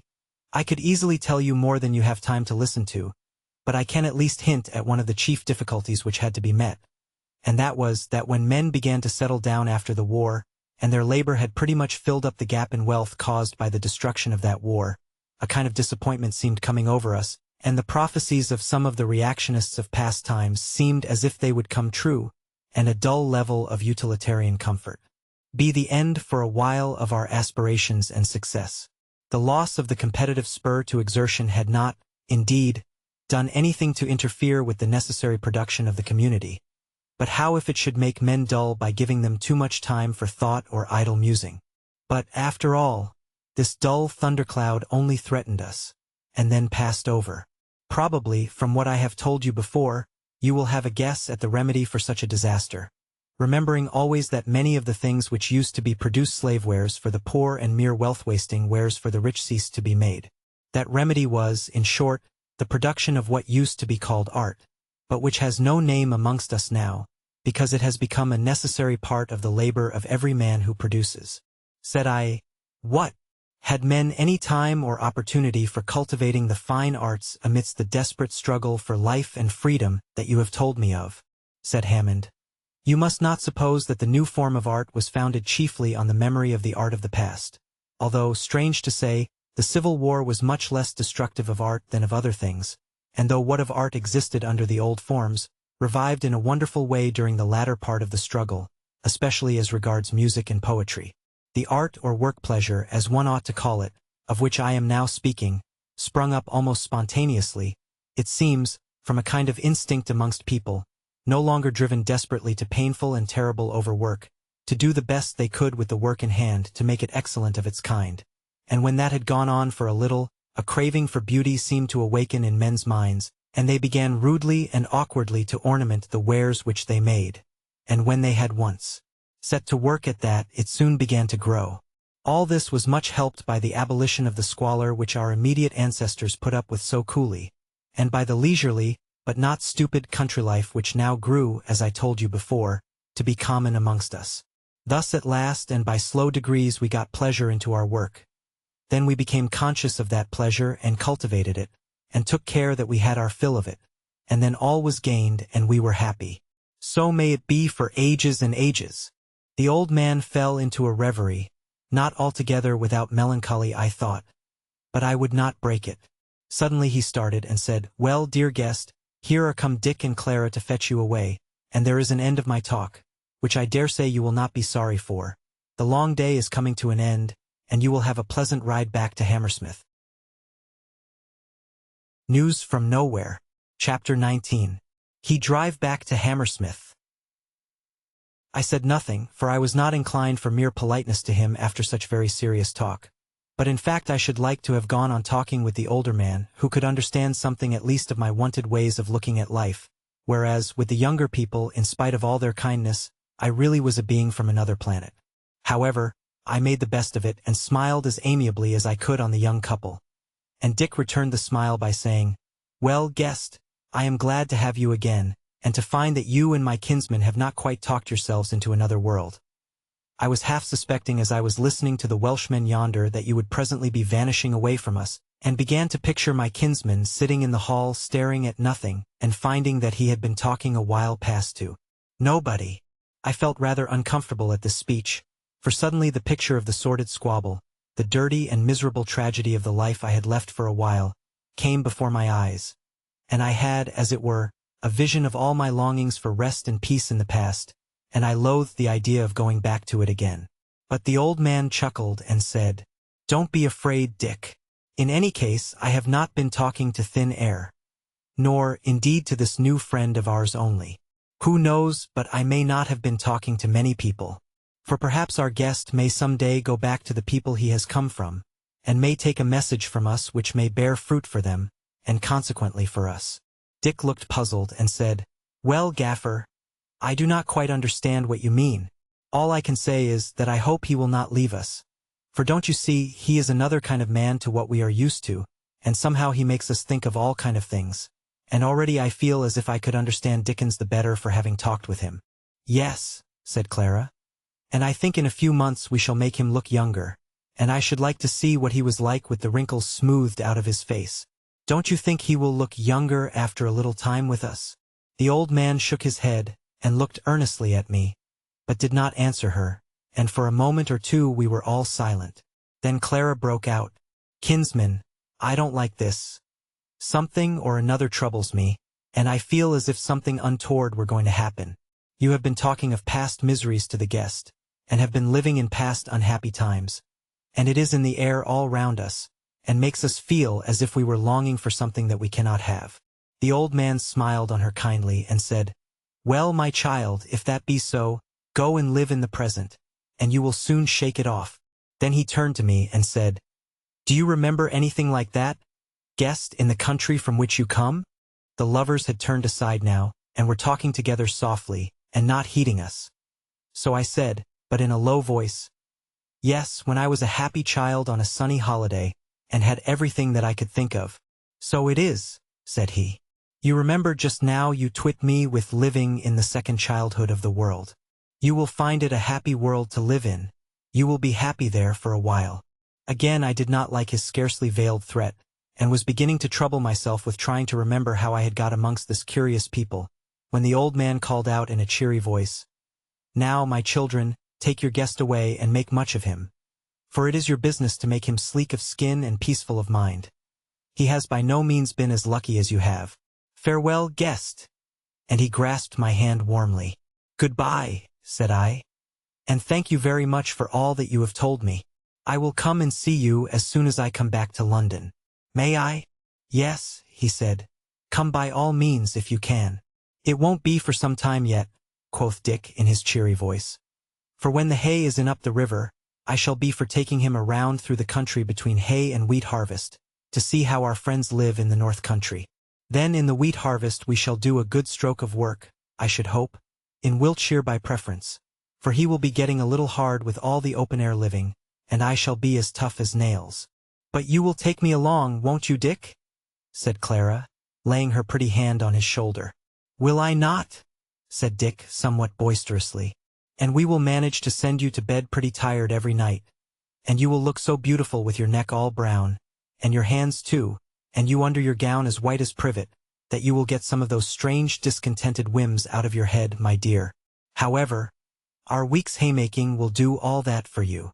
The girl reddened very prettily, and not for shame but for pleasure, and the old man laughed and said, "Guest, I see that you will be as comfortable as need be, for you need not fear that those two will be too officious with you. They will be so busy with each other, that they will leave you a good deal to yourself, I am sure, and that is a real kindness to a guest, after all. Oh, you need not be afraid of being one too many, either. It is just what these birds in a nest like, to have a good convenient friend to turn to, so that they may relieve the ecstasies of love with the solid commonplace of friendship. Besides, Dick, and much more Clara, likes a little talking at times. And you know lovers do not talk unless they get into trouble, they only prattle. Goodbye, guest. May you be happy." Clara went up to old Hammond, threw her arms about his neck and kissed him heartily, and said, "You are a dear old man and may have your jest about me as much as you please, and it won't be long before we see you again, and you may be sure we shall make our guest happy, though, mind you, there is some truth in what you say." Then I shook hands again, and we went out of the hall and into the cloisters, and so in the street found Greylocks in the shafts waiting for us. He was well looked after, for a little lad of about 7 years old had his hand on the rein and was solemnly looking up into his face. On his back, withal, was a girl of 14, holding a 3-year-old sister on before her, while another girl, about a year older than the boy, hung on behind. The three were occupied partly with eating cherries, partly with patting and punching Greylocks, who took all their caresses in good part, but pricked up his ears when Dick made his appearance. The girls got off quietly, and going up to Clara, made much of her and snuggled up to her. And then we got into the carriage, Dick shook the reins, and we got under way at once, Greylocks trotting soberly between the lovely trees of the London streets, that were sending floods of fragrance into the cool evening air, for it was now getting toward sunset. We could hardly go but fair and softly all the way, as there were a great many people abroad in that cool hour.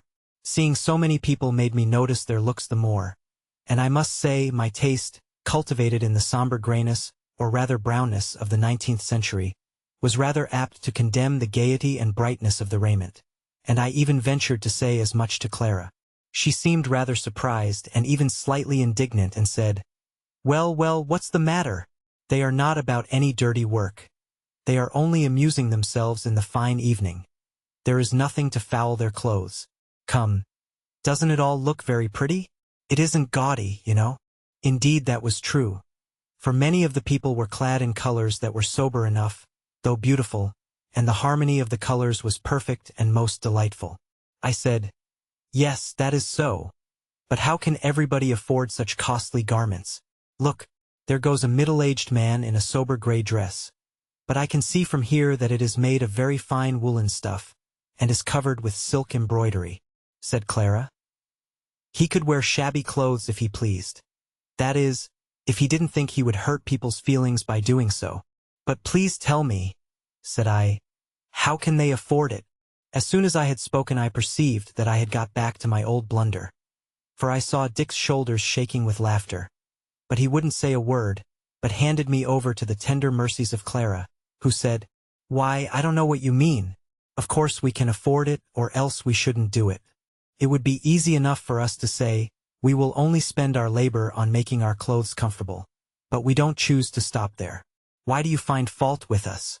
Does it seem to you as if we starved ourselves of food in order to make ourselves fine clothes?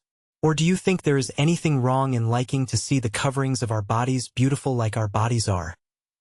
Just as a deer's or an otter's skin has been made beautiful from the first.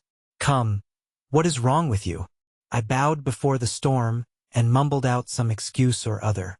I must say, I might have known that people who were so fond of architecture generally would not be backward in ornamenting themselves, all the more as the shape of their raiment, apart from its color, was both beautiful and reasonable, veiling the form, without either muffling or caricaturing it. Clara was soon mollified, and as we drove along toward the wood before mentioned, she said to Dick, "I tell you what, Dick, now that Kinsman Hammond the elder has seen our guest in his queer clothes, I think we ought to find him something decent to put on for our journey tomorrow. Especially since, if we do not, we shall have to answer all sorts of questions as to his clothes and where they came from. Besides," she said slyly, "when he is clad in handsome garments, he will not be so quick to blame us for our childishness in wasting our time in making ourselves look pleasant to each other." "All right, Clara," said Dick. "He shall have everything that he wants to have. I will look something out for him before he gets up tomorrow." News from Nowhere. Chapter 20. He Hammersmith Guest House Again. Amidst such talk, driving quietly through the balmy evening, we came to Hammersmith, and were well received by our friends there. Boffin, in a fresh suit of clothes, welcomed me back with stately courtesy. The weaver wanted to buttonhole me and get out of me what old Hammond had said, but was very friendly and cheerful when Dick warned him off. Annie shook hands with me and hoped I had had a pleasant day so kindly that I felt a slight pang as our hands parted.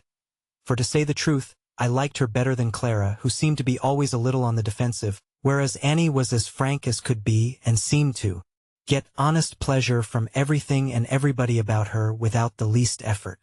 We had quite a little feast that evening, partly in my honor, and partly, I suspect, though nothing was said about it, in honor of Dick and Clara coming together again. The wine was of the best. The hall was redolent of rich summer flowers, and after supper we not only had music, Annie, to my mind, surpassing all the others for sweetness and clearness of voice, as well as for feeling and meaning, but at last we even got to telling stories, and sat there listening, with no other light but that of the summer moon streaming through the beautiful traceries of the windows, as if we had belonged to time long past, when books were scarce and the art of reading somewhat rare. Indeed, I may say here that, though, as you will have noted, my friends had mostly something to say about books, yet they were not great readers, considering the refinement of their manners and the great amount of leisure which they obviously had.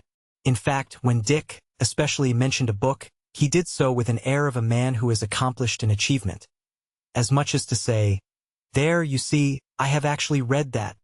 The evening passed all too quickly for me. Since that day, for the first time in my life, I was having my fill of the pleasure of the eyes without any of that sense of incongruity, that dread of approaching ruin, which had always beset me hitherto when I had been amongst the beautiful works of art of the past, mingled with the lovely nature of the present. Both of them, in fact, the result of the long centuries of tradition, which had compelled men to produce the art, and compelled nature to run into the mold of the ages. Here I could enjoy everything without an afterthought of the injustice and miserable toil which made my leisure, the ignorance and dullness of life which went to make my keen appreciation of history, the tyranny and the struggle full of fear and mishap which went to make my romance. The only weight I had upon my heart was a vague fear as it drew toward bedtime concerning the place wherein I should wake on the morrow. But I choked that down and went to bed happy, and in a very few moments was in a dreamless sleep. News from nowhere. Chapter 21. Going up the river. When I did wake to a beautiful sunny morning, I leapt out of bed with my overnight apprehensions still clinging to me, which vanished delightfully however in a moment as I looked around my little sleeping chamber and saw the pale but pure-colored figures painted on the plaster of the wall with verses written underneath them which I knew somewhat over well. I dressed speedily in a suit of blue laid ready for me, so handsome that I quite blushed when I had got into it, feeling as I did so that excited pleasure of anticipation of a holiday which, well remembered as it was, I had not felt since I was a boy. New come home for the summer holidays. It seemed quite early in the morning, and I expected to have the hall to myself when I came into it out of the corridor wherein was my sleeping chamber, but I met Annie at once, who let fall her broom and gave me a kiss, quite meaningless I fear, except as betokening friendship, though she reddened as she did it, not from shyness, but from friendly pleasure, and then stood and picked up her broom again, and went on with her sweeping, nodding to me as if to bid me stand out of the way and look on, which, to say the truth, I thought amusing enough, as there were 5 other girls helping her, and their graceful figures engaged in the leisurely work were worth going a long way to see. And their merry talk and laughing as they swept in quite a scientific manner was worth going a long way to hear. But Annie presently threw me back a word or two as she went on to the other end of the hall. "Guest," she said, "I am glad that you were up early, though we wouldn't disturb you, for our Thames is a lovely river at 6:30 on a June morning. And as it would be a pity for you to lose it, I am told just to give you a cup of milk and a bit of bread outside there, and put you into the boat, for Dick and Clara are all ready now. Wait half a minute till I have swept down this row." So presently she let her broom drop again, and came and took me by the hand and led me out onto the terrace above the river, to a little table under the boughs, where my bread and milk took the form of as dainty a breakfast as any one could desire, and then sat by me as I ate. And in a minute or two Dick and Clara came to me, the latter looking most fresh and beautiful in a light silk embroidered gown, which to my unused eyes was extravagantly gay and bright, while Dick was also handsomely dressed in white flannel prettily embroidered. Clara raised her gown in her hands as she gave me the morning greeting, and said laughingly, "Look, guest. You see we are at least as fine as any of the people you felt inclined to scold last night. You see we are not going to make the bright day and the flowers feel ashamed of themselves. Now scold me." Quoth I, "No, indeed, the pair of you seem as if you were born out of the summer day itself, and I will scold you when I scold it." "Well, you know," said Dick, "this is a special day. All these days are, I mean. The hay harvest is in some ways better than corn harvest because of the beautiful weather, and really, unless you had worked in the hay field in fine weather, you couldn't tell what pleasant work it is. The women look so pretty at it, too," he said, shyly, "so all things considered, I think we are right to adorn it in a simple manner." "Do the women work at it in silk dresses?" said I, smiling. Dick was going to answer me soberly, but Clara put her hand over his mouth and said, "No, no, Dick, not too much information for him, or I shall think that you are your old kinsman again. Let him find out for himself, he will not have long to wait." "Yes," quoth Annie, "don't make your description of the picture too fine, or else he will be disappointed when the curtain is drawn." "I don't want him to be disappointed. But now it's time for you to be gone if you are to have the best of the tide and also of the sunny morning. Goodbye, guest." She kissed me in her frank friendly way and almost took away from me my desire for the expedition thereby, but I had to get over that, as it was clear that so delightful a woman would hardly be without a due lover of her own age. We went down the steps of the landing stage and got into a pretty boat, not too light to hold us and our belongings comfortably and handsomely ornamented, and just as we got in, down came Boffin and the weaver to see us off. The former had now veiled his splendor in a douce suit of working clothes, crowned with a fantail hat, which he took off, however, to wave us farewell with his grave old Spanish-like courtesy. Then Dick pushed off into the stream and bent vigorously to his sculls, and Hammersmith, with its noble trees and beautiful waterside houses, began to slip away from us.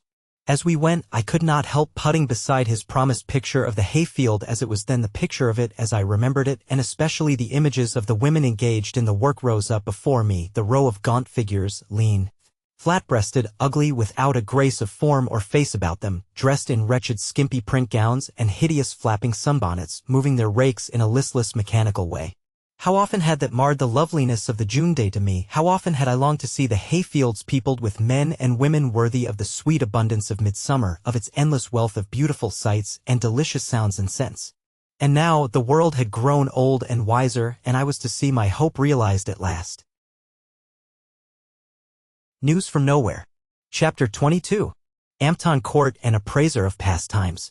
So on we went, Dick rowing in an easy, tireless way, and Clara sitting by my side admiring his manly beauty and heartily good-natured face, and thinking, I fancy, of nothing else.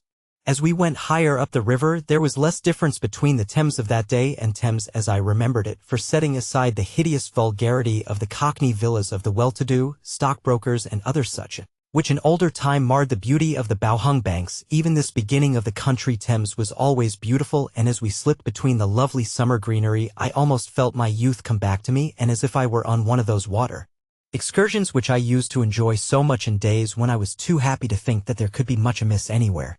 At last we came to a reach of the river where on the left hand a very pretty little village with some old houses in it came down to the edge of the water, over which was a ferry, and beyond these houses the elm-beset meadows ended in a fringe of tall willows, while on the right hand went the towpath and a clear space before a row of trees, which rose up behind huge and ancient, the ornaments of a great park, but these drew back still further from the river at the end of the reach to make way for a little town of quaint and pretty houses, some new, some old, dominated by the long walls and sharp gables of a great red brick pile of building, partly of the latest Gothic, partly of the court style of Dutch William, but so blended together by the bright sun and beautiful surroundings, including the bright blue river which it looked down upon, that even amidst the beautiful buildings of that new happy time it had a strange charm about it.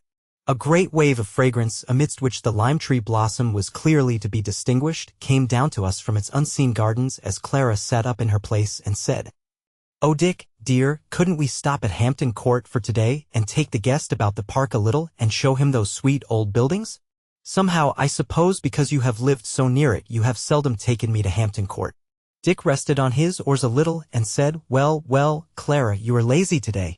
I didn't feel like stopping short of Shepperton for the night. Suppose we just go and have our dinner at the court and go on again about 5 o'clock. Well, she said, so be it, but I should like the guest to have spent an hour or two in the park. The park, said Dick. Why, the whole Thames side is a park this time of the year, and for my part, I had rather lie under an elm tree on the borders of a wheat field with the bees humming about me and the corn crying from furrow to furrow, than in any park in England. Besides, said she, you want to get on to your dearly loved Upper Thames and show your prowess down the heavy swathes of the mowing grass. She looked at him fondly, and I could tell that she was seeing him in her mind's eye, showing his splendid form at its best amidst the rhymed strokes of the sides, and she looked down at her own pretty feet with a half-sigh, as though she were contrasting her slight woman's beauty with his man's beauty, as women will when they are really in love and are not spoiled with conventional sentiment. As for Dick, he looked at her admiringly a while, and then said at last, Well, Clara, I do wish we were there. But hello, we're getting back way. And he set to work sculling again, and in 2 minutes we were all standing on the gravelly strand below the bridge, which, as you may imagine, was no longer the old hideous iron abortion, but a handsome piece of very solid oak framing. We went into the court and straight into the great hall, so well remembered, where there were tables spread for dinner, and everything arranged much as in Hammersmith Guest Hall.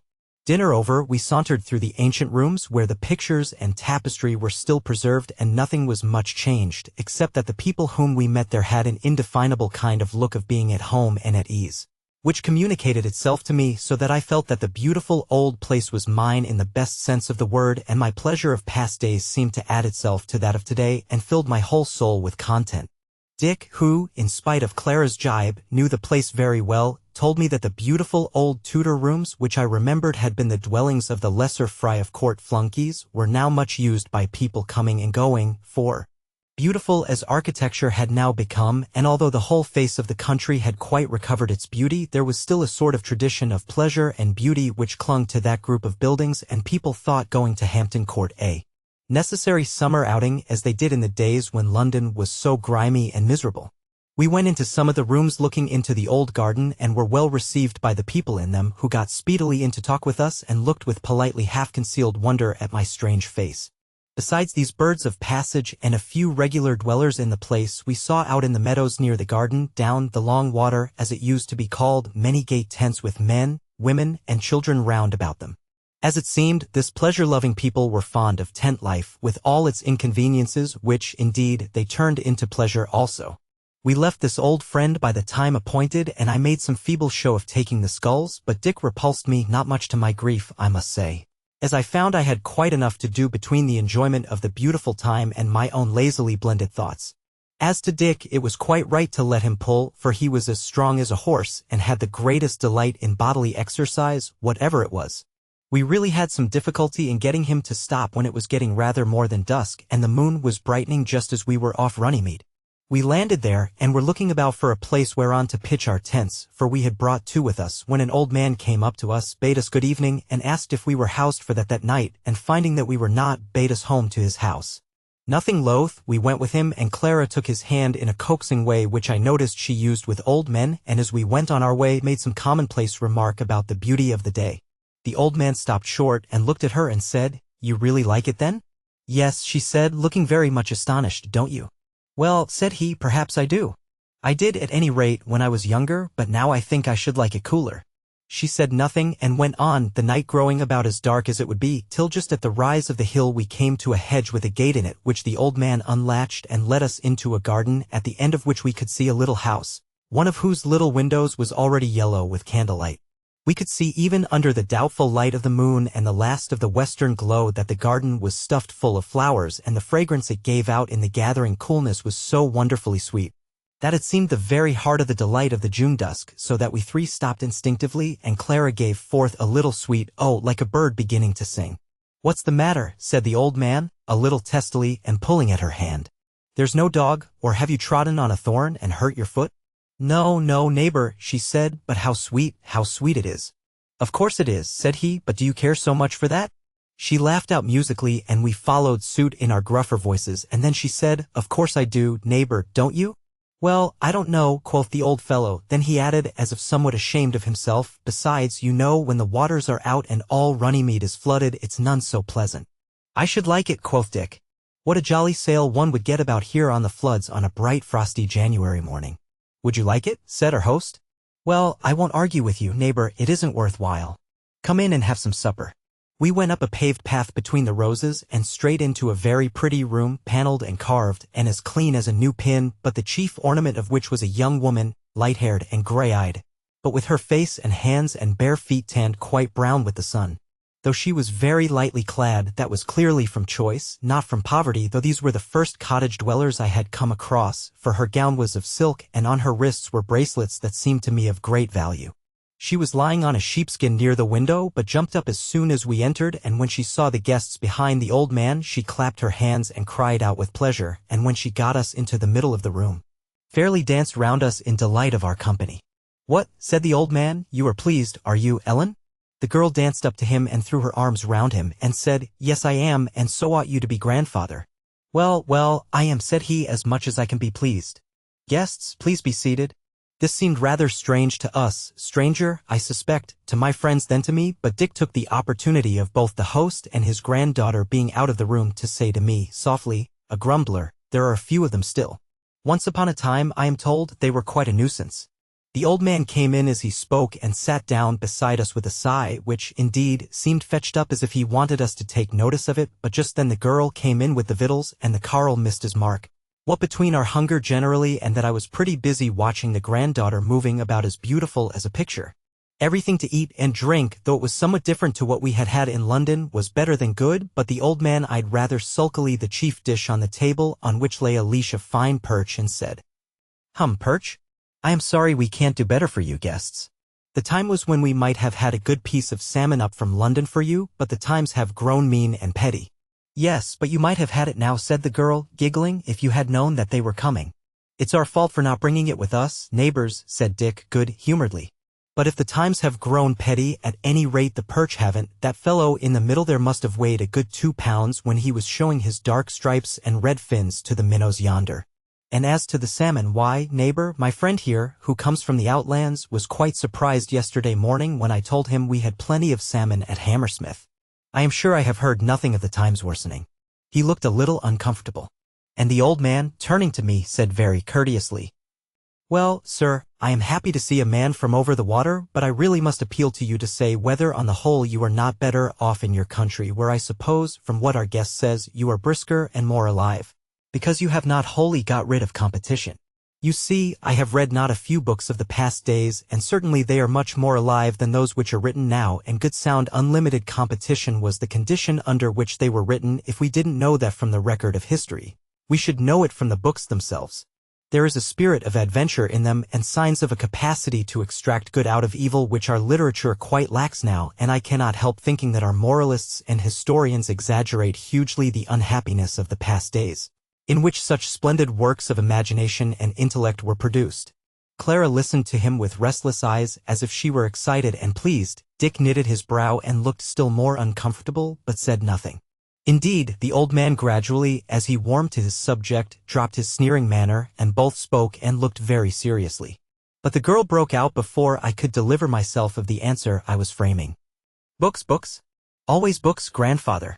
When will you understand that after all it is the world we live in which interests us, the world of which we are a part and which we can never love too much?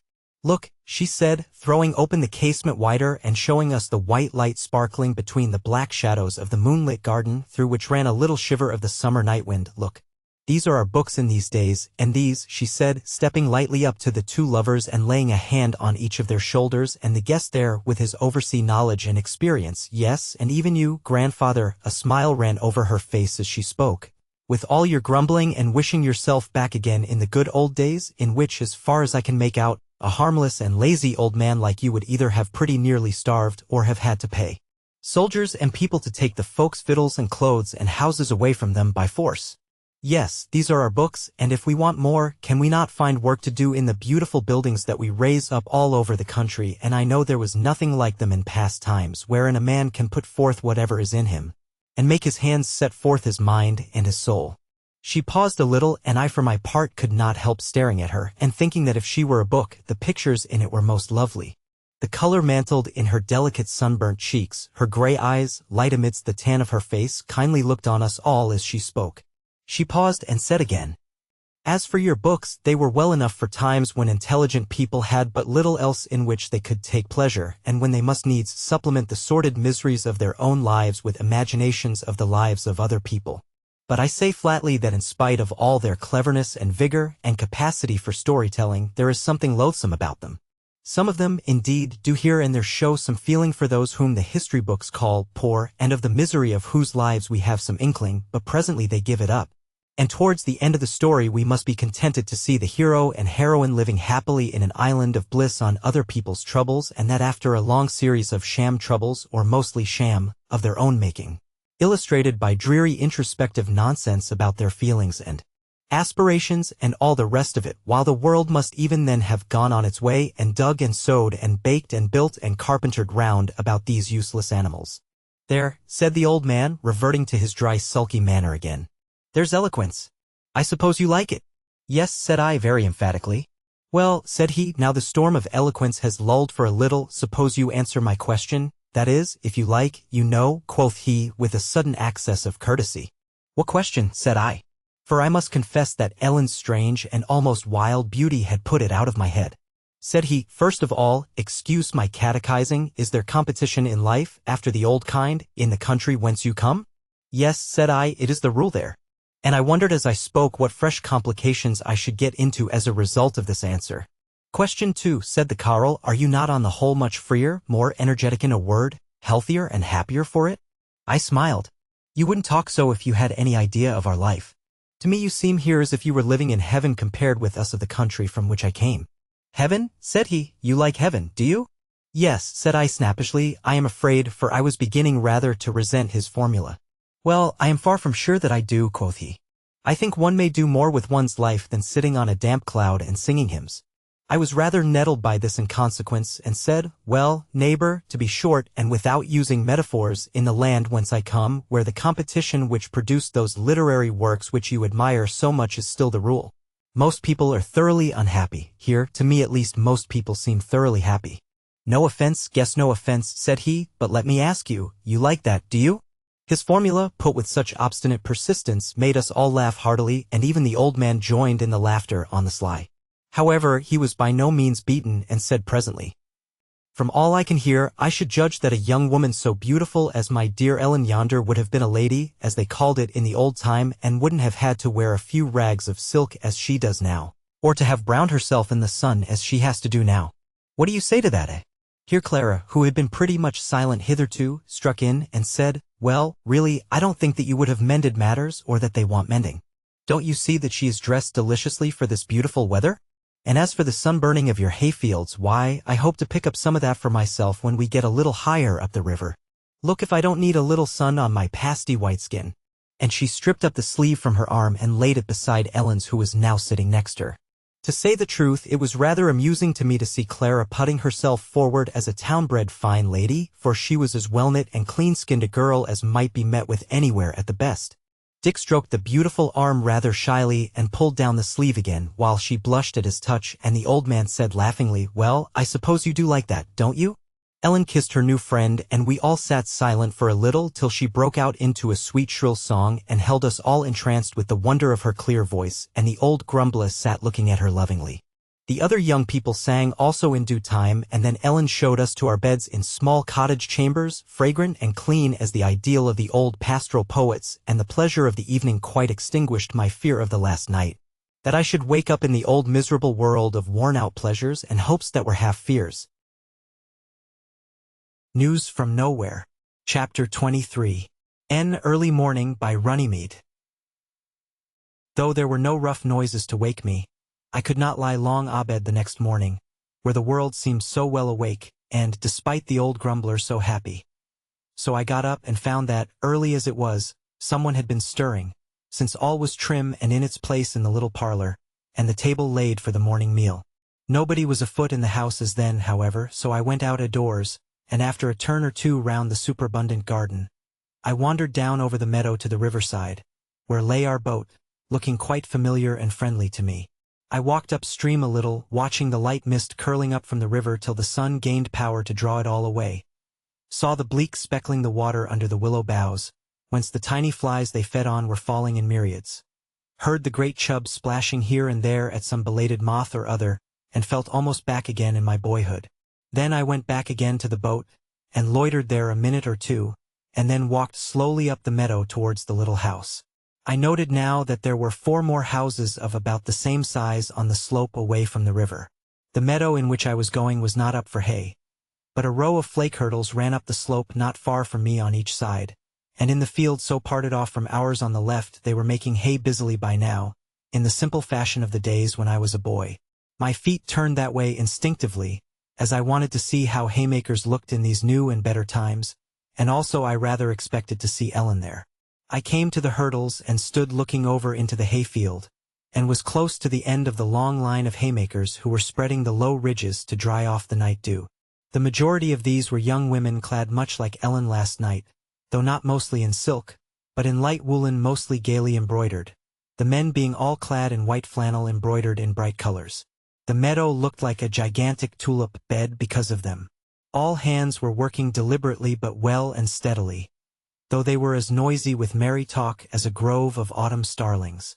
6 of them, men and women, came up to me and shook hands, gave me the seal of the morning, and asked a few questions as to whence and whither, and wishing me good luck, went back to their work. Ellen, to my disappointment, was not amongst them, but presently I saw a light figure come out of the hayfield higher up the slope, and make for our house, and that was Ellen, holding a basket in her hand. But before she had come to the garden gate, out came Dick and Clara, who, after a minute's pause, came down to meet me, leaving Ellen in the garden. Then we 3 went down to the boat, talking mere morning prattle. We stayed there a little, Dick arranging some of the matters in her, for we had only taken up to the house such things as we thought the dew might damage, and then we went toward the house again. But when we came near the garden, Dick stopped us by laying a hand on my arm and said, "Just look a moment." I looked, and over the low hedge saw Ellen, shading her eyes against the sun as she looked toward the hayfield, a light wind stirring in her tawny hair, her eyes like light jewels amidst her sunburnt face, which looked as if the warmth of the sun were yet in it. "Look, guest," said Dick. "Doesn't it all look like one of those very stories out of Grimm that we were talking about up in Bloomsbury? Here are we 2 lovers wandering about the world, and we have come to a fairy garden, and there is the very fairy herself amidst of it. I wonder what she will do for us," said Clara demurely, but not stiffly. "Is she a good fairy, Dick?" "Oh, yes," said he.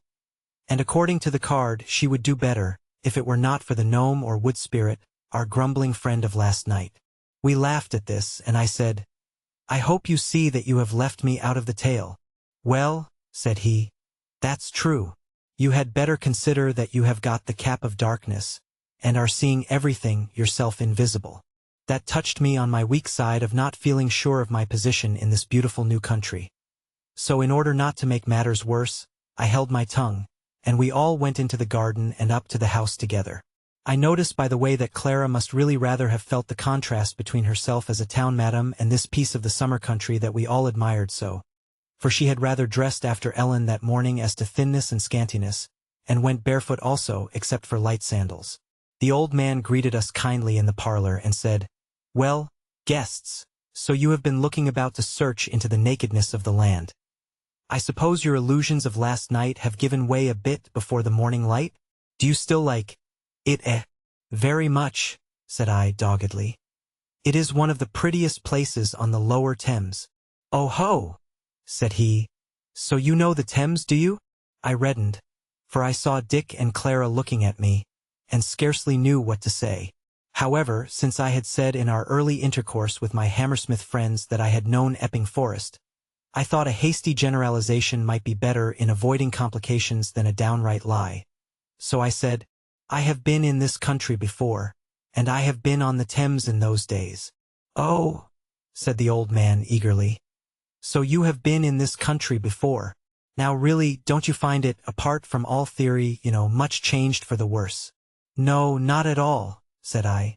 "I find it much changed for the better." "Ah," quoth he, "I fear that you have been prejudiced by some theory or another. However, of course the time when you were here before must have been so near our own days that the deterioration might not be very great, as then we were, of course, still living under the same customs as we are now.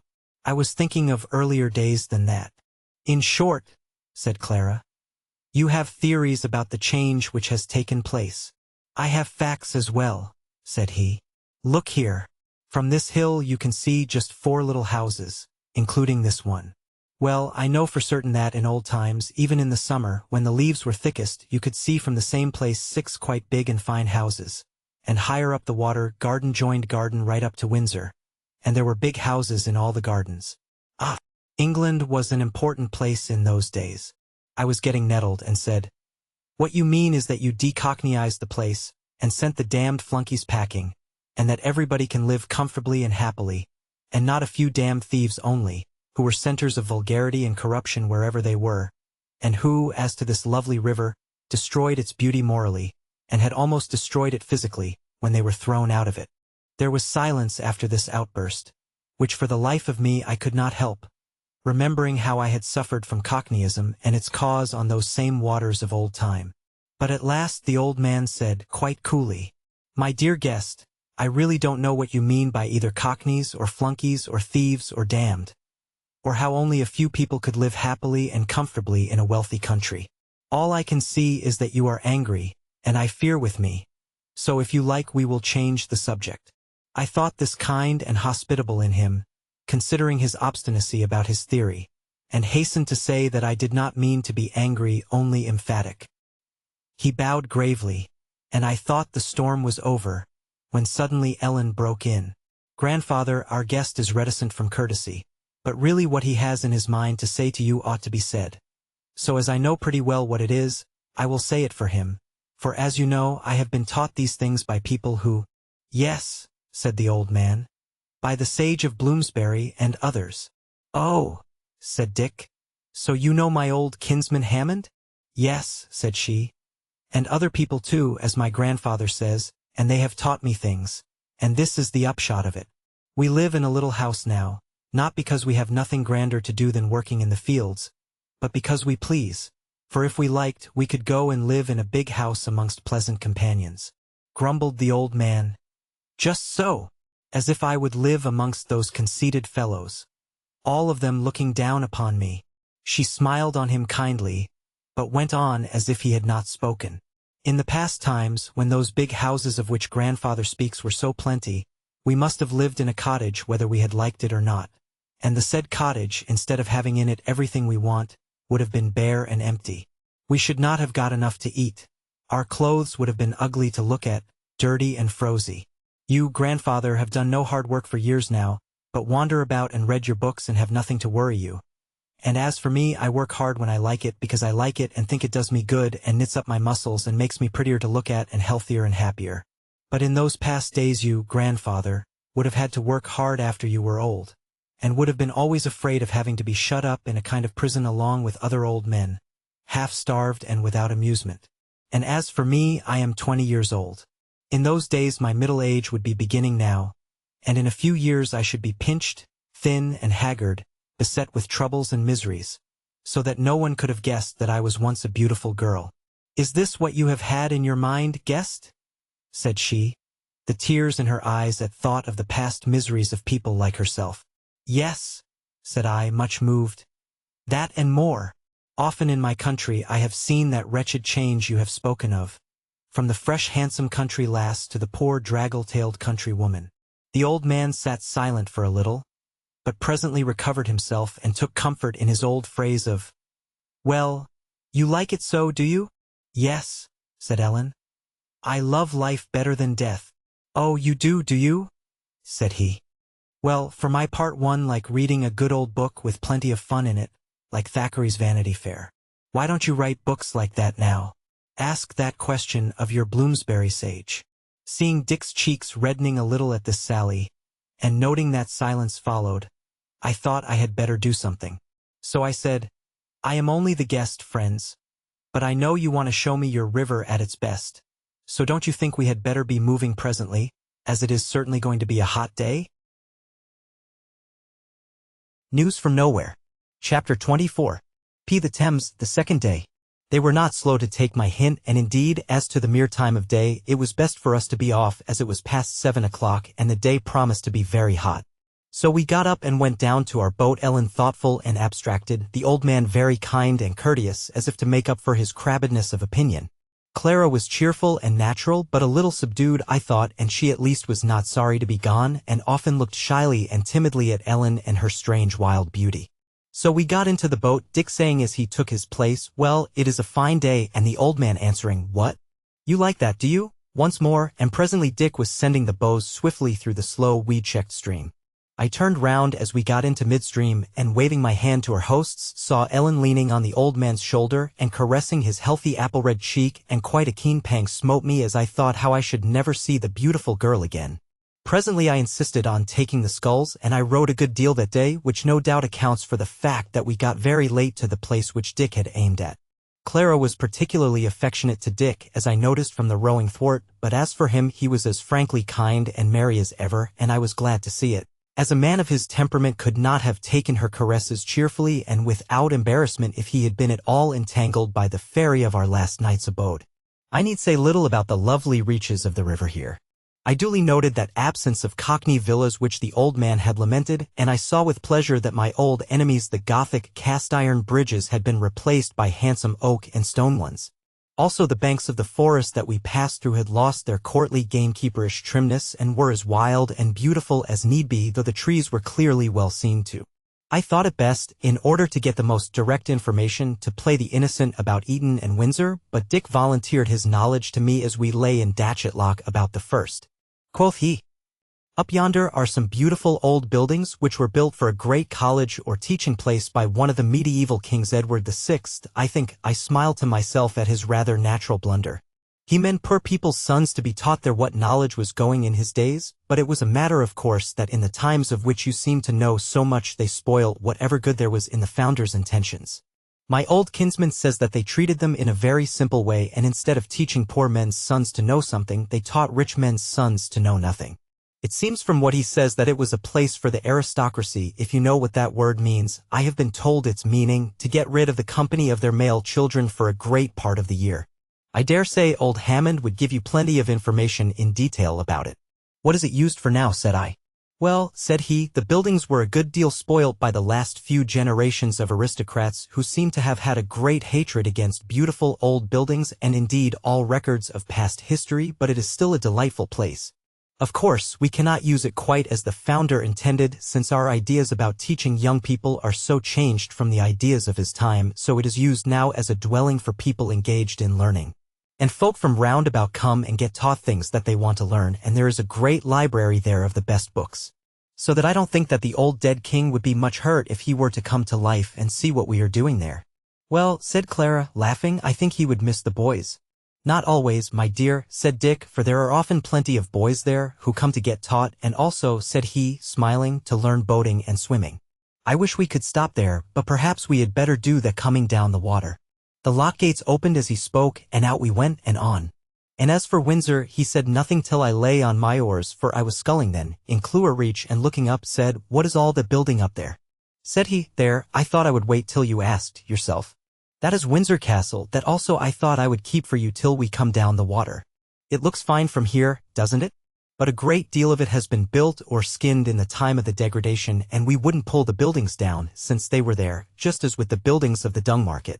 You know, of course, that it was the palace of our old medieval kings and was used later on for the same purpose by the parliamentary commercial shamkings, as my old kinsman calls them. Yes, said I know all that. What is it used for now?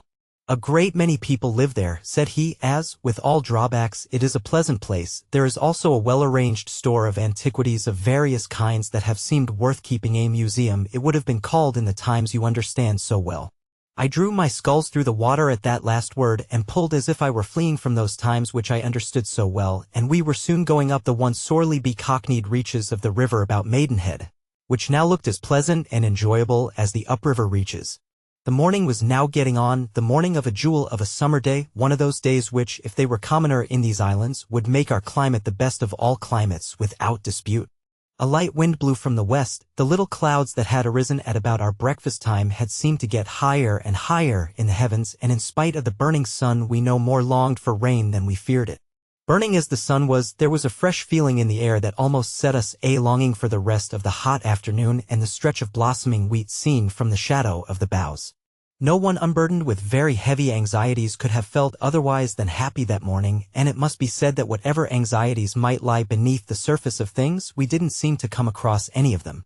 We passed by several fields where haymaking was going on, but Dick, and especially Clara, were so jealous of our upriver festival that they would not allow me to have much to say to them.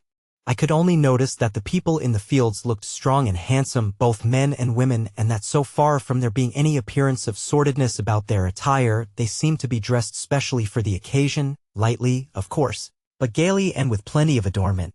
Both on this day as well as yesterday we had, as you may think, met and been passed by many craft of one kind and another.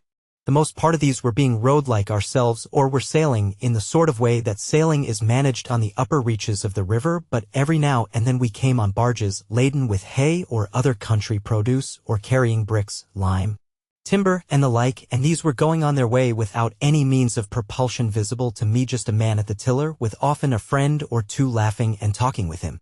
Dick, seeing on one occasion this day that I was looking rather hard on one of these, said, That is one of our force barges. It is quite as easy to work vehicles by force by water as by land.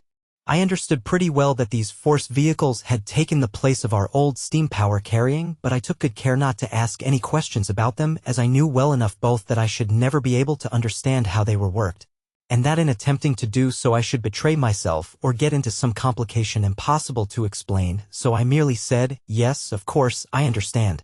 We went ashore at Bysham, where the remains of the old abbey and the Elizabethan house that had been added to them yet remained, none the worse for many years of careful and appreciative habitation. The folk of the place, however, were mostly in the fields that day, both men and women, so we met only 2 old men there, and a younger one who had stayed at home to get on with some literary work which I imagine we considerably interrupted. Yet I also think that the hard-working man who received us was not very sorry for the interruption. Anyhow, he kept on pressing us to stay over and over again, till at last we did not get away till the cool of the evening. However, that mattered little to us. The nights were light, for the moon was shining in her 3rd quarter, and it was all one to Dick whether he sculled or sat quiet in the boat, so we went away a great pace. The evening sun shone bright on the remains of the old buildings at Meddenham, close beside which arose an irregular pile of building which Dick told us was a very pleasant house, and there were plenty of houses visible on the wide meadows opposite, under the hill, for as it seems that the beauty of Hurley had compelled people to build and live there a good deal. The sun very low down showed us Henley little altered in outward aspect from what I remembered it. Actual daylight failed us as we passed through the lovely reaches of Wargrave and Ship Lake, but the moon rose behind us presently. I should like to have seen with my eyes what success the new order of things had had in getting rid of the sprawling mess with which commercialism had littered the banks of the wide stream about Reading and Caversham.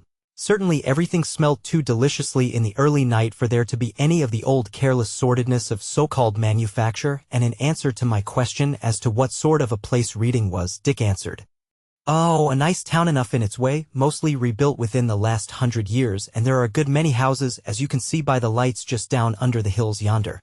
In fact, it is one of the most populous places on the Thames round about here. Keep up your spirits, guest. We are close to our journey's end for the night. I ought to ask your pardon for not stopping at one of the houses here or higher up, but a friend who is living in a very pleasant house in the Maple Durham Meads particularly wanted me and Clara to come and see him on our way up the Thames. And I thought you wouldn't mind this bit of night traveling. He need not have adjured me to keep up my spirits, which were as high as possible, though the strangeness and excitement of the happy and quiet life which I saw everywhere around me was, it is true, a little wearing off, yet a deep content, as different as possible from languid acquiescence, was taking its place, and I was, as it were, really newborn. We landed presently just where I remembered the river making an elbow to the north towards the ancient house of the Blunts, with the wide meadows spreading on the right-hand side, and on the left the long line of beautiful old trees overhanging the water. As we got out of the boat, I said to Dick, "Is it the old house we are going to?" "No," he said, "though that is standing still in green old age, and is well inhabited. I see, by the way, that you know your Thames well. But my friend Walter Allen, who asked me to stop here, lives in a house, not very big, which has been built here lately because these meadows are so much liked, especially in summer, that there was getting to be rather too much of tenting on the open field. So the parishes hereabout, who rather objected to that, built 3 houses between this and Caversham, and quite a large one at Basildon a little higher up. Look, yonder are the lights of Walter Allen's house." So we walked over the grass of the meadows under a flood of moonlight and soon came to the house, which was low and built round a quadrangle big enough to get plenty of sunshine in it. Walter Allen, Dick's friend, was leaning against the jamb of the doorway waiting for us and took us into the hall without overplus of words. There were not many people in it, as some of the dwellers there were away at the haymaking in the neighborhood, and some, as Walter told us, were wandering about the meadow enjoying the beautiful moonlit night. Dick's friend looked to be a man of about 40, tall, black-haired, very kind-looking and thoughtful, but rather to my surprise there was a shade of melancholy on his face, and he seemed a little abstracted and inattentive to our chat, in spite of obvious efforts to listen. Dick looked on him from time to time and seemed troubled, and at last he said, "I say, old fellow, if there is anything the matter which we didn't know of when you wrote to me, don't you think you had better tell us about it at once? Or else we shall think we have come here at an unlucky time and are not quite wanted." Walter turned red and seemed to have some difficulty in restraining his tears, but said at last, "Of course everybody here is very glad to see you, Dick, and your friends, but it is true that we are not at our best. In spite of the fine weather and the glorious hay crop, we have had a death here." Said Dick, "Well, you should get over that, neighbor, such things must be." "Yes," Walter said, "but this was a death by violence, and it seems likely to lead to at least one more, and somehow it makes us feel rather shy of one another, and to say the truth, that is one reason why there are so few of us present tonight." "Tell us the story, Walter," said Dick, "perhaps telling it will help you to shake off your sadness." Said Walter, "Well, I will, and I will make it short enough, though I dare say it might be spun out into a long one, as used to be done with such subjects in the old novels. There is a very charming girl here whom we all like, and whom some of us do more than like, and she very naturally liked one of us better than anybody else. And another of us, I won't name him, got fairly bitten with love madness and used to go about making himself as unpleasant as he could, not of malice prepense, of course, so that the girl, who liked him well enough at first, though she didn't love him, began fairly to dislike him. Of course, those of us who knew him best, myself amongst others, advised him to go away, as he was making matters worse and worse for himself every day. Well, he wouldn't take our advice. That also, I suppose, was a matter of course, so we had to tell him that he must go, or the inevitable sending to Coventry would follow. For his individual trouble had so overmastered him that we felt that we must go if he did not. He took the better than we expected, when something or other, an interview with the girl, I think, and some hot words with the successful lover following close upon it, threw him quite off his balance. And he got hold of an axe and fell upon his rival when there was no one by, and in the struggle that followed the man attacked, hit him an unlucky blow and killed him. And now the slayer in his turn is so upset that he is like to kill himself, and if he does, the girl will do as much, I fear.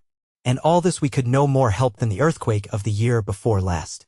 It is very unhappy, said Dick, but since the man is dead and cannot be brought to life again, and since the slayer had no malice in him, I cannot for the life of me see why he shouldn't get over it before long. Besides, it was the right man that was killed and not the wrong. Why should a man brood over a mere accident forever? And the girl? As to her, said Walter, the whole thing seems to have inspired her with terror rather than grief. What you say about the man is true, or it should be, but then, you see, the excitement and jealousy that was the prelude to this tragedy had made an evil and feverish element round about him from which he does not seem to be able to escape. However, we have advised him to go away, in fact, to cross the seas, but he is in such a state that I do not think he can go unless someone takes him, and I think it will fall to my lot to do so, which is scarcely a cheerful outlook for me. Oh, you will find a certain kind of interest in it, said Dick. And of course he must soon look upon the affair from a reasonable point of view sooner or later. Well, at any rate, quoth Walter, now that I have eased my mind by making you uncomfortable, let us have an end of the subject for the present. Are you going to take your guest to Oxford? Why, of course we must pass through it, said Dick, smiling, as we are going into the upper waters, but I thought that we wouldn't stop there, or we shall be belated as to the haymaking up our way. So Oxford and my learned lecture on it, all got at second hand from my old kinsman, must wait till we come down the water a fortnight hence. I listened to this story with much surprise and could not help wondering at first that the man who had slain the other had not been put in custody till it could be proved that he killed his rival in self-defense only. However, the more I thought of it, the plainer it grew to me that no amount of examination of witnesses who had witnessed nothing but the ill blood between the two rivals would have done anything to clear up the case. I could not help thinking, also, that the remorse of this homicide gave point to what old Hammond had said to me about the way in which the strange people dealt with what I had been used to hear called crimes. Truly, the remorse was exaggerated, but it was quite clear that the slayer took the whole consequences of the act upon himself and did not expect society to whitewash him by punishing him. I had no fear any longer that the sacredness of human life was likely to suffer amongst my friends from the absence of gallows and prison. News from Nowhere. Chapter 25. The third day on the Thames. As we went down to the boat next morning, Walter could not quite keep off the subject of last night, though he was more hopeful than he had been then, and seemed to think that if the unlucky homicide could not be got to go oversea, he might at any rate go and live somewhere in the neighborhood pretty much by himself. At any rate, that was what he himself had proposed to Dick, and I must say to me also, this seemed a strange remedy, and Dick said as much. Quoth he, "Friend Walter, don't set the man brooding on the tragedy by letting him live alone. That will only strengthen his idea that he has committed a crime, and you will have him killing himself in good earnest." Said Clara, "I don't know.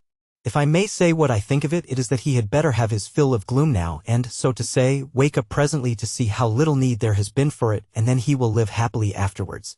As for his killing himself, you need not be afraid of that, for, from all you tell me, he is really very much in love with the woman, and to speak plainly, until his love is satisfied, he will not only stick to life as tightly as he can, but will also make the most of every event of his life, will, so to say, hug himself up in it, and I think that this is the real explanation of his taking the whole matter with such an excess of tragedy." Walter looked thoughtful and said, "Well, you may be right, and perhaps we should have treated it all more lightly, but you see, guest," turning to me, "such things happen so seldom that when they do happen, we cannot help being much taken up with it. For the rest, we are all inclined to excuse our poor friend for making us so unhappy on the ground that he does it out of an exaggerated respect for human life and its happiness. Well, I will say no more about it, only this, will you give me a cast upstream, as I want to look after a lonely habitation for the poor fellow, since he will have it so, and I hear that there is one which would suit us very well on the downs beyond Streatley. So if you will put me ashore there, I will walk up the hill and look to it." "Is the house in question empty?" said I. "No," said Walter, "but the man who lives there will go out of it, of course, when he hears that we want it. You see, we think that the fresh air of the downs and the very emptiness of the landscape will do our friend good." "Yes," said Clara, smiling, "and he will not be so far from his beloved that they cannot easily meet if they have a mind to, as they certainly will." This talk had brought us down to the boat, and we were presently afloat on the beautiful broad stream, Dick driving the prow swiftly through the windless water of the early summer morning, for it was not yet 6 o'clock. We were at the lock in a very little time, and as we lay rising and rising on the incoming water, I could not help wondering that my old friend the pound lock, and that of the very simplest and most rural kind, should hold its place there. So I said, I have been wondering, as we passed lock after lock, that you people, so prosperous as you are, and especially since you are so anxious for pleasant work to do, have not invented something which would get rid of this clumsy business of going upstairs by means of these rude contrivances. Dick laughed. My dear friend, said he, as long as water has the clumsy habit of running downhill, I fear we must humor it by going up stairs when we have our faces turned from the sea. And really I don't see why you should fall foul of Mapledurham Lock, which I think a very pretty place. There was no doubt about the latter assertion, I thought, as I looked up at the overhanging boughs of the great trees, with the sun coming glittering through the leaves, and listened to the song of the summer blackbirds as it mingled with the sound of the backwater near us. So not being able to say why I wanted the locks away, which, indeed, I didn't do at all, I held my peace. But Walter said, You see, guest, this is not an age of inventions. The last epoch did all that for us, and we are now content to use such of its inventions as we find handy, and leaving those alone which we don't want. I believe, as a matter of fact, that some time ago, I can't give you a date, some elaborate machinery was used for the locks, though people did not go so far as try to make the water run uphill. However, it was troublesome, I suppose, and the simple hatches and the gates with a big counterpoising beam were found to answer every purpose and were easily mended when wanted with material always to hand, so here they are, as you see. Besides, said Dick, this kind of lock is pretty, as you can see, and I can't help thinking that your machine lock, winding up like a watch, would have been ugly and would have spoiled the look of the river, and that is surely reason enough for keeping such locks as these. Goodbye, old fellow, said he to the lock as he pushed us out through the now open gates by a vigorous stroke of the boat-hook. May you live long and have your green old age renewed forever. On we went, and the water had the familiar aspect to me of the days before Pangbourne had been thoroughly cocknified as I have seen it. Pangbourne was distinctly a village still, a definite group of houses and as pretty as might be. The beechwoods still covered the hill that rose above Basildon, but the flat fields beneath them were much more populous than I remembered them, as there were 5 large houses in sight, very carefully designed so as not to hurt the character of the country. Down on the green lip of the river, just where the water turns toward the Goring and Streatley reaches, were half a dozen girls playing about on the grass. They hailed us as we were about passing them, as they noted that we were travelers, and we stopped a minute to talk with them. They had been bathing, and were light-clad and barefooted, and were bound for the meadows on the Berkshire side, where the haymaking had begun, and were passing the time merrily enough till the Berkshire folk came in their punt to fetch them. At first nothing would content them, but we must go with them into the hayfield and breakfast with them, but Dick put forward his theory of beginning the hay harvest higher up the water, and not spoiling my pleasure therein by giving me a taste of it elsewhere. And they gave way, though unwillingly. In revenge they asked me a great many questions about the country I came from and the manners of life there, which I found rather puzzling to answer, and doubtless what answers I did give were puzzling enough to them. I noticed both with these pretty girls and with everybody else we met that in default of serious news, such as we had heard at Mapledurham, they were eager to discuss all the little details of life, the weather, the haycrop, the last new house, the plenty or lack of such and such birds, and so on, and they talked of these things not in a fatuous and conventional way, but as taking, I say, real interest in them. Moreover, I found that the women knew as much about all these things as the men, could name a flower and knew its qualities, could tell you the habitat of such and such birds and fish and the like. It is almost strange what a difference this intelligence made in my estimate of the country life of that day, for it used to be said in past times, and on the whole truly, that outside their daily work country people knew little of the country, and at least could tell you nothing about it, while here were these people as eager about all the goings-on in the fields and woods and downs as if they had been cockneys newly escaped from the tyranny of bricks and mortar. I may mention as a detail worth noticing that not only did there seem to be a great many more birds about of the non-predatory kinds, but their enemies the birds of prey were also commoner. A kite hung over our heads as we passed Meddenham yesterday, magpies were quite common in the hedgerows, I saw several sparrowhawks, and I think a merlin, and now just as we were passing the pretty bridge which had taken the place of Basildon Railway Bridge, a couple of ravens croaked above our boat as they sailed off to the higher ground of the downs. I concluded from all this that the days of the gamekeeper were over and did not even need to ask Dick a question about it. News from Nowhere. Chapter 26. He Obstinate Refusers. Before we parted from these girls we saw 2 sturdy young men and a woman putting off from the Berkshire shore, and then Dick bethought him of a little banter of the girls and asked them how it was that there was nobody of the male kind to go with them across the water, and where their boats were gone to. Said one, the youngest of the party, "Oh, they have got the big punt to lead stone from up the water." "Who do you mean by they, dear child?" said Dick. Said an older girl, laughing, "You had better go and see them. Look there," and she pointed northwest. "Don't you see building going on there?" "Yes," said Dick, "and I am rather surprised at this time of the year. Why are they not haymaking with you?" The girls all laughed at this, and before their laugh was over, the Berkshire boat had run onto the grass and the girls stepped in lightly, still sniggering, while the newcomers gave us the seal of the day. But before they were underway again, the tall girl said, "Excuse us for laughing, dear neighbors, but we have had some friendly bickering with the builders up yonder, and as we have no time to tell you the story, you had better go and ask them. They will be glad to see you if you don't hinder their work." They all laughed again at that and waved us a pretty farewell as the punters set them over toward the other shore and left us standing on the bank beside our boat. "Let us go and see them," said Clara, "that is, if you are not in a hurry to get to Streatley, Walter?" "Oh no," said Walter, "I shall be glad of the excuse to have a little more of your company." So we left the boat moored there and went on up the slow slope of the hill, but I said to Dick on the way, being somewhat mystified, "What was all that laughing about? What was the joke?" "I can guess pretty well," said Dick. "Some of them up there have got a piece of work which interests them, and they won't go to the haymaking, which doesn't matter at all, because there are plenty of people to do such easy hard work as that. Only, since haymaking is a regular festival, the neighbors find it amusing to jeer good-humoredly at them." "I see," said I, much as if in Dickens's time some young people were so wrapped up in their work that they wouldn't keep Christmas. "Just so," said Dick, "only these people need not be young either." "But what did you mean by easy hard work?" said I. Quoth Dick, "Did I say that? I mean work that tries the muscles and hardens them and sends you pleasantly weary to bed, but which isn't trying in other ways, doesn't harass you, in short. Such work is always pleasant if you don't overdo it. Only, mind you, good mowing requires some little skill. I'm a pretty good mower." This talk brought us up to the house that was a building, not a large one, which stood at the end of a beautiful orchard surrounded by an old stone wall. "Oh yes, I see," said Dick. "I remember, a beautiful place for a house, but a starveling of a 19th century house stood there. I am glad they are rebuilding. It's all stone, too, though it need not have been in this part of the country. My word, though. They are making a neat job of it, but I wouldn't have made it all ashlar." Walter and Clara were already talking to a tall man clad in his mason's blouse who looked about 40 but was I dare say older, who had his mallet and chisel in hand. There were at work in the shed and on the scaffold about half a dozen men and 2 women, blouse-clad like the Carls, while a very pretty woman who was not in the work but was dressed in an elegant suit of blue linen came sauntering up to us with her knitting in her hand.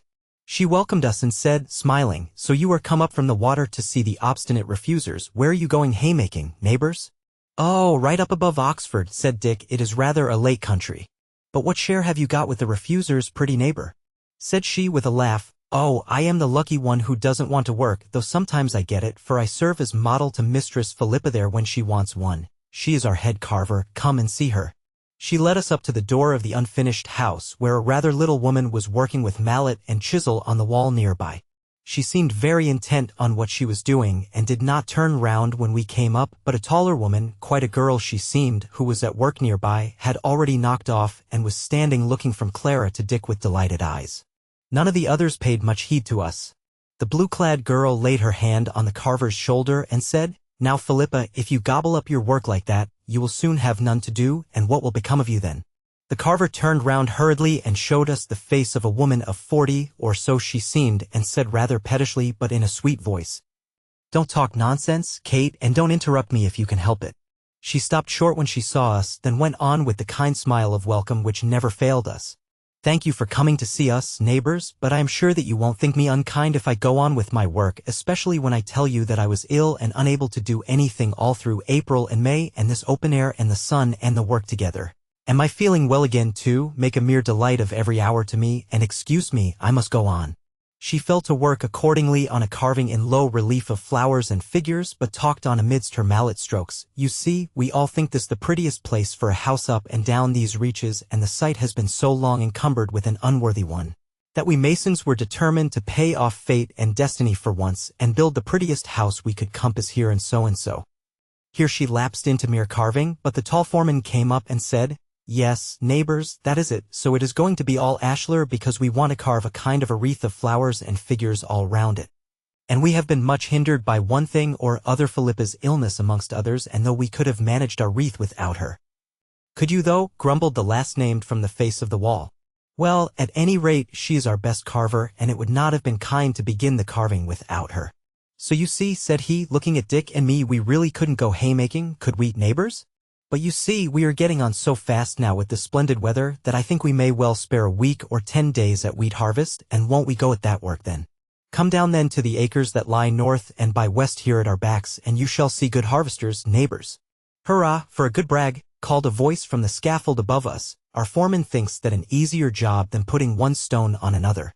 There was a general laugh at this sally, in which the tall foreman joined, and with that we saw a lad bringing out a little table into the shadow of the stone shed, which he set down there, and then going back, came out again with the inevitable big wickered flask and tall glasses, whereon the foreman led us up to 2 seats on blocks of stone, and said, "Well, neighbors, drink to my brag coming true, or I shall think you don't believe me. Up there," said he, hailing the scaffold, "are you coming down for a glass?" 3 of the workmen came running down the ladder as men with good building legs will do, but the others didn't answer, except the joker, if he must so be called, who called out without turning round, "Excuse me, neighbors, for not getting down. I must get on, my work is not superintending, like the gaffers yonder, but you fellows, send us up a glass to drink the haymaker's health." Of course, Philippa would not turn away from her beloved work, but the other woman carver came. She turned out to be Philippa's daughter, but was a tall, strong girl, black-haired and gypsy-like of face and curiously solemn of manner.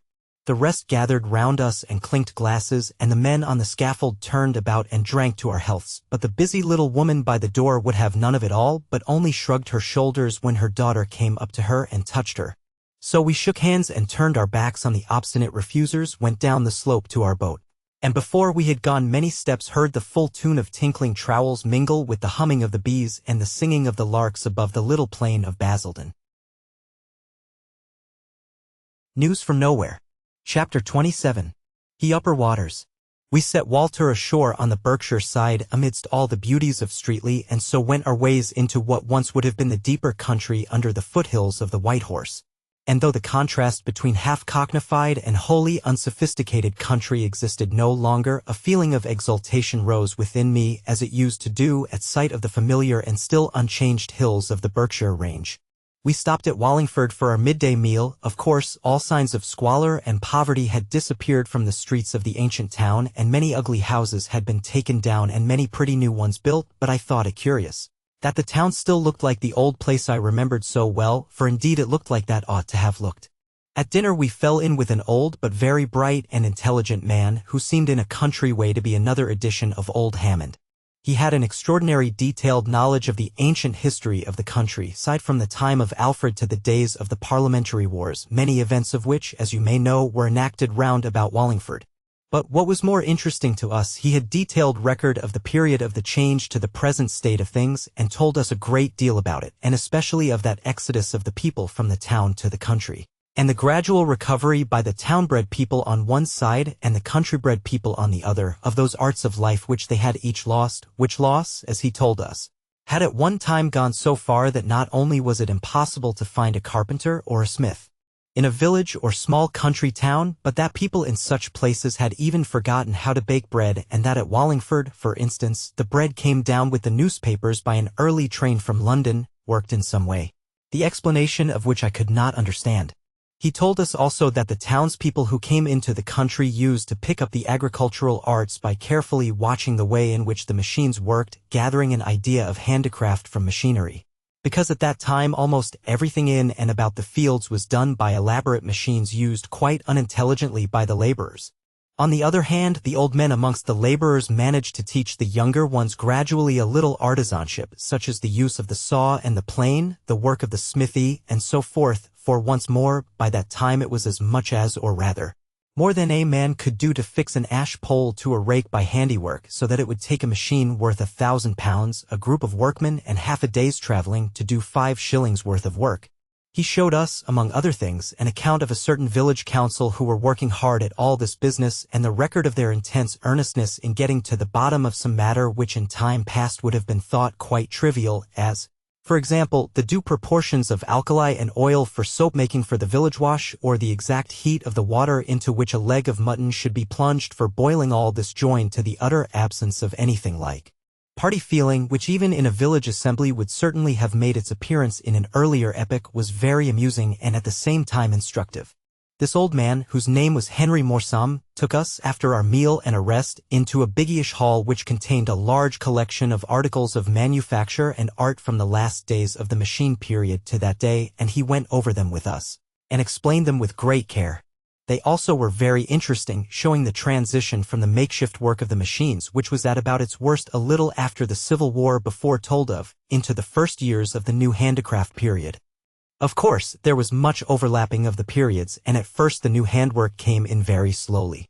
You must remember, said the old antiquary, that the handicraft was not the result of what used to be called material necessity. On the contrary, by that time the machines had been so much improved that almost all necessary work might have been done by them, and indeed many people at that time and before it used to think that machinery would entirely supersede handicraft, which certainly, on the face of it, seemed more than likely.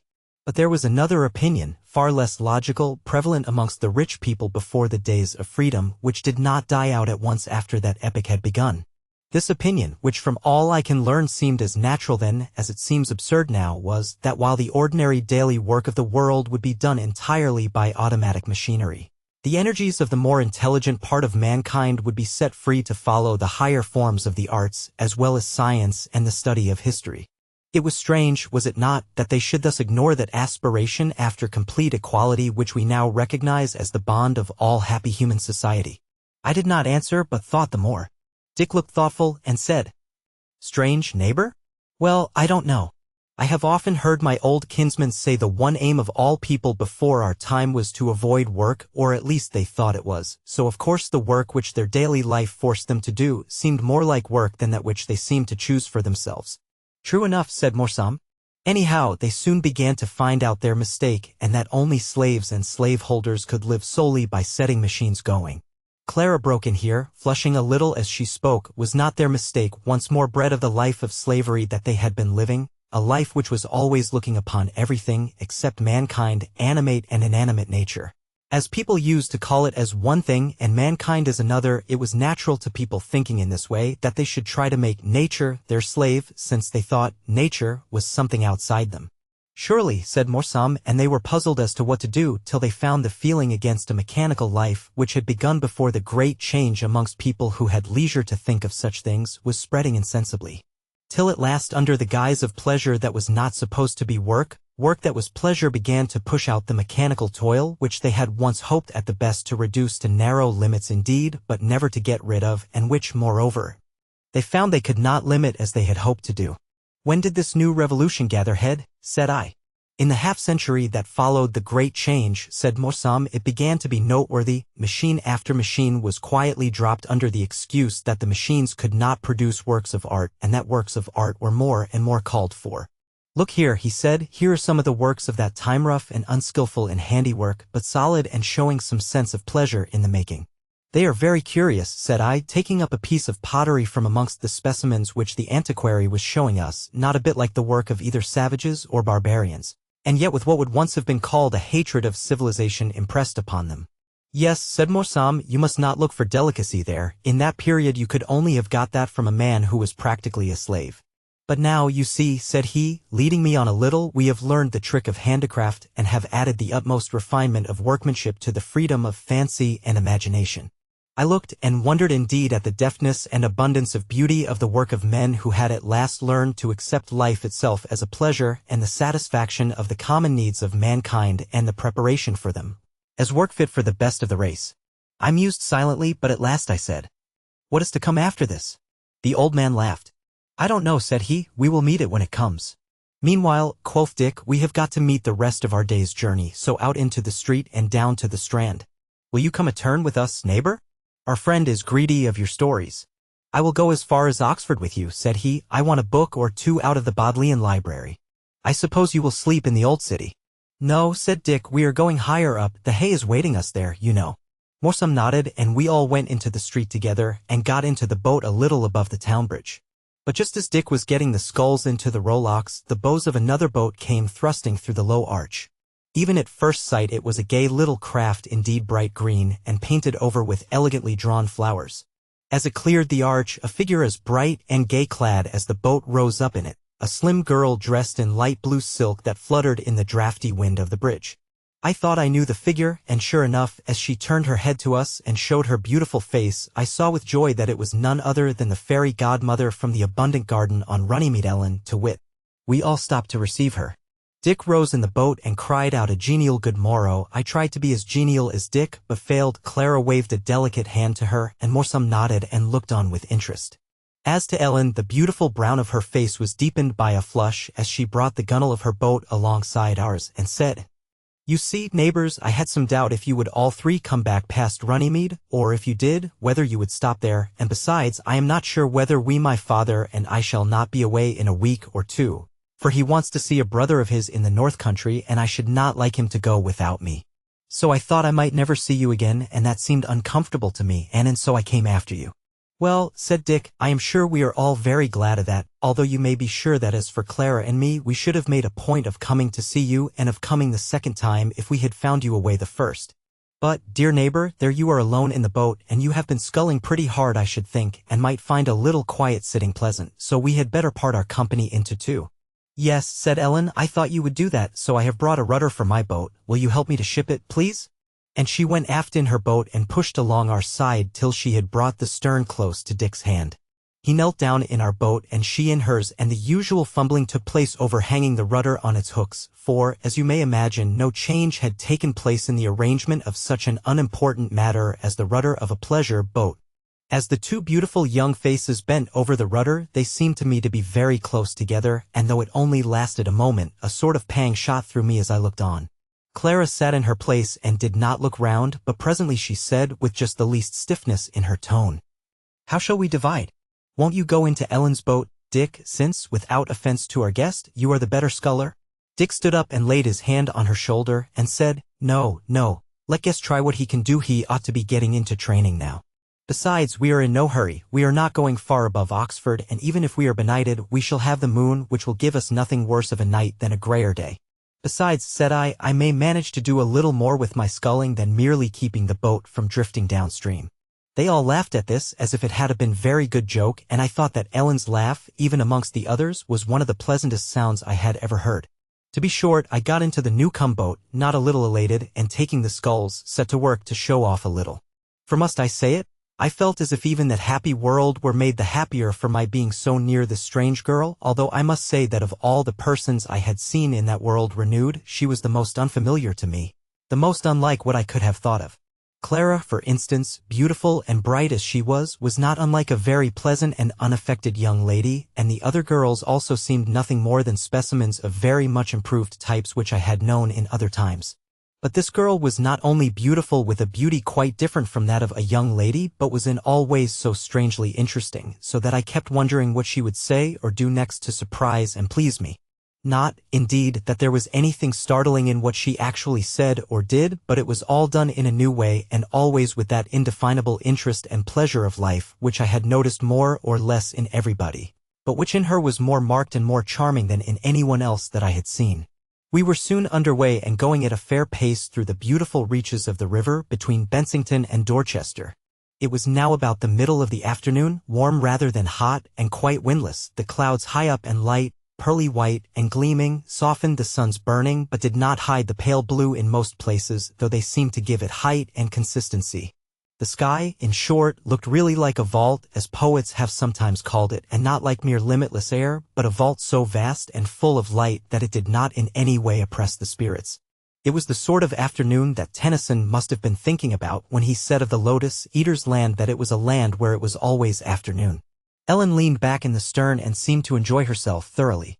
I could see that she was really looking at things and let nothing escape her, and as I watched her, an uncomfortable feeling that she had been a little touched by love of the deft, ready, and handsome Dick, and that she had been constrained to follow us because of it, faded out of my mind, since if it had been so, she surely could not have been so excitedly pleased, even with the beautiful scenes we were passing through. For some time she did not say much, but at last, as we had passed under Shillingford Bridge, new built, but somewhat on its old lines, she bade me hold the boat while she had a good look at the landscape through the graceful arch. Then she turned about to me and said, "I do not know whether to be sorry or glad that this is the first time that I have been in these reaches. It is true that it is a great pleasure to see all this for the first time, but if I had had a year or two of memory of it, how sweetly it would all have mingled with my life, waking or dreaming. I am so glad Dick has been pulling slowly so as to linger out the time here. How do you feel about your first visit to these waters?"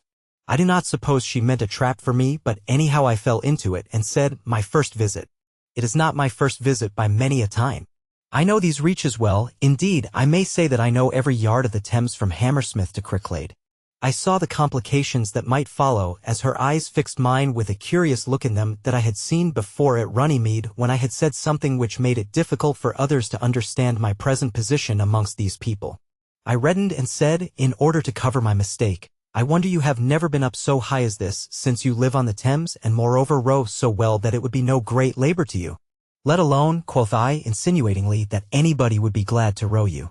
She laughed, clearly not at my compliment, as I am sure she need not have done, since it was a very commonplace fact, but at something which was stirring in her mind, and she still looked at me kindly but with the above-said keen look in her eyes, and then she said, "Well, perhaps it is strange, though I have a good deal to do at home, what with looking after my father, and dealing with 2 or 3 young men who have taken a special liking to me, and all of whom I cannot please at once. But you, dear neighbor, it seems to me stranger that you should know the upper river than that I should not know it, for, as I understand, you have only been in England a few days. But perhaps you mean that you have read about it in books and seen pictures of it, though that does not come to much either."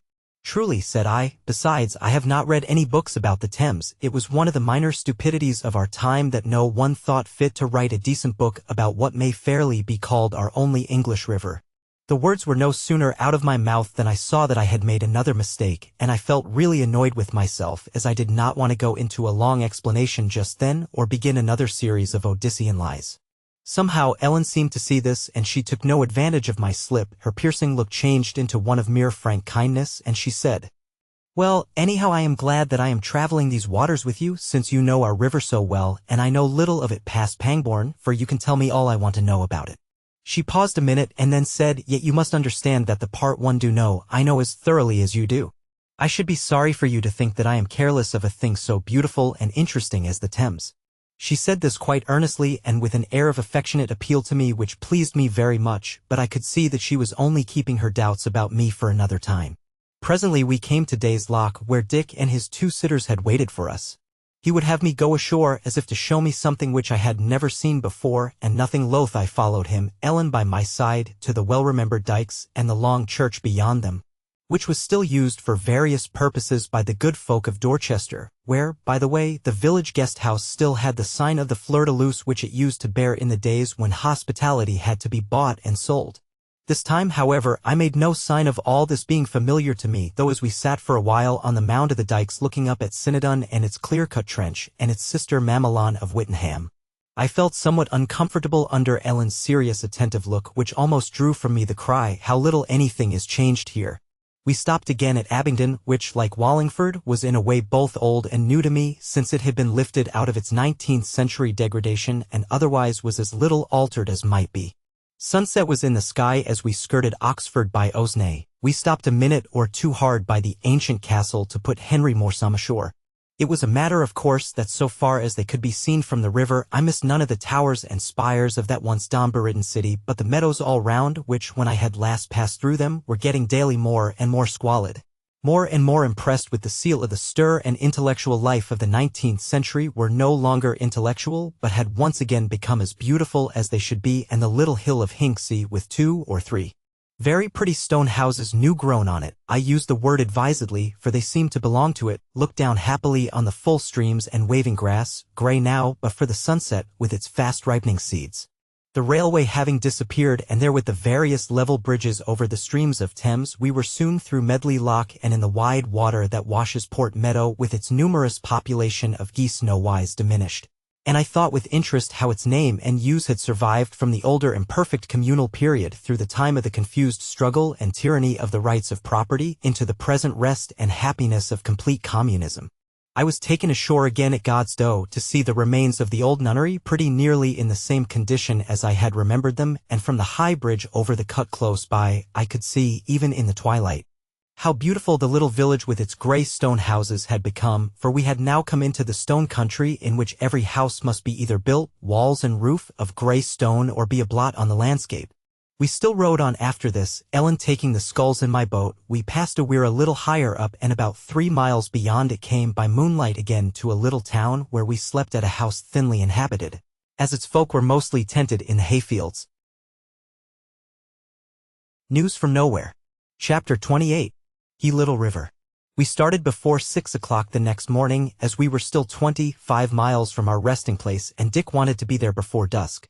The journey was pleasant, though to those who do not know the Upper Thames there is little to say about it. Ellen and I were once more together in her boat, though Dick, for fairness' sake, was for having me in his and letting the 2 women scull the green toy. Ellen, however, would not allow this, but claimed me as the interesting person of the company. After having come so far, said she, I will not be put off with a companion who will be always thinking of somebody else than me. The guest is the only person who can amuse me properly. I mean that really, said she, turning to me, and have not said it merely as a pretty saying. Clara blushed and looked very happy at all this, for I think up to this time she had been rather frightened of Ellen. As for me, I felt young again, and strange hopes of my youth were mingling with the pleasure of the present, almost destroying it and quickening it into something like pain. As we passed through the short and winding reaches of the now quickly lessening stream, Ellen said, How pleasant this little river is to me, who am used to a great wide wash of water. It almost seems as if we shall have to stop at every reach end. I expect before I get home this evening I shall have realized what a little country England is, since we can so soon get to the end of its biggest river. It is not big, said I, but it is pretty. Yes, she said, and don't you find it difficult to imagine the times when this little pretty country was treated by its folk as if it had been an ugly characterless waste, with no delicate beauty to be guarded, with no heed taken of the ever-fresh pleasure of the recurring seasons and changeful weather and diverse quality of the soil, and so forth? How could people be so cruel to themselves? And to each other, said I. Then a sudden resolution took hold of me, and I said, Dear neighbor, I may as well tell you at once that I find it easier to imagine all that ugly past than you do, because I myself have been part of it. I see both that you have divined something of this in me, and also I think you will believe me when I tell you of it, so that I am going to hide nothing from you at all. She was silent a little, and then she said, My friend, you have guessed right about me, and to tell you the truth, I have followed you up from Runnymede in order that I might ask you many questions, and because I saw that you were not one of us. And that interested and pleased me, and I wanted to make you as happy as you could be. To say the truth, there was a risk in it, said she, blushing. I mean as to Dick and Clara, for I must tell you, since we are going to be such close friends, that even amongst us where there are so many beautiful women, I have often troubled men's minds disastrously. That is one reason why I was living alone with my father in the cottage at Runnymede.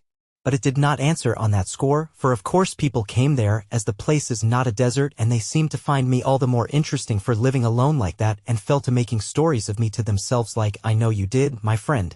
Well, let that pass. This evening, or tomorrow morning, I shall make a proposal to you to do something which would please me very much, and I think would not hurt you. I broke in eagerly, saying that I would do anything in the world for her, for indeed, in spite of my years and the too obvious signs of them, though that feeling of renewed youth was not a mere passing sensation, I think, in spite of my years, I say, I felt altogether too happy in the company of this delightful girl, and was prepared to take her confidences for more than they meant perhaps. She laughed now, but looked very kindly on me. Well, she said, meantime for the present we will let it be, for I must look at this new country that we are passing through. See how the river has changed character again. It is broad now, and the reaches are long and very slow running. And look, there is a ferry. I told her the name of it as I slowed off to put the ferry chain over our heads, and on we went, passing by a bank clad with oak trees on our left hand, till the stream narrowed again and deepened, and we rode on between walls of tall reeds, whose population of reed sparrows and warblers were delightfully restless, twittering and chuckling as the wash of the boats stirred the reeds from the water upwards in the still, hot morning. She smiled with pleasure, and her lazy enjoyment of the new scene seemed to bring out her beauty doubly as she leaned back amidst the cushions, though she was far from languid, her idleness being the idleness of a person, strong and well-knit both in body and mind, deliberately resting.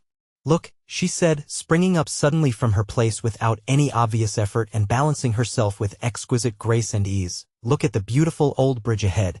I need scarcely look at that, said I, not turning my head away from her beauty. I know what it is, though with a smile we used not to call it the old bridge time agone. She looked down upon me kindly and said, "How well we get on now you are no longer on your guard against me." And she stood looking thoughtfully at me still till she had to sit down as we passed under the middle one of the row of little pointed arches of the oldest bridge across the Thames. "Oh, the beautiful fields," she said. "I had no idea of the charm of a very small river like this. The smallness of the scale of everything, the short reaches, and the speedy change of the banks give one a feeling of going somewhere, of coming to something strange, a feeling of adventure which I have not felt in bigger waters." I looked up at her delightedly, for her voice, saying the very thing which I was thinking, was like a caress to me. She caught my eye and her cheeks reddened under their tan, and she said simply, "I must tell you, my friend, that when my father leaves the Thames this summer he will take me away to a place near the Roman wall in Cumberland, so that this voyage of mine is farewell to the south, of course with my goodwill in a way, and yet I am sorry for it. I hadn't the heart to tell Dick yesterday that we were as good as gone from the Thames side, but somehow to you I must needs tell it." She stopped and seemed very thoughtful for a while, and then said smiling, "I must say that I don't like moving about from one home to another. One gets so pleasantly used to all the detail of the life about one. It fits so harmoniously and happily into one's own life, that beginning again, even in a small way, is a kind of pain. But I dare say in the country which you come from you would think this petty and unadventurous and would think the worse of me for it." She smiled at me caressingly as she spoke, and I made haste to answer, "Oh no, indeed. Again you echo my very thoughts. But I hardly expected to hear you speak so. I gathered from all I have heard that there was a great deal of changing of abode amongst you in this country." "Well," she said, "of course people are free to move about, but except for pleasure parties, especially in harvest and hay-time, like this of ours, I don't think they do so much. I admit that I also have other moods than that of stay at home, as I hinted just now, and I should like to go with you all through the West Country thinking of nothing," concluded she smiling. "I should have plenty to think of," said I. News from Nowhere. Chapter 29. Resting place on the Upper Thames. Presently at a place where the river flowed round a headland of the meadows, we stopped a while for rest and victuals and settled ourselves on a beautiful bank which almost reached the dignity of a hillside. The wide meadows spread before us, and already the scythe was busy amidst the hay. One change I noticed amidst the quiet beauty of the fields, to wit, that they were planted with trees here and there, often fruit trees, and that there was none of the niggardly begrudging of space to a handsome tree which I remembered too well. And though the willows were often poled or shrouded, as they call it in that countryside, this was done with some regard to beauty. I mean that there was no poling of rows on rows so as to destroy the pleasantness of half a mile of country, but a thoughtful sequence in the cutting that prevented a sudden bareness anywhere. To be short, the fields were everywhere treated as a garden made for the pleasure as well as the livelihood of all, as old Hammond told me was the case. On this bank or bend of the hill then we had our midday meal, somewhat early for dinner, if that mattered, but we had been stirring early, the slender stream of the Thames winding below us between the garden of a country I have been telling of. A furlong from us was a beautiful little islet begrown with graceful trees. On the slopes westward of us was a wood of varied growth overhanging the narrow meadow on the south side of the river, while to the north was a wide stretch of mead rising very gradually from the river's edge. A delicate spire of an ancient building rose up from out of the trees in the middle distance, with a few grey houses clustered about it, while nearer to us, in fact not half a furlong from the water, was a quite modern stone house, a wide quadrangle of 1 story. The buildings that made it being quite low. There was no garden between it and the river, nothing but a row of pear trees still quite young and slender, and though there did not seem to be much ornament about it, it had a sort of natural elegance, like that of the trees themselves. As we sat looking down on all this in the sweet June day, rather happy than merry, Ellen, who sat next me, her hand clasped about one knee, leaned sideways to me, and said in a low voice which Dick and Clara might have noted if they had not been busy in happy wordless lovemaking, "Friend, in your country were the houses of your field laborers anything like that?" I said, "Well, at any rate the houses of our rich men were not, they were mere blots upon the face of the land." "I find it hard to understand," she said. "I can see why the workmen, who were so oppressed, should not have been able to live in beautiful houses, for it takes time and leisure, and minds not overburdened with care, to make beautiful dwellings. And I quite understand that these poor people were not allowed to live in such a way as to have these, to us, necessary good things. But why the rich men, who had the time and the leisure and the materials for building, as it would be in this case, should not have housed themselves well, I do not understand as yet. I know what you are meaning to say to me, she said, looking me full in the eyes and blushing, to wit that their houses and all belonging to them were generally ugly and base, unless they chanced to be ancient like yonder remnant of our forefathers' work, pointing to the spire. That they were, let me see, what is the word? Vulgar, said I. We used to say, said I, that the ugliness and vulgarity of the rich men's dwellings was a necessary reflection from the sordidness and bareness of life which they forced upon the poor people. She knit her brows as in thought, then turned a brightened face on me as if she had caught the idea, and said, Yes, friend, I see what you mean. We have sometimes those of us who look into these things talk this very matter over, because, to say the truth, we have plenty of record of the so-called arts of the time before equality of life. And there are not wanting people who say that the state of that society was not the cause of all that ugliness, that they were ugly in their life because they liked to be and could have had beautiful things about them if they had chosen. Just as a man or body of men now may, if they please, make things more or less beautiful. Stop. I know what you are going to say. Do you? Said I, smiling, yet with a beating heart. Yes, she said, you are answering me, teaching me in some way or another, although you have not spoken the words aloud. You were going to say that in times of inequality it was an essential condition of the life of these rich men that they should not themselves make what they wanted for the adornment of their lives, but should force those to make them whom they forced to live pinched and sordid lives. And that as a necessary consequence the sordidness and pinching, the ugly barrenness of those ruined lives were worked up into the adornment of the lives of the rich, and art died out amongst men? Was that what you would say, my friend? Yes, yes, I said, looking at her eagerly, for she had risen and was standing on the edge of the bent, the light wind stirring her dainty raiment, one hand laid on her bosom, the other arm stretched downward and clenched in her earnestness.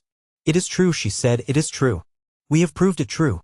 I think amidst my something more than interest in her and admiration for her, I was beginning to wonder how it would all end.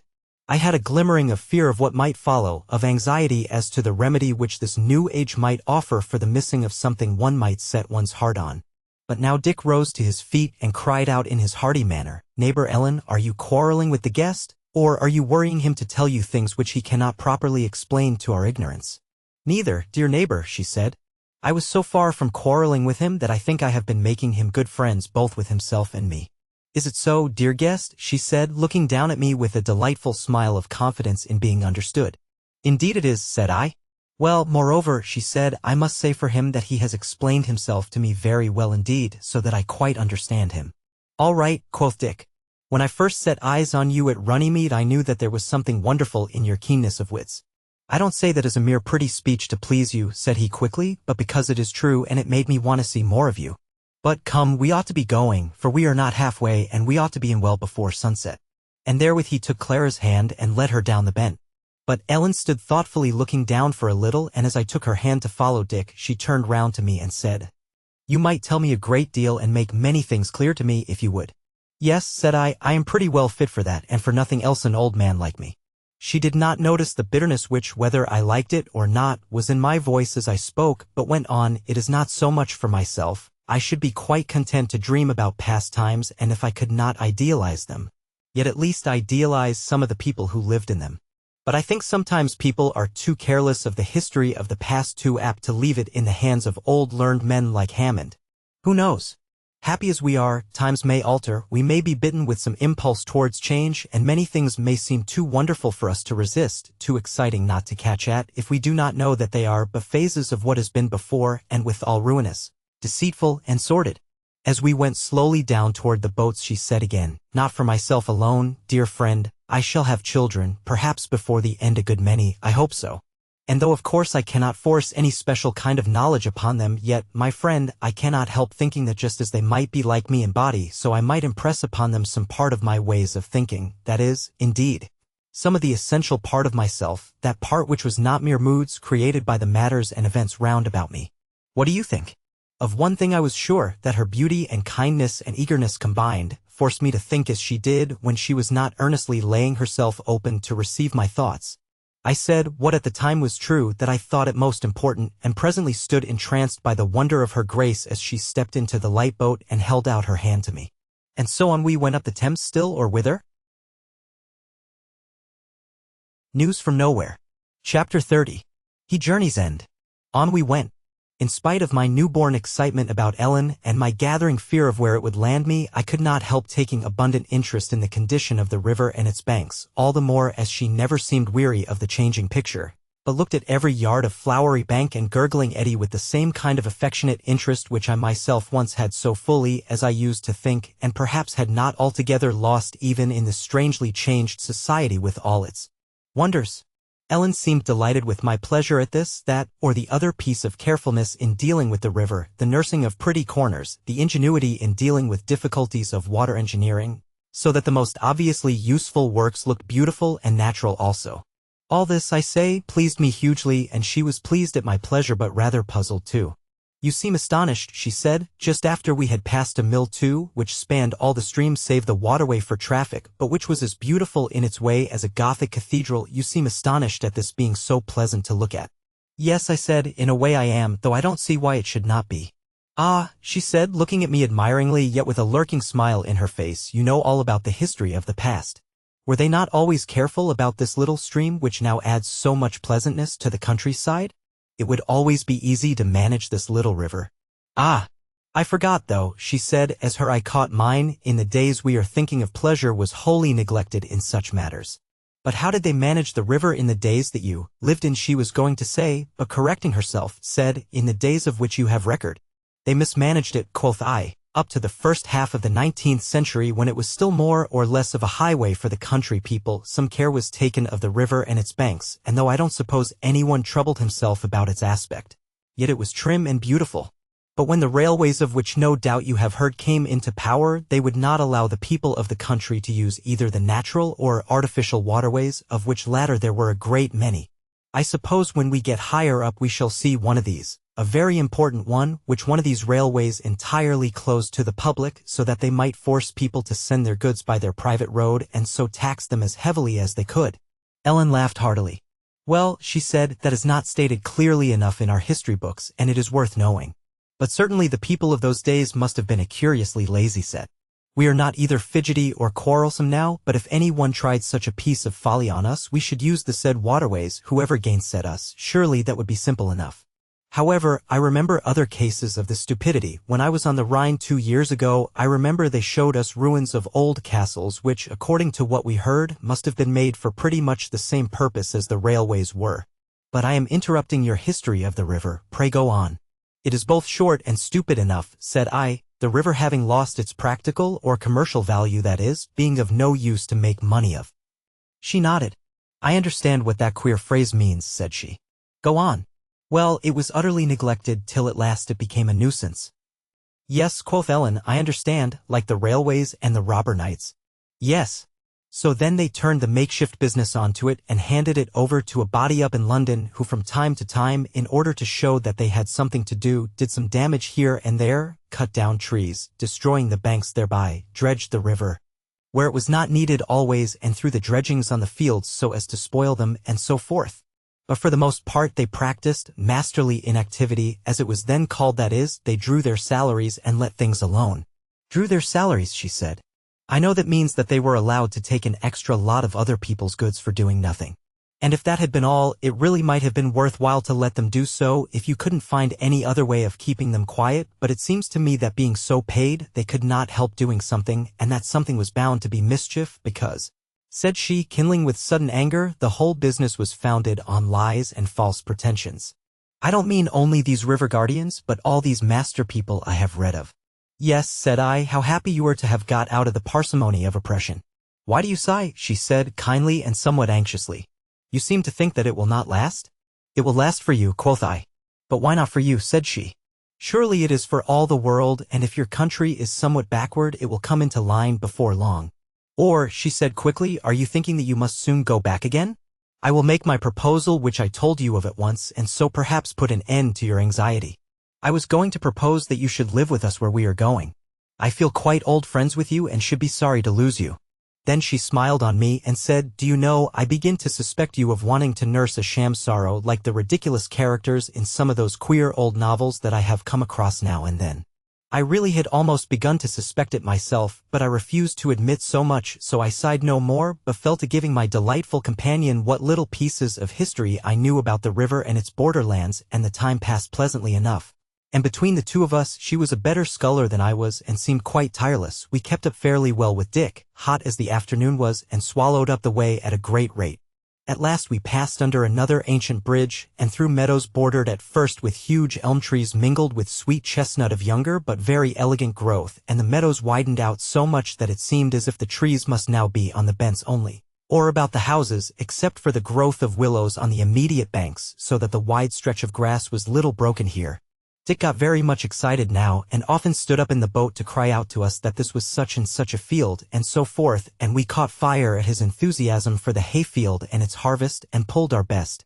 At last, as we were passing through a reach of the river where on the side of the towing path was a highish bank with a thick whispering bed of reeds before it, and on the other side a higher bank, clothed with willows that dipped into the stream and crowned by ancient elm trees, we saw bright figures coming along close to the bank, as if they were looking for something, as, indeed, they were, and we, that is, Dick and his company, were what they were looking for. Dick lay on his oars, and we followed his example. He gave a joyous shout to the people on the bank, which was echoed back from it in many voices, deep and sweetly shrill, for there were above a dozen persons, both men, women, and children. A tall handsome woman, with black wavy hair and deep-set gray eyes, came forward on the bank and waved her hand gracefully to us and said, "Dick, my friend, we have almost had to wait for you. What excuse have you to make for your slavish punctuality? Why didn't you take us by surprise and come yesterday?" "Oh," said Dick, with an almost imperceptible jerk of his head toward our boat, "we didn't want to come too quick up the water. There is so much to see for those who have not been up here before." "True, true," said the stately lady, for stately is the word that must be used for her, and we want them to get to know the wet way from the east thoroughly well, since they must often use it now. But come ashore at once, Dick, and you, dear neighbors, there is a break in the reeds and a good landing place just round the corner. We can carry up your things, or send some of the lads after them." "No, no," said Dick, "it is easier going by water, though it is but a step. Besides, I want to bring my friend here to the proper place.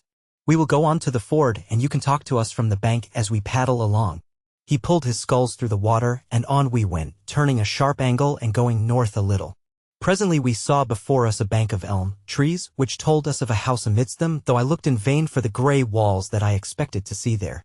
As we went, the folk on the bank talked indeed, mingling their kind voices with the cuckoo's song, the sweet strong whistle of the blackbirds, and the ceaseless note of the corncrake as he crept through the long grass of the mowing field, whence came waves of fragrance from the flowering clover amidst of the ripe grass.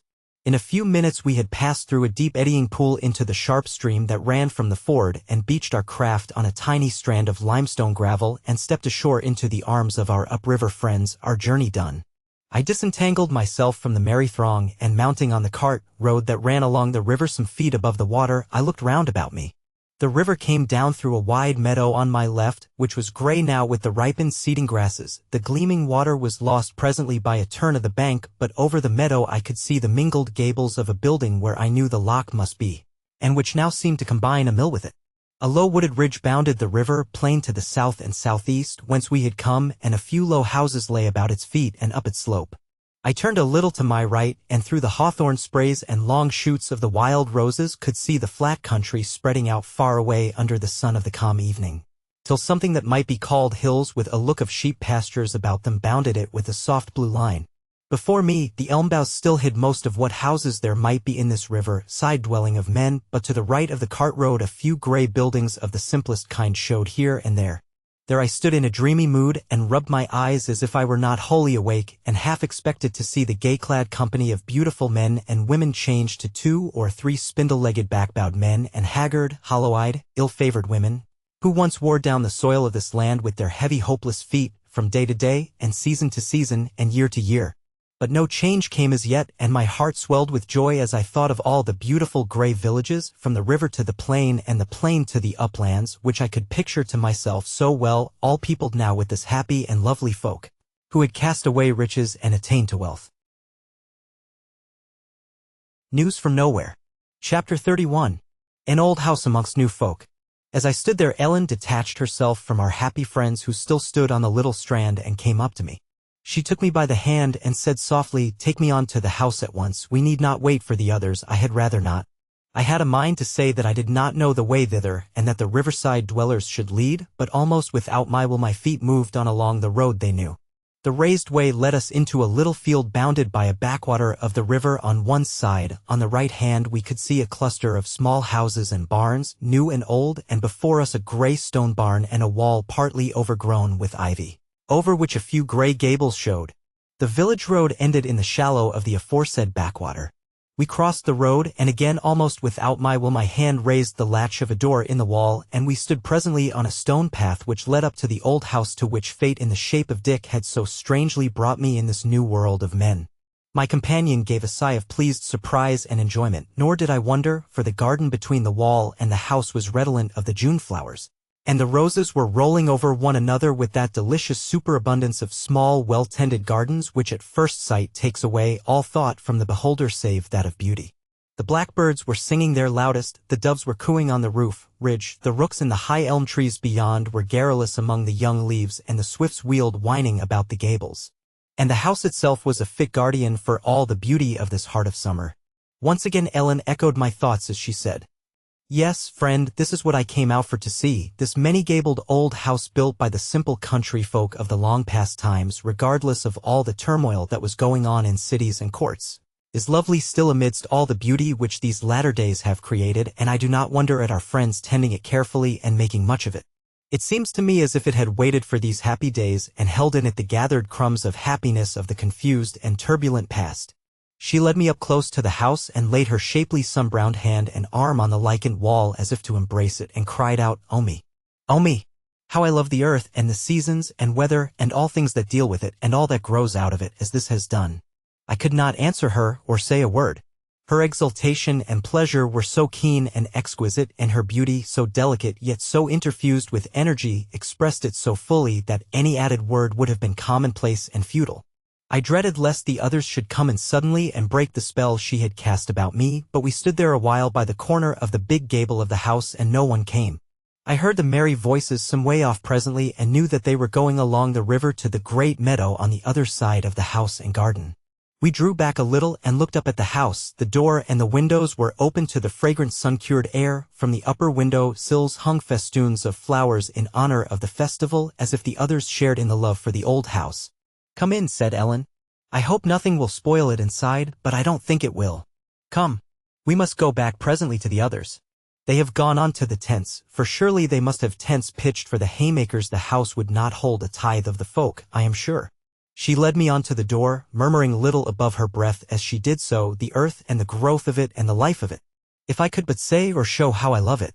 We went in and found no soul in any room as we wandered from room to room, from the rose-covered porch to the strange and quaint garrets amongst the great timbers of the roof, where of old time the tillers and herdsmen of the manor slept, but which Aenites seemed now, by the small size of the beds and the litter of useless and disregarded matters, bunches of dying flowers, feathers of birds, shells of starlings' eggs, caddis worms and mugs, and the like, seemed to be inhabited for the time by children. Everywhere there was but little furniture, and that only the most necessary and of the simplest forms. The extravagant love of ornament which I had noted in this people elsewhere seemed here to have given place to the feeling that the house itself and its associations was the ornament of the country life amidst which it had been left stranded from old times, and that to reornament it would but take away its use as a piece of natural beauty. We sat down at last in a room over the wall which Ellen had caressed and which was still hung with old tapestry originally of no artistic value but now faded into pleasant gray tones which harmonized thoroughly well with the quiet of the place, and which would have been ill supplanted by brighter and more striking decoration. I asked a few random questions of Ellen as we sat there, but scarcely listened to her answers, and presently became silent, and then scarce conscious of anything but that I was there in that old room, the doves crooning from the roofs of the barn and dovecot beyond the window opposite to me. My thought returned to me after what I think was but a minute or two, but which, as in a vivid dream, seemed as if it had lasted a long time, when I saw Ellen sitting, looking all the fuller of life and pleasure and desire from the contrast with the gray faded tapestry with its feudal design, which was now only bearable because it had grown so faint and feeble. She looked at me kindly, but as if she read me through and through. She said, "You have begun again your never-ending contrast between the past and this present. Is it not so?" "True," said I. I was thinking of what you, with your capacity and intelligence, joined to your love of pleasure and your impatience of unreasonable restraint of what you would have been in that past. And even now, when all is one and has been for a long time, my heart is sickened with thinking of all the waste of life that has gone on for so many years. So many centuries, she said, so many ages. True, I said, too true, and sat silent again. She rose up and said, Come, I must not let you go off into a dream again so soon. If we must lose you, I want you to see all that you can see first before you go back again. Lose me? I said, go back again? Am I not to go up to the north with you?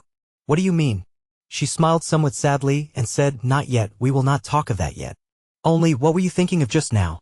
I said falteringly, I was saying to myself, the past, the present? Should she not have said the contrast of the present with the future, of blind despair with hope? I knew it, she said.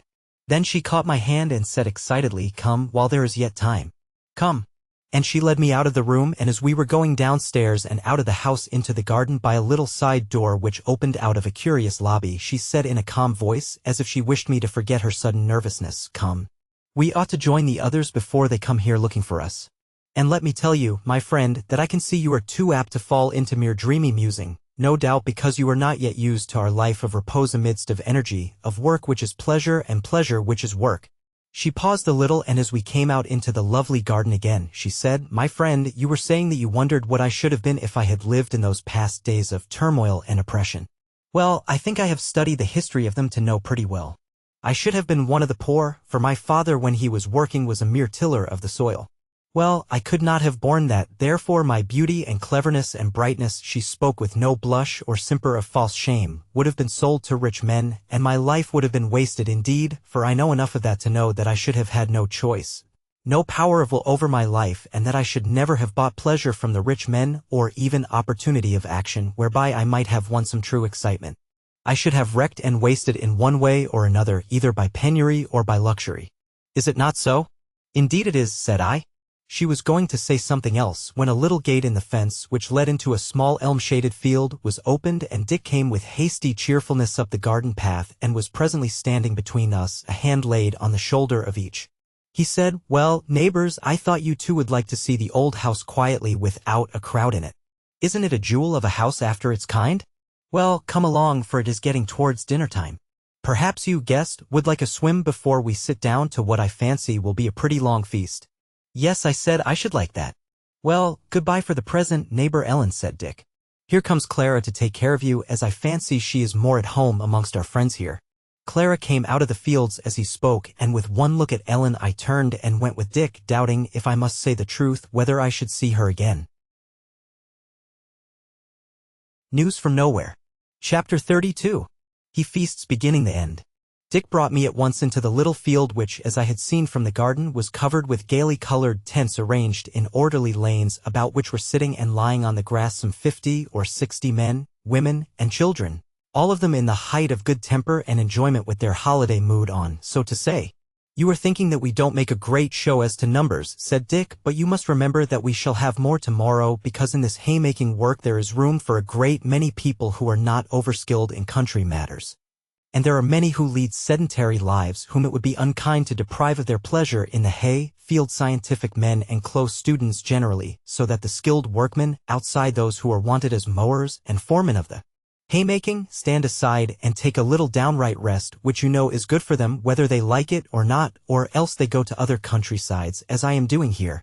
You see, the scientific men and historians and students generally will not be wanted till we are fairly in the midst of the tedding, which of course will not be till the day after tomorrow. With that he brought me out of the little field on to a kind of causeway above the riverside meadow, and thence turning to the left on to a path through the mowing grass, which was thick and very tall, led on till we came to the river above the weir and its mill. There we had a delightful swim in the broad piece of water above the loch, where the river looked much bigger than its natural size from its being dammed up by the weir. Now we are in a fit mood for dinner, said Dick, when we had dressed and were going through the grass again, and certainly of all the cheerful meals in the year, this one of haysel is the cheerfulest, not even excepting the corn harvest feast.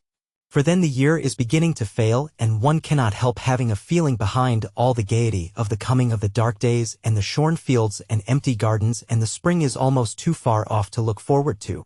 It is, then, in the autumn when one almost believes in death.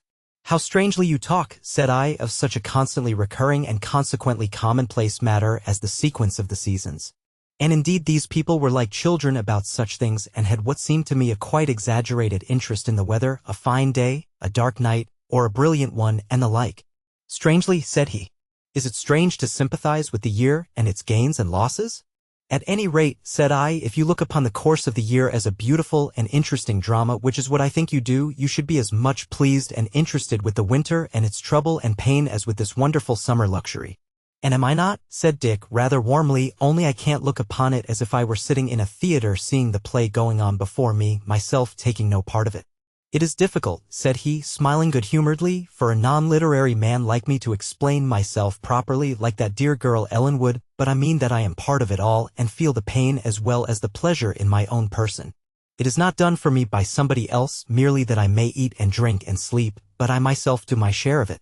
In his way also, as Ellen in hers, I could see that Dick had that passionate love of the earth which was common to but few people, at least, in the days I knew, in which the prevailing feeling amongst intellectual persons was a kind of sour distaste for the changing drama of the year, for the life of earth and its dealings with men. Indeed, in those days it was thought poetic and imaginative to look upon life as a thing to be borne, rather than enjoyed. So I mused till Dick's laugh brought me back into the Oxfordshire hay fields. One thing seems strange to me, said he, that I must needs trouble myself about the winter and its scantiness in the midst of the summer abundance.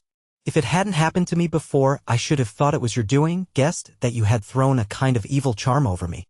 Now you know, said he, suddenly, that's only a joke, so you mustn't take it to heart. All right, said I don't. Yet I did feel somewhat uneasy at his words after all.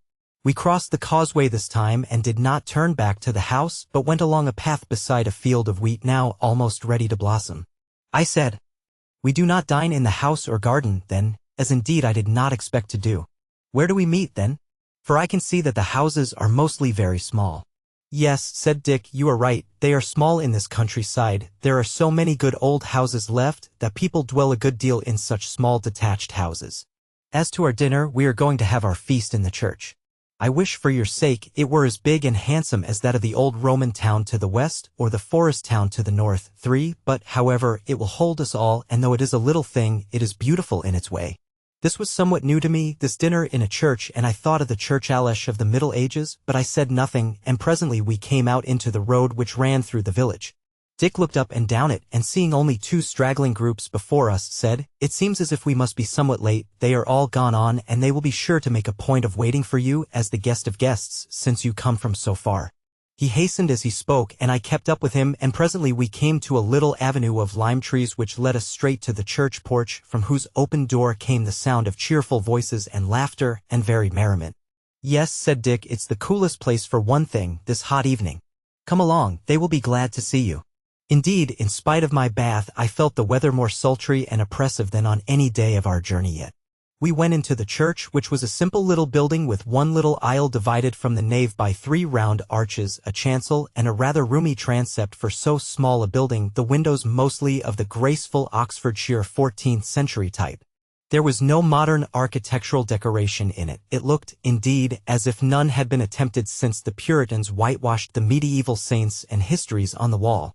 It was, however, gaily dressed up for this latter-day festival, with festoons of flowers from arch to arch and great pitchers of flowers standing about on the floor, while under the west window hung 2 cross scythes, their blades polished white, and gleaming from out of the flowers that wreathed them.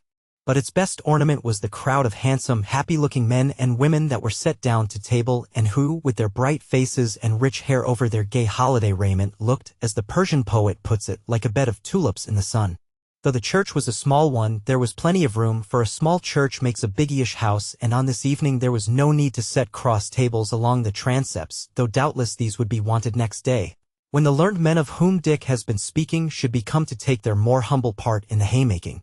I stood on the threshold with the expectant smile on my face of a man who is going to take part in a festivity which he is really prepared to enjoy. Dick, standing by me, was looking round the company with an air of proprietorship in them, I thought.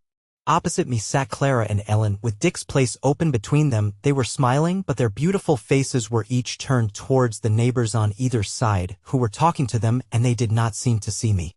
I turned to Dick, expecting him to lead me forward, and he turned his face to me, but strange to say, though it was as smiling and cheerful as ever, it made no response to my glance. Nay, he seemed to take no heed at all of my presence. And I noticed that none of the company looked at me. A pang shot through me as of some disaster long expected and suddenly realized. Dick moved on a little without a word to me. I was not 3 yards from the two women who, though they had been my companions for such a short time, had really, as I thought, become my friends. Clara's face was turned full upon me now, but she also did not seem to see me, though I know I was trying to catch her eye with an appealing look. I turned to Ellen, and she did seem to recognize me for an instant, but her bright face turned sad directly, and she shook her head with a mournful look, and the next moment all consciousness of my presence had faded from her face. I felt lonely and sick at heart past the power of words to describe. I hung about a minute longer and then turned and went out of the porch again and through the lime avenue into the road, while the blackbirds sang their strongest from the bushes about me in the hot June evening. Once more, without any conscious effort of will, I set my face toward the old house by the ford, but as I turned round the corner which led to the remains of the village cross, I came upon a figure strangely contrasting with the joyous, beautiful people I had left behind in the church. It was a man who looked old, but whom I knew from habit, now half forgotten, was really not much more than 50. His face was rugged and grimed rather than dirty, his eyes dull and bleared, his body bent, his calves thin and spindly, his feet dragging and limping. His clothing was a mixture of dirt and rags long over familiar to me. As I passed him he touched his hat with some real goodwill and courtesy and much servility.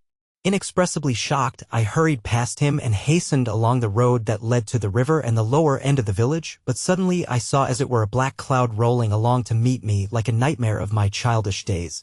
And for a while I was conscious of nothing else than being in the dark, and whether I was walking, or sitting, or lying down, I could not tell. I lay in my bed in my house at dingy Hammersmith thinking about it all, and trying to consider if I was overwhelmed with despair at finding I had been dreaming a dream, and strange to say, I found that I was not so despairing. Or indeed was it a dream? If so, why was I so conscious all along that I was really seeing all that new life from the outside, still wrapped up in the prejudices, the anxieties, the distrust of this time of doubt and struggle? All along, though those friends were so real to me, I had been feeling as if I had no business amongst them, as though the time would come when they would reject me and say, as Ellen's last mournful look seemed to say, "No, it will not do, you cannot be of us. You belong so entirely to the unhappiness of the past that our happiness even would weary you. Go back again, now you have seen us, and your outward eyes have learned that in spite of all the infallible maxims of your day there is yet a time of rest in store for the world, when mastery has changed into fellowship but not before. Go back again, then, and while you live you will see all round you people engaged in making others live lives which are not their own, while they themselves care nothing for their own real lives, men who hate life though they fear death. Go back and be the happier for having seen us, for having added a little hope to your struggle. Go on living while you may, striving with whatsoever pain and labor needs must be to build up little by little the new day of fellowship and rest and happiness. Yes, surely. And if others can see it as I have seen it, then it may be called a vision rather than a dream.